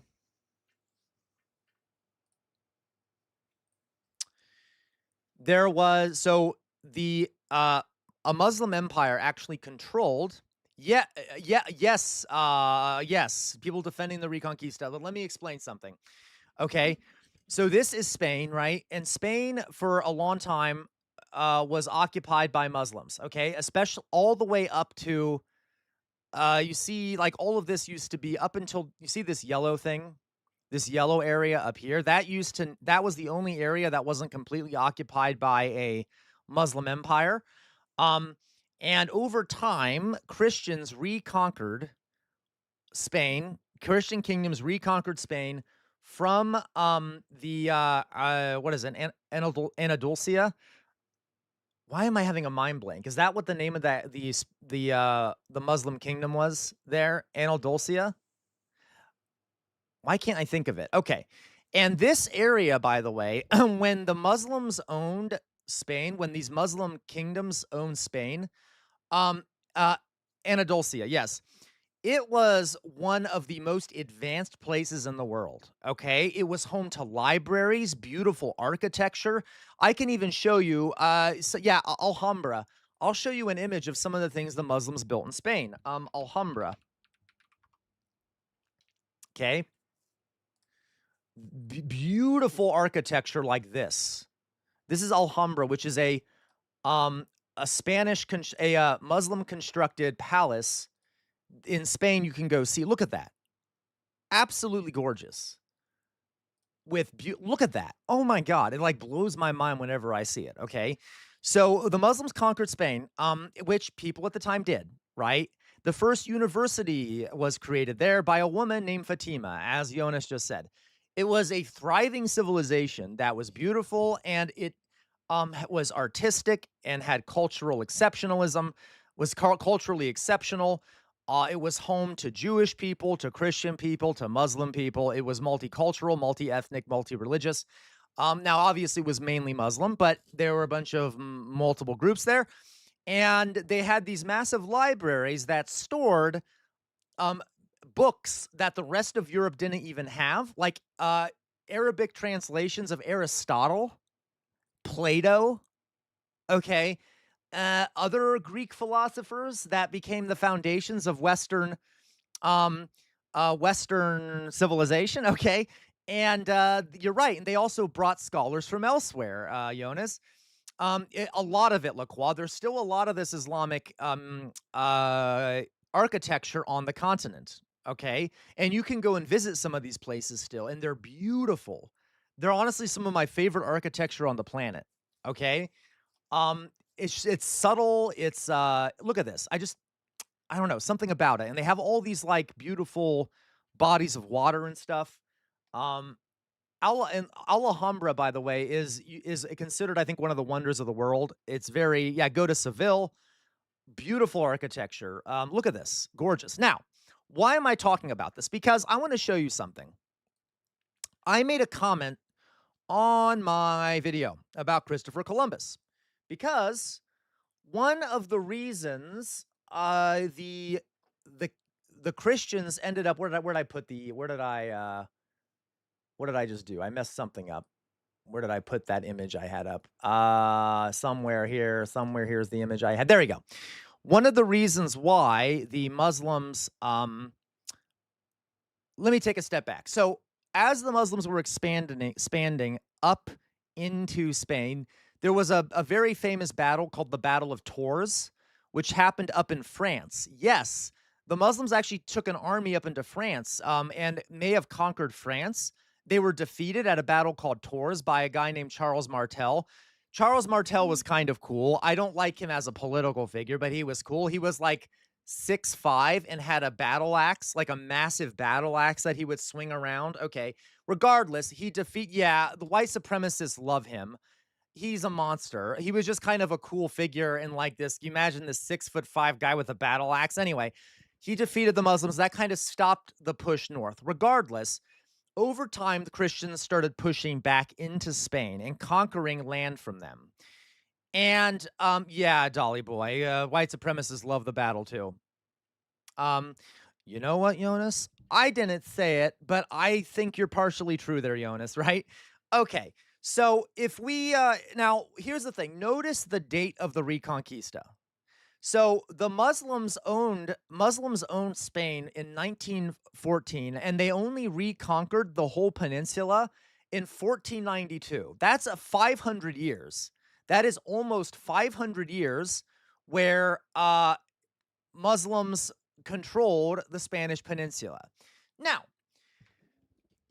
the reason I'm saying this is because during my 1492. Did I say 1914? Whatever. Okay.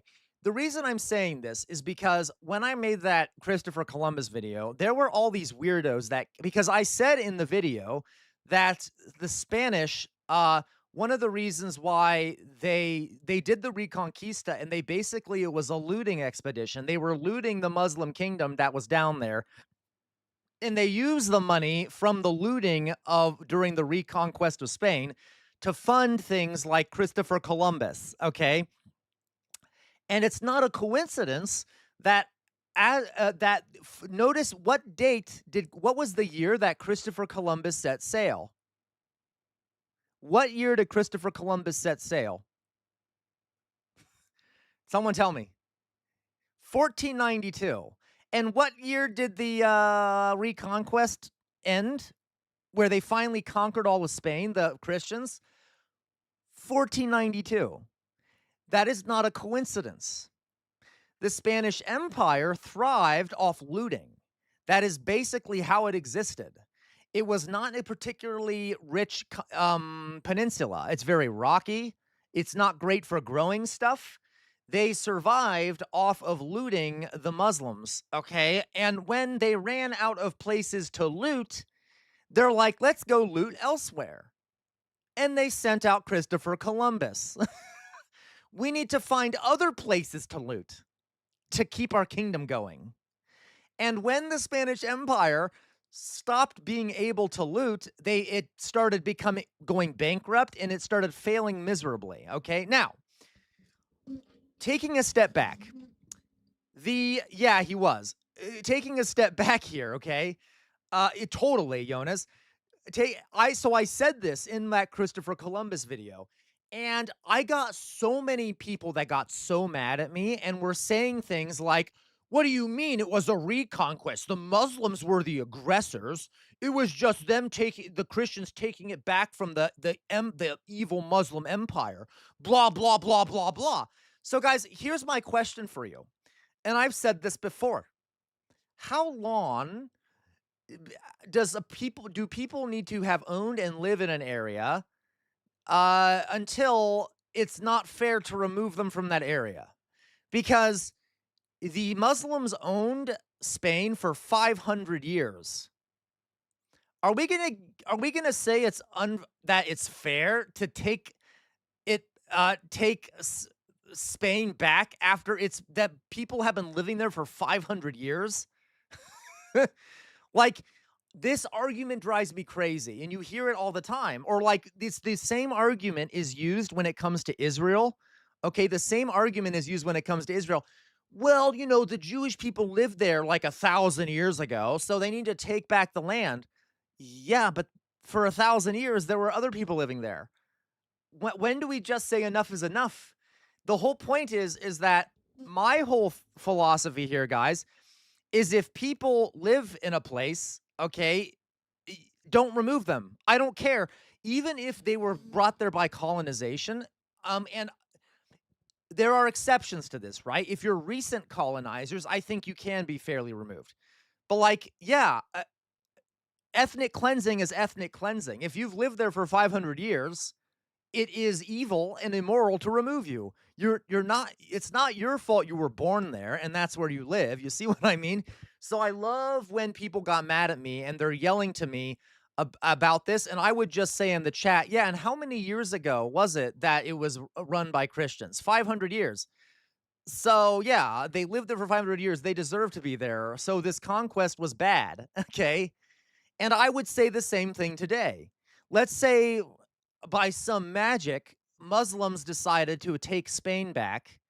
I would be like, no, the Christians have lived, like the European Spanish people have lived there for ages. We're not going to remove them, okay? So just a note there, okay? There are a lot of apologists out here for the Reconquista, which is weird to me. But no, that doesn't make it good. Just because you see what I mean? Anyway, just a weird note I wanted to complain to someone about. Does anyone disagree with me on that? I know when I was in high school, the same thing was told to me. Like, we were presented in high school that like the Reconquista was a glorious and rightful thing and that the Muslim entry into Europe was scary. Okay. Yeah. Okay. Right? Like, and this is where, and I kind of, now that we're talking about this, you guys have gotten me going and I'm not going to shut up. Okay. Okay. I'm not going to shut up. And this is where, we, just want to, okay. Hilarious, Sylvie. If that's not apartheid, exactly. And I want to point out, guys, this is where I am conflicted about Israel. All right. And this is something I do want to legitimately talk to you guys about. Because there are a lot of lefties out there and a lot of people who I understand the anger, who say that Israel should be destroyed and the people there expelled. And I mean, like, get rid of the Israeli state and then remove all the Jewish settlers from the area. At what point does it become ethnic cleansing? And listen, I think that the West Bank ought to be, I think the West Bank should be I think people should be removed from the West Bank. Okay? But like, we're not, a lot of the Jewish folks that live there have grown up there. Certain recent settlers should be removed. Like, and this is I don't know what the line is. I don't know what the line is. Okay. So it's just something I want you to think about. Okay. And I worry sometimes, at what point does something become ethnic cleansing? Yeah, the state of Israel is evil. Okay. But a lot of the folks that live there were born there, and it isn't their fault that they're there. It's a rough thing. Or you'll hear some folks talk about how, like, anyway. Okay. But at the same time, it's still unjust, right? Because a lot of the people there live on land, even though they were born there, that was seized from Palestinians who still exist. So I don't have the answer. But it's just it's one of those things that doesn't really have a good answer, but that we should not think about it. Don't just in anger make the assumption that people should be ethnically cleansed. Okay. Yeah. So it's just a note there. I agree. And that's what I want, Le Quabois. I want there to be a single secular state with equal rights for everyone. Okay. Like, I want there to be one state. I love the one state solution. You have a multi-ethnic, multi-religious state, democracy with equal rights for everyone, Muslim and Jewish. Okay. That's fantastic. Let's do it. Okay. So anyway, just a note. That is fine, Jonas. That is fine. And I don't know if it'll ever happen. I don't know if it'll ever happen. Jonas, it's sort of, Jonas, you're right. Like, it's sort of a pie in the sky thing. A pie in the sky thing. This idea of, like, we're going to be able to have a one state solution. When? Because right now, I don't think it's possible. And you'll hear, though, people like Hassan Piker say that, like, the one state solution is the base solution and the best solution, and the two state solution is a Zionist solution. I think that's a bit of an exaggeration. Literally, a two state solution might be the only possible solution given the amount of hatred right now. I don't know. So I'm not an expert on this, but, like, I would much prefer one state. I don't know if it's possible. Okay. But as long as we don't have, like, an ethno state in the area, okay? Yeah, Jonas, but Sylvie, that's not true, okay? And forgive me, Sylvie. I've heard that argument, Sylvie, when you say this is the two-state solution. No, Sylvie, there isn't. The Palestinians don't have a state. They don't have a state. So we haven't seen a scenario yet where the Palestinians have a state and the Israelis have a state, okay? So I don't know. And again, though, Sylvia, I could be wrong. It's just, I don't know. My goal would be a one-state solution. I just don't see that ever happening anytime soon. I don't know. So I don't have a set idea on this. Regardless, there's my little rant there. Okay.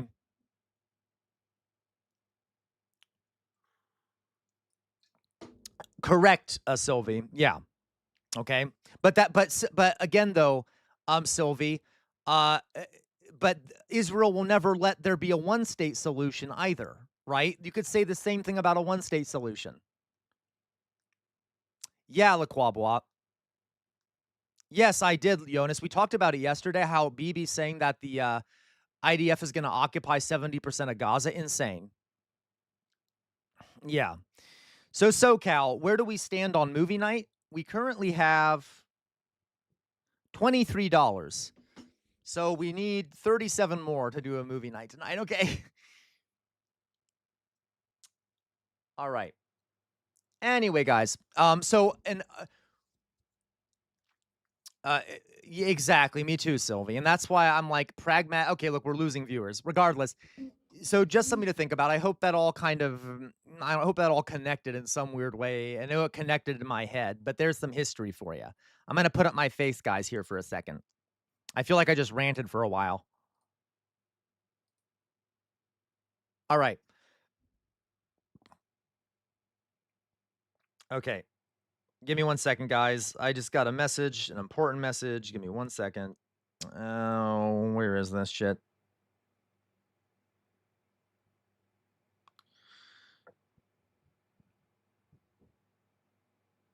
Okay. Oh my God! Thank you so much, Dolly Boy. Thank you. Dolly Boy just sent me 1,100 bits. That's insane, Dolly Boy. Thank you. Is that like $20? Is that $20? I think that's $20, isn't it? How much money? How much money is 1,100 bits? I'm looking it up. I'm looking it up. Don't worry.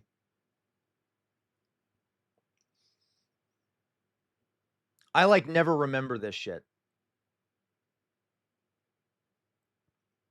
$11. $11. Okay, so that would be plus 11. Okay, 34. Oh, $20? Okay, you spent $20. Did you spend $20?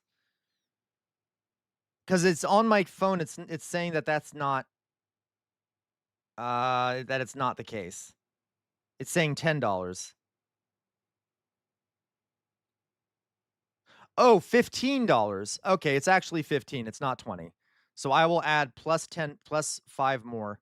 So now we're at 39. Okay. And now we're at 39. No, it's $15. Thank you, Jonas. Thank you. Oh my God, I feel bad. I'm like nitpicking. So I get like 3/4 of it, I think. Okay. So that would be for 400 bits. That is 400 bits. Bits to USD purchase.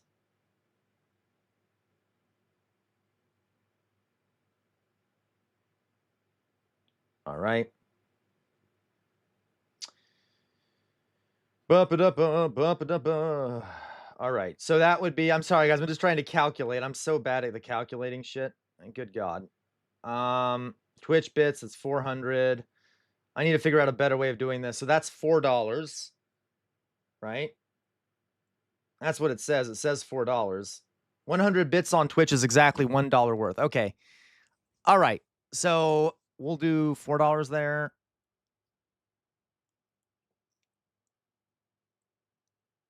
All right. So 17 more. All right, guys. Let's go. Did you get everything on the do I get everything on the coffee thing? Most of it. I think the buy me a coffee is the best way. I think I get most of the cut on there. Once my hey guys, we have a hype train. Thank you guys, everyone who's donated. Okay. I think Twitch takes half. I don't really know, guys. I need to being this tight with how much money you're getting. Fuck, you really must have Scottish. I'm sorry, Dolly Boy. I know I have to. But thank you guys. I have to I don't know how much I have to figure out how this how this transfers, etc. Whatever. So, okay, guys. We're almost there to so if we get 13 more, or sorry, 17 more, we'll do a movie tonight. Okay. Let's see here. I did count Jonas's. I did count Jonas's.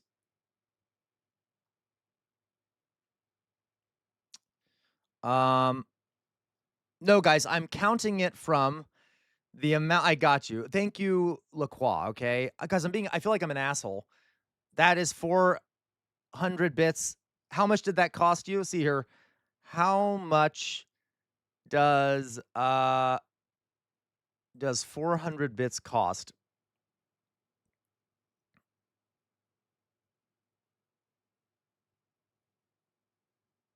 bits cost? Ooh.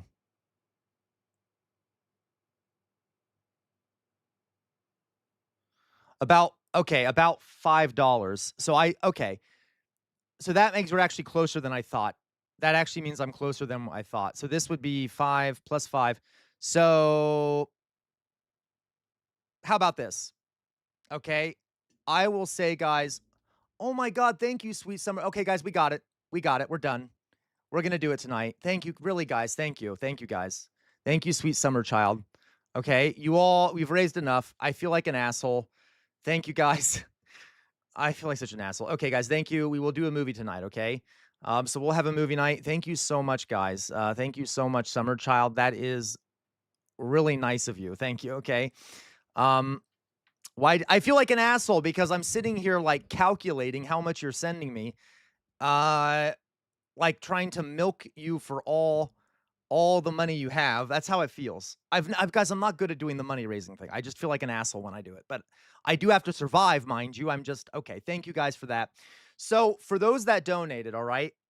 I wanted to watch, we're not going to do Roots, Jonas. I don't care. We're not going to do Roots. Okay. We have some other options because I'm a racist, Jonas. No. Okay. But we're going to do something thou shalt not covet. How dare you, JDH? It's survival. Okay, I'm joking, Jonas. Okay, so I wanted to watch, guys, Little Miss Sunshine. Okay, I wanted to watch Little Miss Sunshine, because I thought that would be fun. But we don't have to watch that. For all the people that donated, for all that, be quiet, Drusilla. How dare you? Okay. I'm sorry. I'm being asked you. For all the people that donated, if there's a movie or shit you want to watch, Jonas said Roots, so I could add that to the list. Okay, I could add that to the list of things to watch. We could do Roots. We could do Little Miss Sunshine. I will do a poll over on the Discord. Please join the Discord. That include definitely you too, Sweet Summer Child. Please join the Discord because if you do, you can then vote in the poll, or you can then give me a movie you want us to watch. Okay.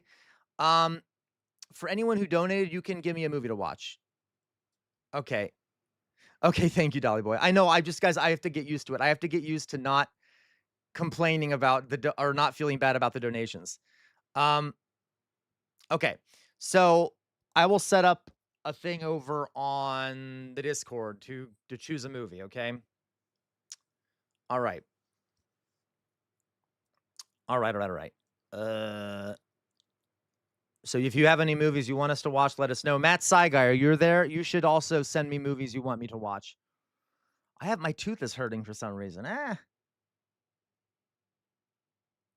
Add Darfur. Okay. We'll do that. I'll do that too. Okay, guys. 1 second. Oh, Brother, Where Art Thou is a good movie, JDH. I like that one. I'm going to quickly take a painkiller for my tooth. I'm sorry. I'm like stalling right now. Give me a second.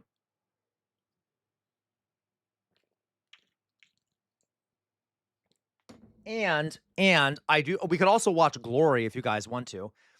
To be clear, try to make it 2 hours or less, okay? We can't watch a movie that's like 2.5 to 3 hours, right? That's a lot of fucking time to sit and watch a movie together. We could watch Django. That is true. I do like Django Unchained. No, SoCal, this is amphetamine. This is an amphetamine. This is my ADHD medication, which I just flashed at all of you. You can probably see my name on it, whatever. And then we can that's fine, Jonas. And then, but I'm taking over-the-counter painkillers, SoCal. I'm taking, what is it called? Naproxen sodium for my tooth. Okay. We could do 12 Years a Slave. So, Sylvie, in the mornings, I take, let's just chat for a little bit, guys. In the mornings, I take Vyvanse.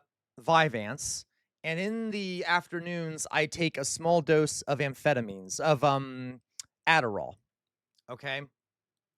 So that's my stimulant regimen for the ADHD, okay? Oof. Okay, guys, let's chat, shall we? Let's just do a little chat. I can't stand Hamilton, Dolly Boy. It's fun. It has good music, but the history makes me want to lose my mind. I enjoy watching it, but it's like Hamilton is not great. It is fun though. Okay. Let's put it this way. The history isn't bad. It's just that it really whitewashes it and tries to make it seem like it was they're trying to make something multicultural and multiracial that was fundamentally racist, and it's weird to me. I got you, Dolly Boy. Okay. All right, guys. So thank you everyone who donated. Really, I deeply appreciate you. Oh, that's awesome, Jonas. Okay. So, what was I about to say, guys? What was I about to say? Now, guys, also for those that are recommending movie, please also think about what it is like the audience and shit. Okay. Like something, it should be something entertaining that is also a good movie, okay, that will keep people's interest, right? But like Darfur sounds good. But that's also why I was thinking Little Miss Sunshine, because it's a funny movie, it's interesting, and it's not terribly long. So we will I will put up a poll over on YouTube, okay? All right. Let's see what else we can do here, guys. Give me a second. We have some other videos I could react to. That's interesting, Gwen, that the law criminalizing gay acts in Ghana.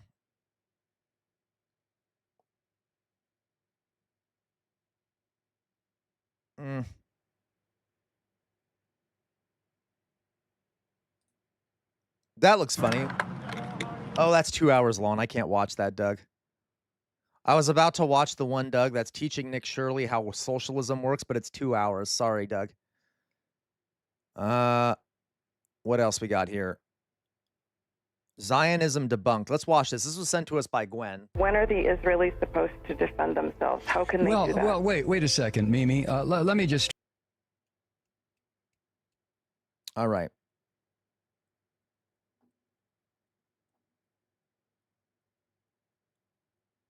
Let's watch this one. This one is done by, this was sent to us by Gwen. Give me a second. I know. Oh, thank you, Dolly Boy. I'm going to be putting it up. I was just kind of being quiet and looking through stuff. Have you seen Little Miss Sunshine, Jonas? I'm curious. So let's watch this. This was sent to us by Gwen. Are you still here, Gwen? Here we go. Turn it around and ask. 1 second.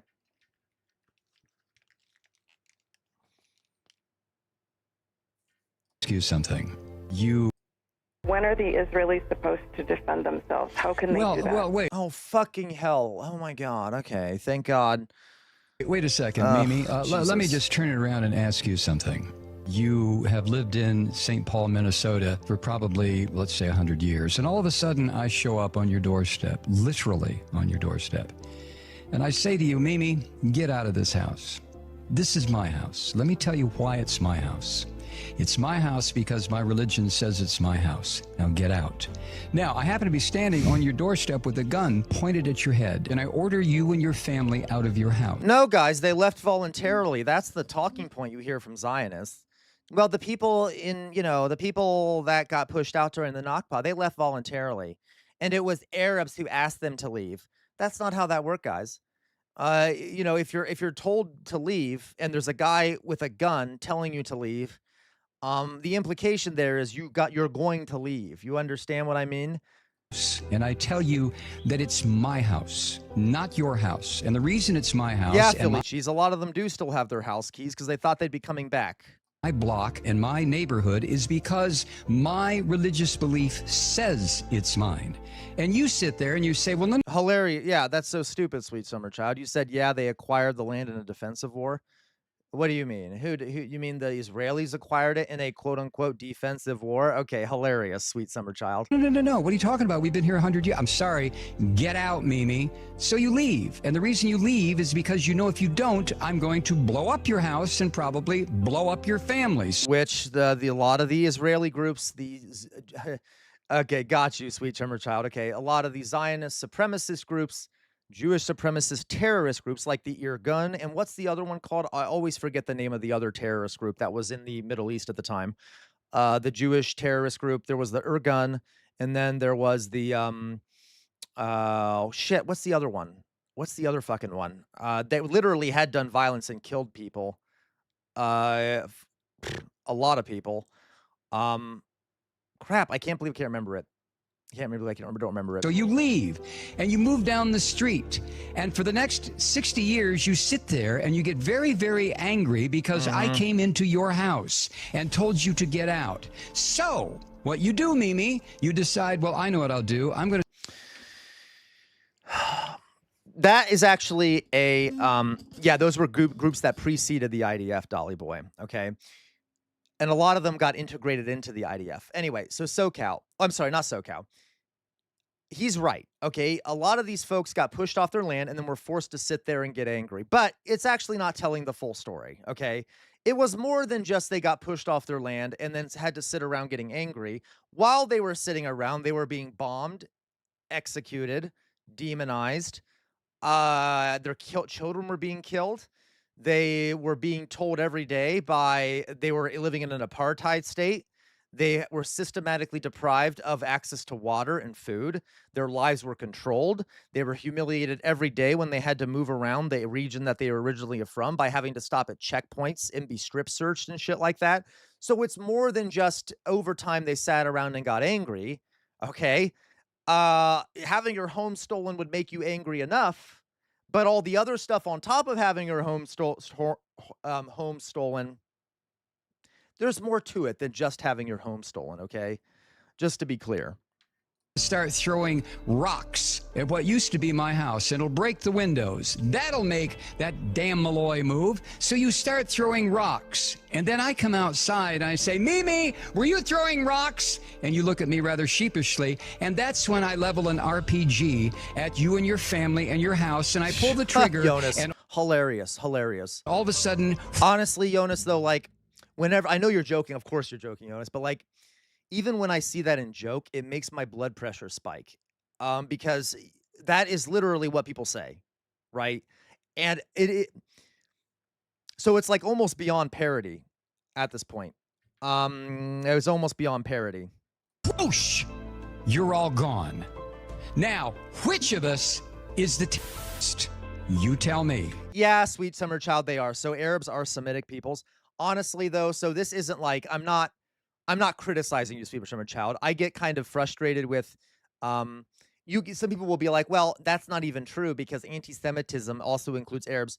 Yes, but we know what the word means. The word it refers to Jewish people. Like, that's the vast majority of the time when people use the word anti-Semitic, it means Jewish people.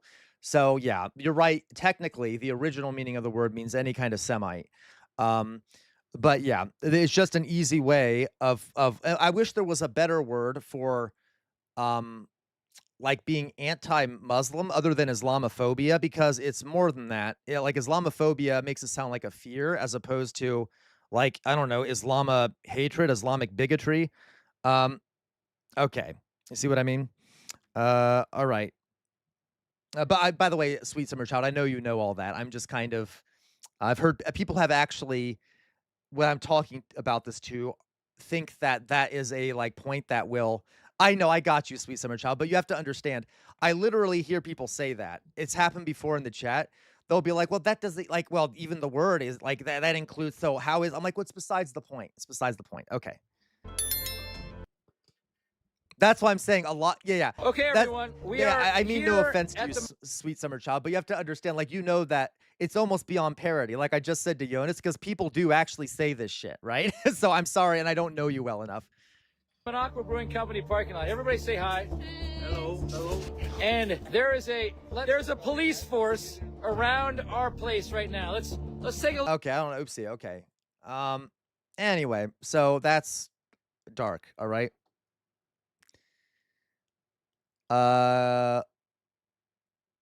LaQuabois, I wish more people knew that the whole Jew equals Semite thing is a thing that was created by Nazi race scientists. Absolutely, LaQuabois, you're right. But we're limited by language, unfortunately, right? Like there isn't, I wish there was a better word for these things, but alas, you know. Okay, let's see. What else we can react to now?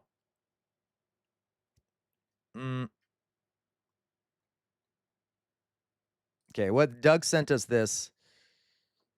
The analogy. This is too long. This is 30 minutes. You know what, Doug? I'll save this. We'll watch it another time. There's a few of you have sent videos that we can't watch because of time and shit like that. So this is almost half an hour long. I will save it. We'll watch it a different time, Doug. It literally is just too long. Right now. Give me 1 second. See what else we got. My brain is slowing down, people. Give me a second here, okay? I need to find some other stuff to watch. I found a second.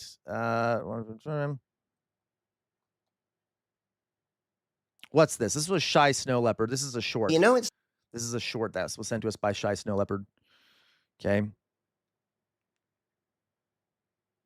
Not pessimistic to talk about the horrible things that have gone on and do go on, to talk about the atrocities that modern society are built on top of, right? It's optimistic. It means that you actually believe that we could and should be doing better as a society than we currently are. This popular attitude of, I don't like to focus on politics and global oppression and things I can't control. I just focus on myself and my own development. I hate that. That's an ideology. That's the elite ideology. Okay? The pessimism. See, now, though, sweet summer child, if I start calling you SSC, I'm one of these days I'm accidentally going to call you SS, and that won't sound great, okay? Can I just call you, like, I can't call you, oh, my God. I was about to say, can I call you Child 69? But that sounds bad, too. How about this? I'll call you Sweet, okay? Hello, Sweet Summer. Okay, anyway. Right? That's the loser mentality, the quitter mentality. What do you mean, things you can't control? Have you ever looked in a history book? Modern history is literally chocked full of people collectively demanding better from society to be willing I didn't say anything, okay? Maybe I shouldn't have said that out loud, all to right? participate in it. Every women's rights movement or civil rights movement, every push against slavery or towards equality, every workers' rights movement or unionization, every single tiny little step in the right direction. You think these things were just gifted to us by our beneficent rulers above? You think slavery was abolished, or at least officially abolished, because the slavers just woke up one day and had an ideological shift, just decided they were tired of oppressing people? Every tiny piece of progress ever made has been forcibly pried out of the claws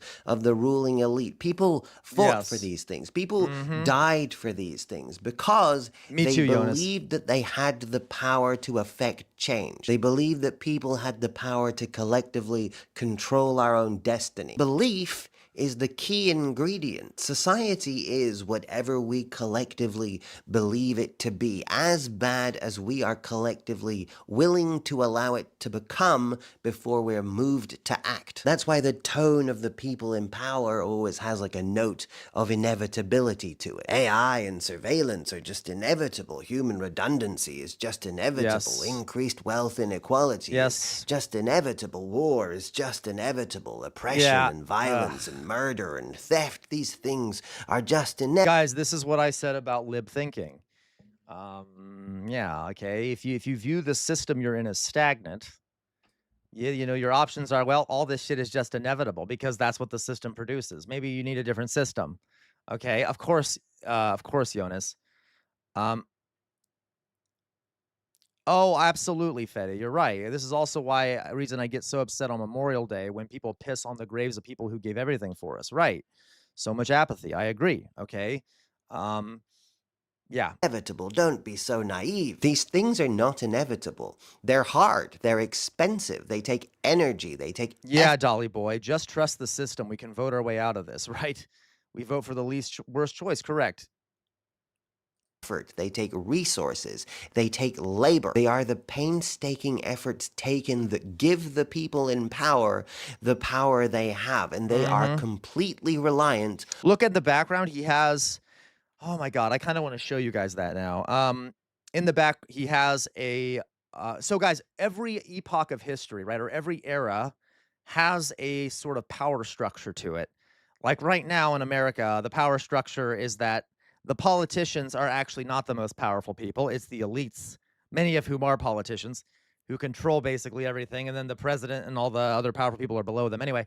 But like in feudal Europe, right, you can see the power structure behind him. That's interesting. On the people who enact them and enable them to believe that they have no choice in the matter. Belief is the key ingredient. Now, if you do want to focus on your own success and your own development, good. You should do that. Everyone should always do that. Working to make the best of the circumstances you're in is a good decision, regardless of the circumstances you're in, but it should not preclude being willing to participate in a collective effort to improve those circumstances. See, whether you like to admit it or not, that is the most significant factor when it comes to actually realizing your personal success, increasing the amount of tools you have available to you, making sure that the environment you're in is actually conducive to the success that you're trying to materialize. If you do insist on seeing yourself entirely in a vacuum and seeing your own success and your own development as completely detached and separate. It's such a capitalist way of thinking too, such a liberal way of thinking, right? Like you only focus on your own self and your own development, right? That also implies, by the way, that there's something wrong with you, right? That you are flawed and you have to change yourself for the sake of the system. Well, maybe there's nothing wrong with you, and maybe the system is the problem, that it's making you change who you are, okay? Yeah, this is like, that's what I say, for example, about having ADHD. There ain't nothing wrong with me. The problem is that the system doesn't like ADHD because it's bad for having good workers, okay? You see what I mean? Like, all right. And then we medicalize it and make it seem like it's a disorder. Or autism, for example, okay? Being on the spectrum, there's nothing wrong with people who are on the spectrum. The problem is that society doesn't like that because it can be bad for efficiency and like producing shit for the powerful and wealthy, okay?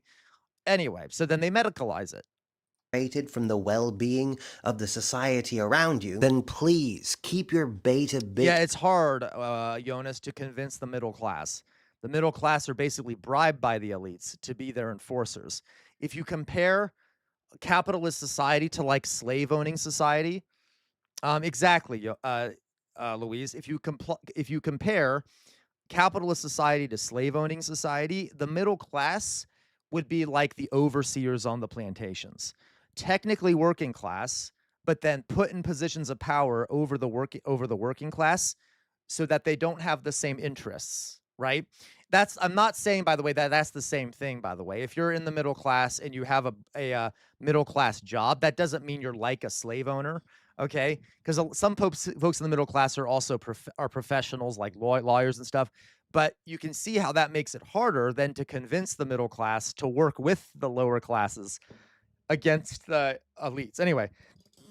Defeatist anti-human ideology to yourself. Stop poisoning the collective mind on behalf of the empire, because people... Yeah, so Louise says society doesn't like different. Kind of, Louise. So think about it, Louise. In lots of cases, society doesn't like different. Society doesn't like different when that different goes against the priorities of people in power. Society does like different if it benefits them. So, like, if you have, like, a genius, a child savant who ends up creating a mega corporation, like, I don't know, or, you know, even ones that aren't, okay, that sort of difference is praised as, like, he's so cool, they're so cool, that's so cool, we love that kind of, shit, right? So it's interesting. Need to be able to believe in change in order to be able to enact it. Now, a lot of people say stuff like, but what are we actually supposed to do? Enough talk. What actions are we actually supposed to be able to take to make things better? And the answer is literally anything at all. Literally any prolonged collective. That's a good question, Louise. It's money and power based, right? It's money and power based. And this is not a hard and fast rule, Louise. This is theoretical. So your cultural beliefs about difference arise out of your political and economic system, and they typically reinforce the political and economic system, right? So like, for example, the idea that witches are women, that reinforces a patriarchal power system, right? The idea that, people who are who have clinical depression are diseased is reinforces the power system, because if you're depressed and you're not working, you're not exactly benefiting the elite, right? So there must be something wrong with you. But it's a hard and fast rule, but it's also not generally theoretically. Yes, it's money based or power based. Let's put it that way. Act of non-compliance can bring the power back to the people. Refusing to consume, refusing to engage, refusing to labor, refusing to buy or spend or borrow from those who lend. Literally, any prolonged collective act of non-compliance would shift the power structure immediately. There is no mysterious method. Yes, now Jonas, exactly. Jonas, but in the society that we've created, truly intelligent people are just used by the rich. Correct. So Jonas, think about how, like, okay, there are some some of the most brilliant people in history have not been successful when they've been alive. Let me give you an example. Edgar Allan Poe was a fantastic author, a brilliant writer, and he died completely unknown because the work he was doing was not really in line with the status quo. Some of like the Van Gogh, okay, even like people like Karl Marx. Karl Marx was renowned, but like he was not liked by people at the time. So genius is as a trait is only idolized when the genius is used in support of the power structure. Okay? I mean, it's only idolized by the establishment when it's used in support of the power structure. If it's not used in support of the power structure, it's often demonized, okay? It's often demonized. Think about, we talked about Thomas Paine. Thomas Paine was a genius, and he was way ahead of his time. He was calling for communal ownership of the means of production and a very democratic system. And the elites at the time are like, he's crazy. What are you talking about, okay? So, yeah, a lot of times difference, exactly, sweet summer child. A lot of times difference is idolized when it is used in a way that benefits people, when it benefits the power structure, and it is demonized when it's used in ways that don't benefit the power structure. Okay, and then sometimes only later does it get idolized. Now, I am exaggerating slightly because when you have a power system where you have oppressors and oppressed, you will also get oppressed people idolizing people, okay, if they're resisting. So you do get viewed as a hero by the oppressed, but the power structure won't view you as a hero if you're doing something against them. Does this make sense? Like Karl Marx was viewed as a hero by the working class, but not by the elites, okay? And generally, society didn't promote him as a hero because of that. I think, does that make sense? Maybe I'm rambling too much. Let's keep watching him. No secret sauce. The hard part is not figuring out what to do. It's convincing enough people to believe that they actually have the power to do it. Yeah, because belief is the key ingredient. Mm-hmm. Yeah. Well, yeah, bricks and minis. And also, a lot of people will be viewed as different when they're not, okay? Oftentimes, a difference is created as an illusion to make people feel special or to make them look special or magical, like Elon Musk. I honestly don't believe the man is that smart. I know. Execute me. I don't care. I don't think he's that smart. He may maybe a little bit, but like most of the things that he's invented have been made by people that work for him, and he just pays them to make it for him, and then he claims it's his because he owns the company. Hell, his father owned an emerald mine in apartheid South Africa. His family was rich. They literally came to America with their pockets full of emeralds, okay? And then the whole media apparatus, though, is constantly screaming that Elon Musk is a genius. Elon Musk is brilliant. Elon Musk this, Elon Musk that. They make him appear as though he's this magical person that has like the divine right of kings and has risen up through his own brilliance and stuff. No. Okay, that's not how that works. Okay, he has lots of money. So it's interesting how society and culture kind of selectively choose people and will sometimes create the idea of difference for the sake of like praising people that are powerful. Okay. You see what I mean? Okay. Jonas, he literally explained how drag works for planes, and Joe Rogan was like, I'm too dumb for this conversation. That is so stupid. Even I understand. Okay. Exactly, Outer Signal. But Outer Signal, I'm sure you would agree, like, there are a lot of people who have a good eye for rising business and great marketing, okay? But they don't have the resources to make that happen because they don't have tons of wealth already. Anyway, so that was good. I like that. Thank you, Lurking Snow Leopard, for sending that, okay? So, I keep talking. Let me real fast. I like that thing he showed in the background. Let me show all of you guys, even though I'm probably, well, okay. Feudal society.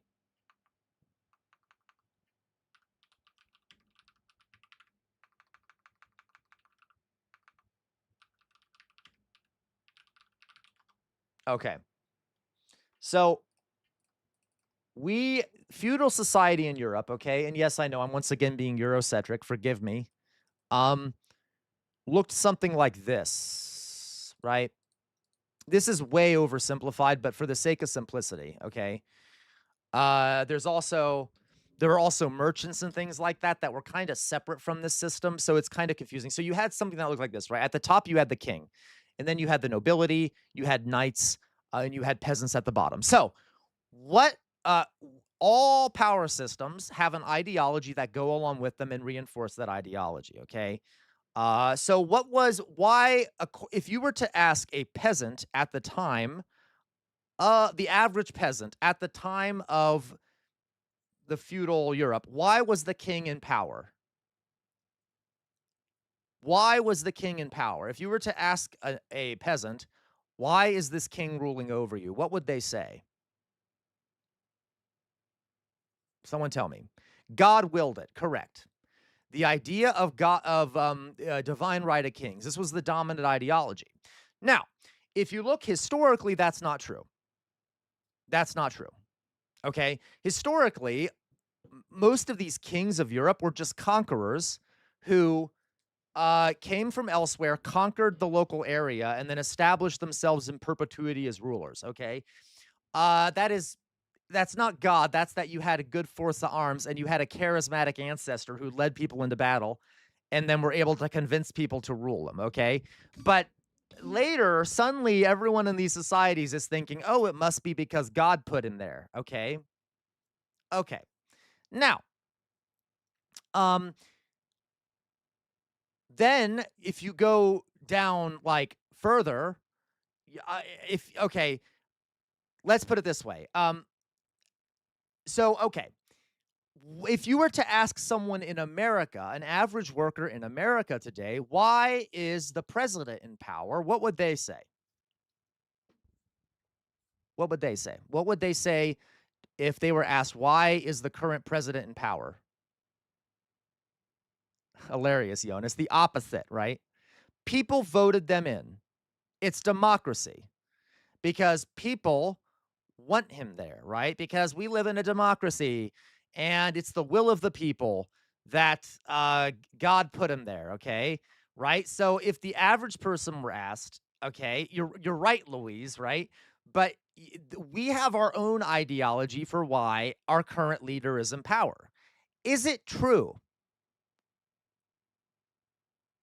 Is it true that the reason that Donald Trump is there is because the people want him there? No, okay? So it's mainly because of money and because of political corruption and because we don't have a choice on who to vote to, okay? Like, and we tend to think of, like, the divine right of kings as, like, a weird excuse of why people are in power. We have our own excuse in our current society. We have our own excuse for it, okay? It wasn't that the people wanted him in power. It's that the oligarchs wanted him in power, okay? Exactly, Fetty. It's because we're an oligarchy. That is our sort of own divine right of kings. And our own divine right of kings, guys, is the idea that we live in a democracy where people are in power because the people put them there, okay? That is what justifies it in our minds. It is not true Okay, and so exactly, Dolly Boy. Okay, and that is the liberal moment we're living in. In the feudal period, the ideology was justified by faith and God and religion. And in the liberal period, which is a secular period, it is justified by the idea of that we're living in a democratic system. Okay? Yeah, Dolly Boy, God is dead, and we replaced God with money and ideas of democracy. Okay? But how could the oligarchs control elections when the masses are there? Surely they don't control everything. You know it, Jonas. Okay? So, or capitalism, right? And guys, I know this sounds dark, but this is why I love anthropology, is that this is what anthropology studies. Every culture on earth does this, okay? Has an ideology that supports power systems and things like that. Has every epoch of history has a different ideology that supports it. Now, automatically, that means that there will be people who resist this ideology and come up with counter ideologies. But that is the epoch we're living in. And one of the hardest things to do is to convince people to think outside that ideology. It would have been almost unimaginable and hard to convince a peasant to think outside of the divine right of kings. Okay? That it's like asking a fish to not think about the water they're swimming in. Okay? Or to think about what happens outside the water they're swimming in.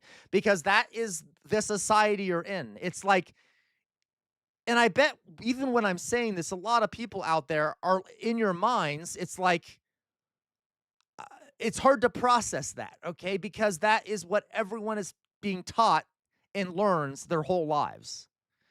I do think we're seeing some changes, aren't we? People are starting to notice that this isn't necessarily true. Okay? So, but that is the ideology we've developed. It's the same in every epoch. Okay, it's the same in every epoch. All right. Dolly Boy, and so many people are so apathetic to it as well. They just want to try and ignore it. Yes, and there's all these pressures. Guys, for example, if you were a peasant in feudal Europe and you did want to question the king, what the fuck are you going to do about it? You have to survive. You're enslaved on the land you're on. You can't really do much. You'd be killed if you question the church too much. You're going to be burned alive, okay? You're going to be tortured and killed and stuff, right? So ideology is how elites police people within their minds. It is the best way to police people is to make it so that people police themselves. And I'm not saying that the elites invent ideology necessarily, as much as they support the ideologies that benefit them. So you will be like, you will be convinced. Let's put it this way. It's easier to get people to police themselves than have to police every single person in a society. Because if everyone in a society rose up, there's nothing the elites could do. They would lose. So you have to at least keep a portion of the society self-policing at all times. Okay? And that's what happens in our society, is it not? The vast majority of people self-police. Okay? And then when people on the fringes do start, or not on the fringes necessarily, who do start questioning it and pushing back, they're either too weak to change anything, so they're not a threat, or they're crushed. I mean, come on. It's like exactly the same shit, right? Dolly Boy, yeah, back when the king would have you executed publicly for questioning them now, yeah, you get silenced or set to Gitmo, or you would be fired from your job, okay? Like I was, guys. That was a way of silencing dissent. And it happens on an institutional basis as well as on a government basis, okay? So like, yeah, you get silenced and things like that, which is why if we convince enough people to resist, there's nothing the elites can do about it, and they will lose because there are more of us than there are of them. But we need to get people out of that, and we need to, okay, you guys see what I mean. So we, anyway, I'm just talking, I'll talk more about this at some point. I'm going on kind of a side rant here, all right?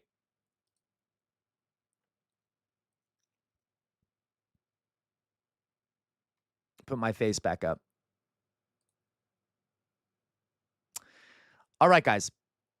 Do you have any questions about that? Was that a useful side rant? Do you all get the idea I'm trying to put here? And this, guys, to me, is the real Matrix. Okay, I know I sound conspiratorial. But, like, this is actually we could actually watch The Matrix tonight if you guys want to. That'd be a good option. But the idea that like we're living in a computer simulation, yeah, a lot of our views of the world and stuff are constructed. They're constructed, okay, and they support the power structure. It doesn't mean that I'm not saying that there's a cabal of elites sitting around somewhere who comes up with these things, right? Different historical changes result in changing ideologies that then get reproduced over time. The elites believe these things too. The elites, a lot of the elites believe that there's a democracy in America and stuff too. But boy, does it help them out. Okay. Anyway, so that's the matrix you all have to escape, is try to escape your current cultural, historic, social mindset. Think outside the box. Okay. All right. That doesn't mean, by the way, discard everything you think, because not everything needs to be discarded, but just question some things, okay? I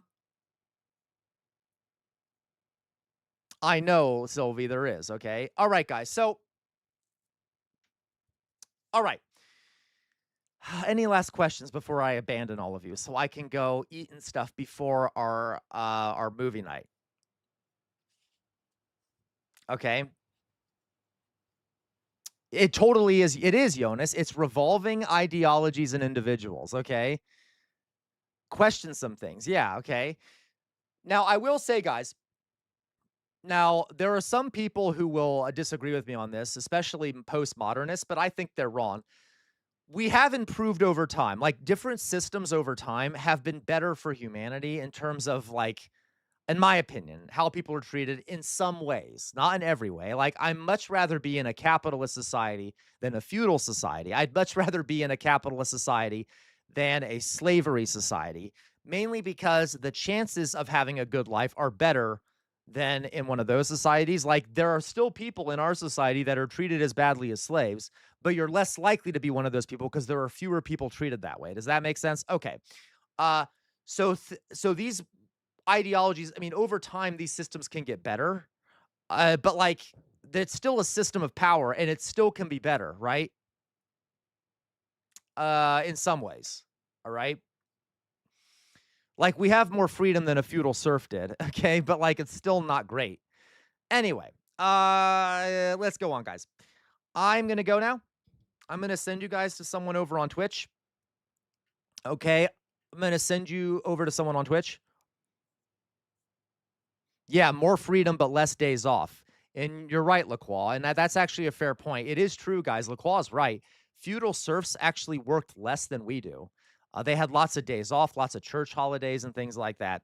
But I guess so it's kind of an illusion, LaCroix, but it depends on where you were in Europe. But also, they still had a lower standard of living. They still had a bunch of pleasant things. But yes, you're right. Okay, there's some things that were better at the time.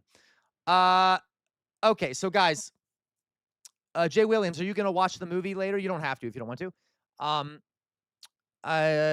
don't have to. I don't know why I'm calling you out, Jay Williams. So guys, folks, all right. So guys, I will come back on. Let's see here. I will come back on for the movie between 6:30. I'll start between 6:30 p.m. Eastern Standard Time and 7 p.m. Eastern Standard Time. Okay, so that's in about an hour, a little more than an hour. I will try to start the movie between 6:30 p.m. Eastern Standard Time and 7 p.m. Eastern Standard Time. And if we don't, I will try to put up a few movie options for us to take a poll on. And if we don't do it in time, we'll just watch Little Miss Sunshine. But okay, is that okay? I'll put it up right after I get off, Louise. Okay, I'll put up a poll right after I get off. Give me a second. And I also have to, I'm sorry, daylight savings time, whatever, Easter EST. All right, doesn't matter. So I will look up the I'll also have to make sure that we can watch the movies you recommended. So like for Darfur, I'll have to see if I can access it on Amazon Prime. Thank you, Louise, for the 200 bits. I'll have to see if I can access it on Amazon Prime. If I can't, then we can't watch it, but I'll watch some other movies. So guys, if you're over on Discord though, put in the chat if there's any movie, if you donated, put in the chat movies you recommend we watch, okay? And then we'll do a poll. All right, guys. Let me find someone to send you to on Twitch.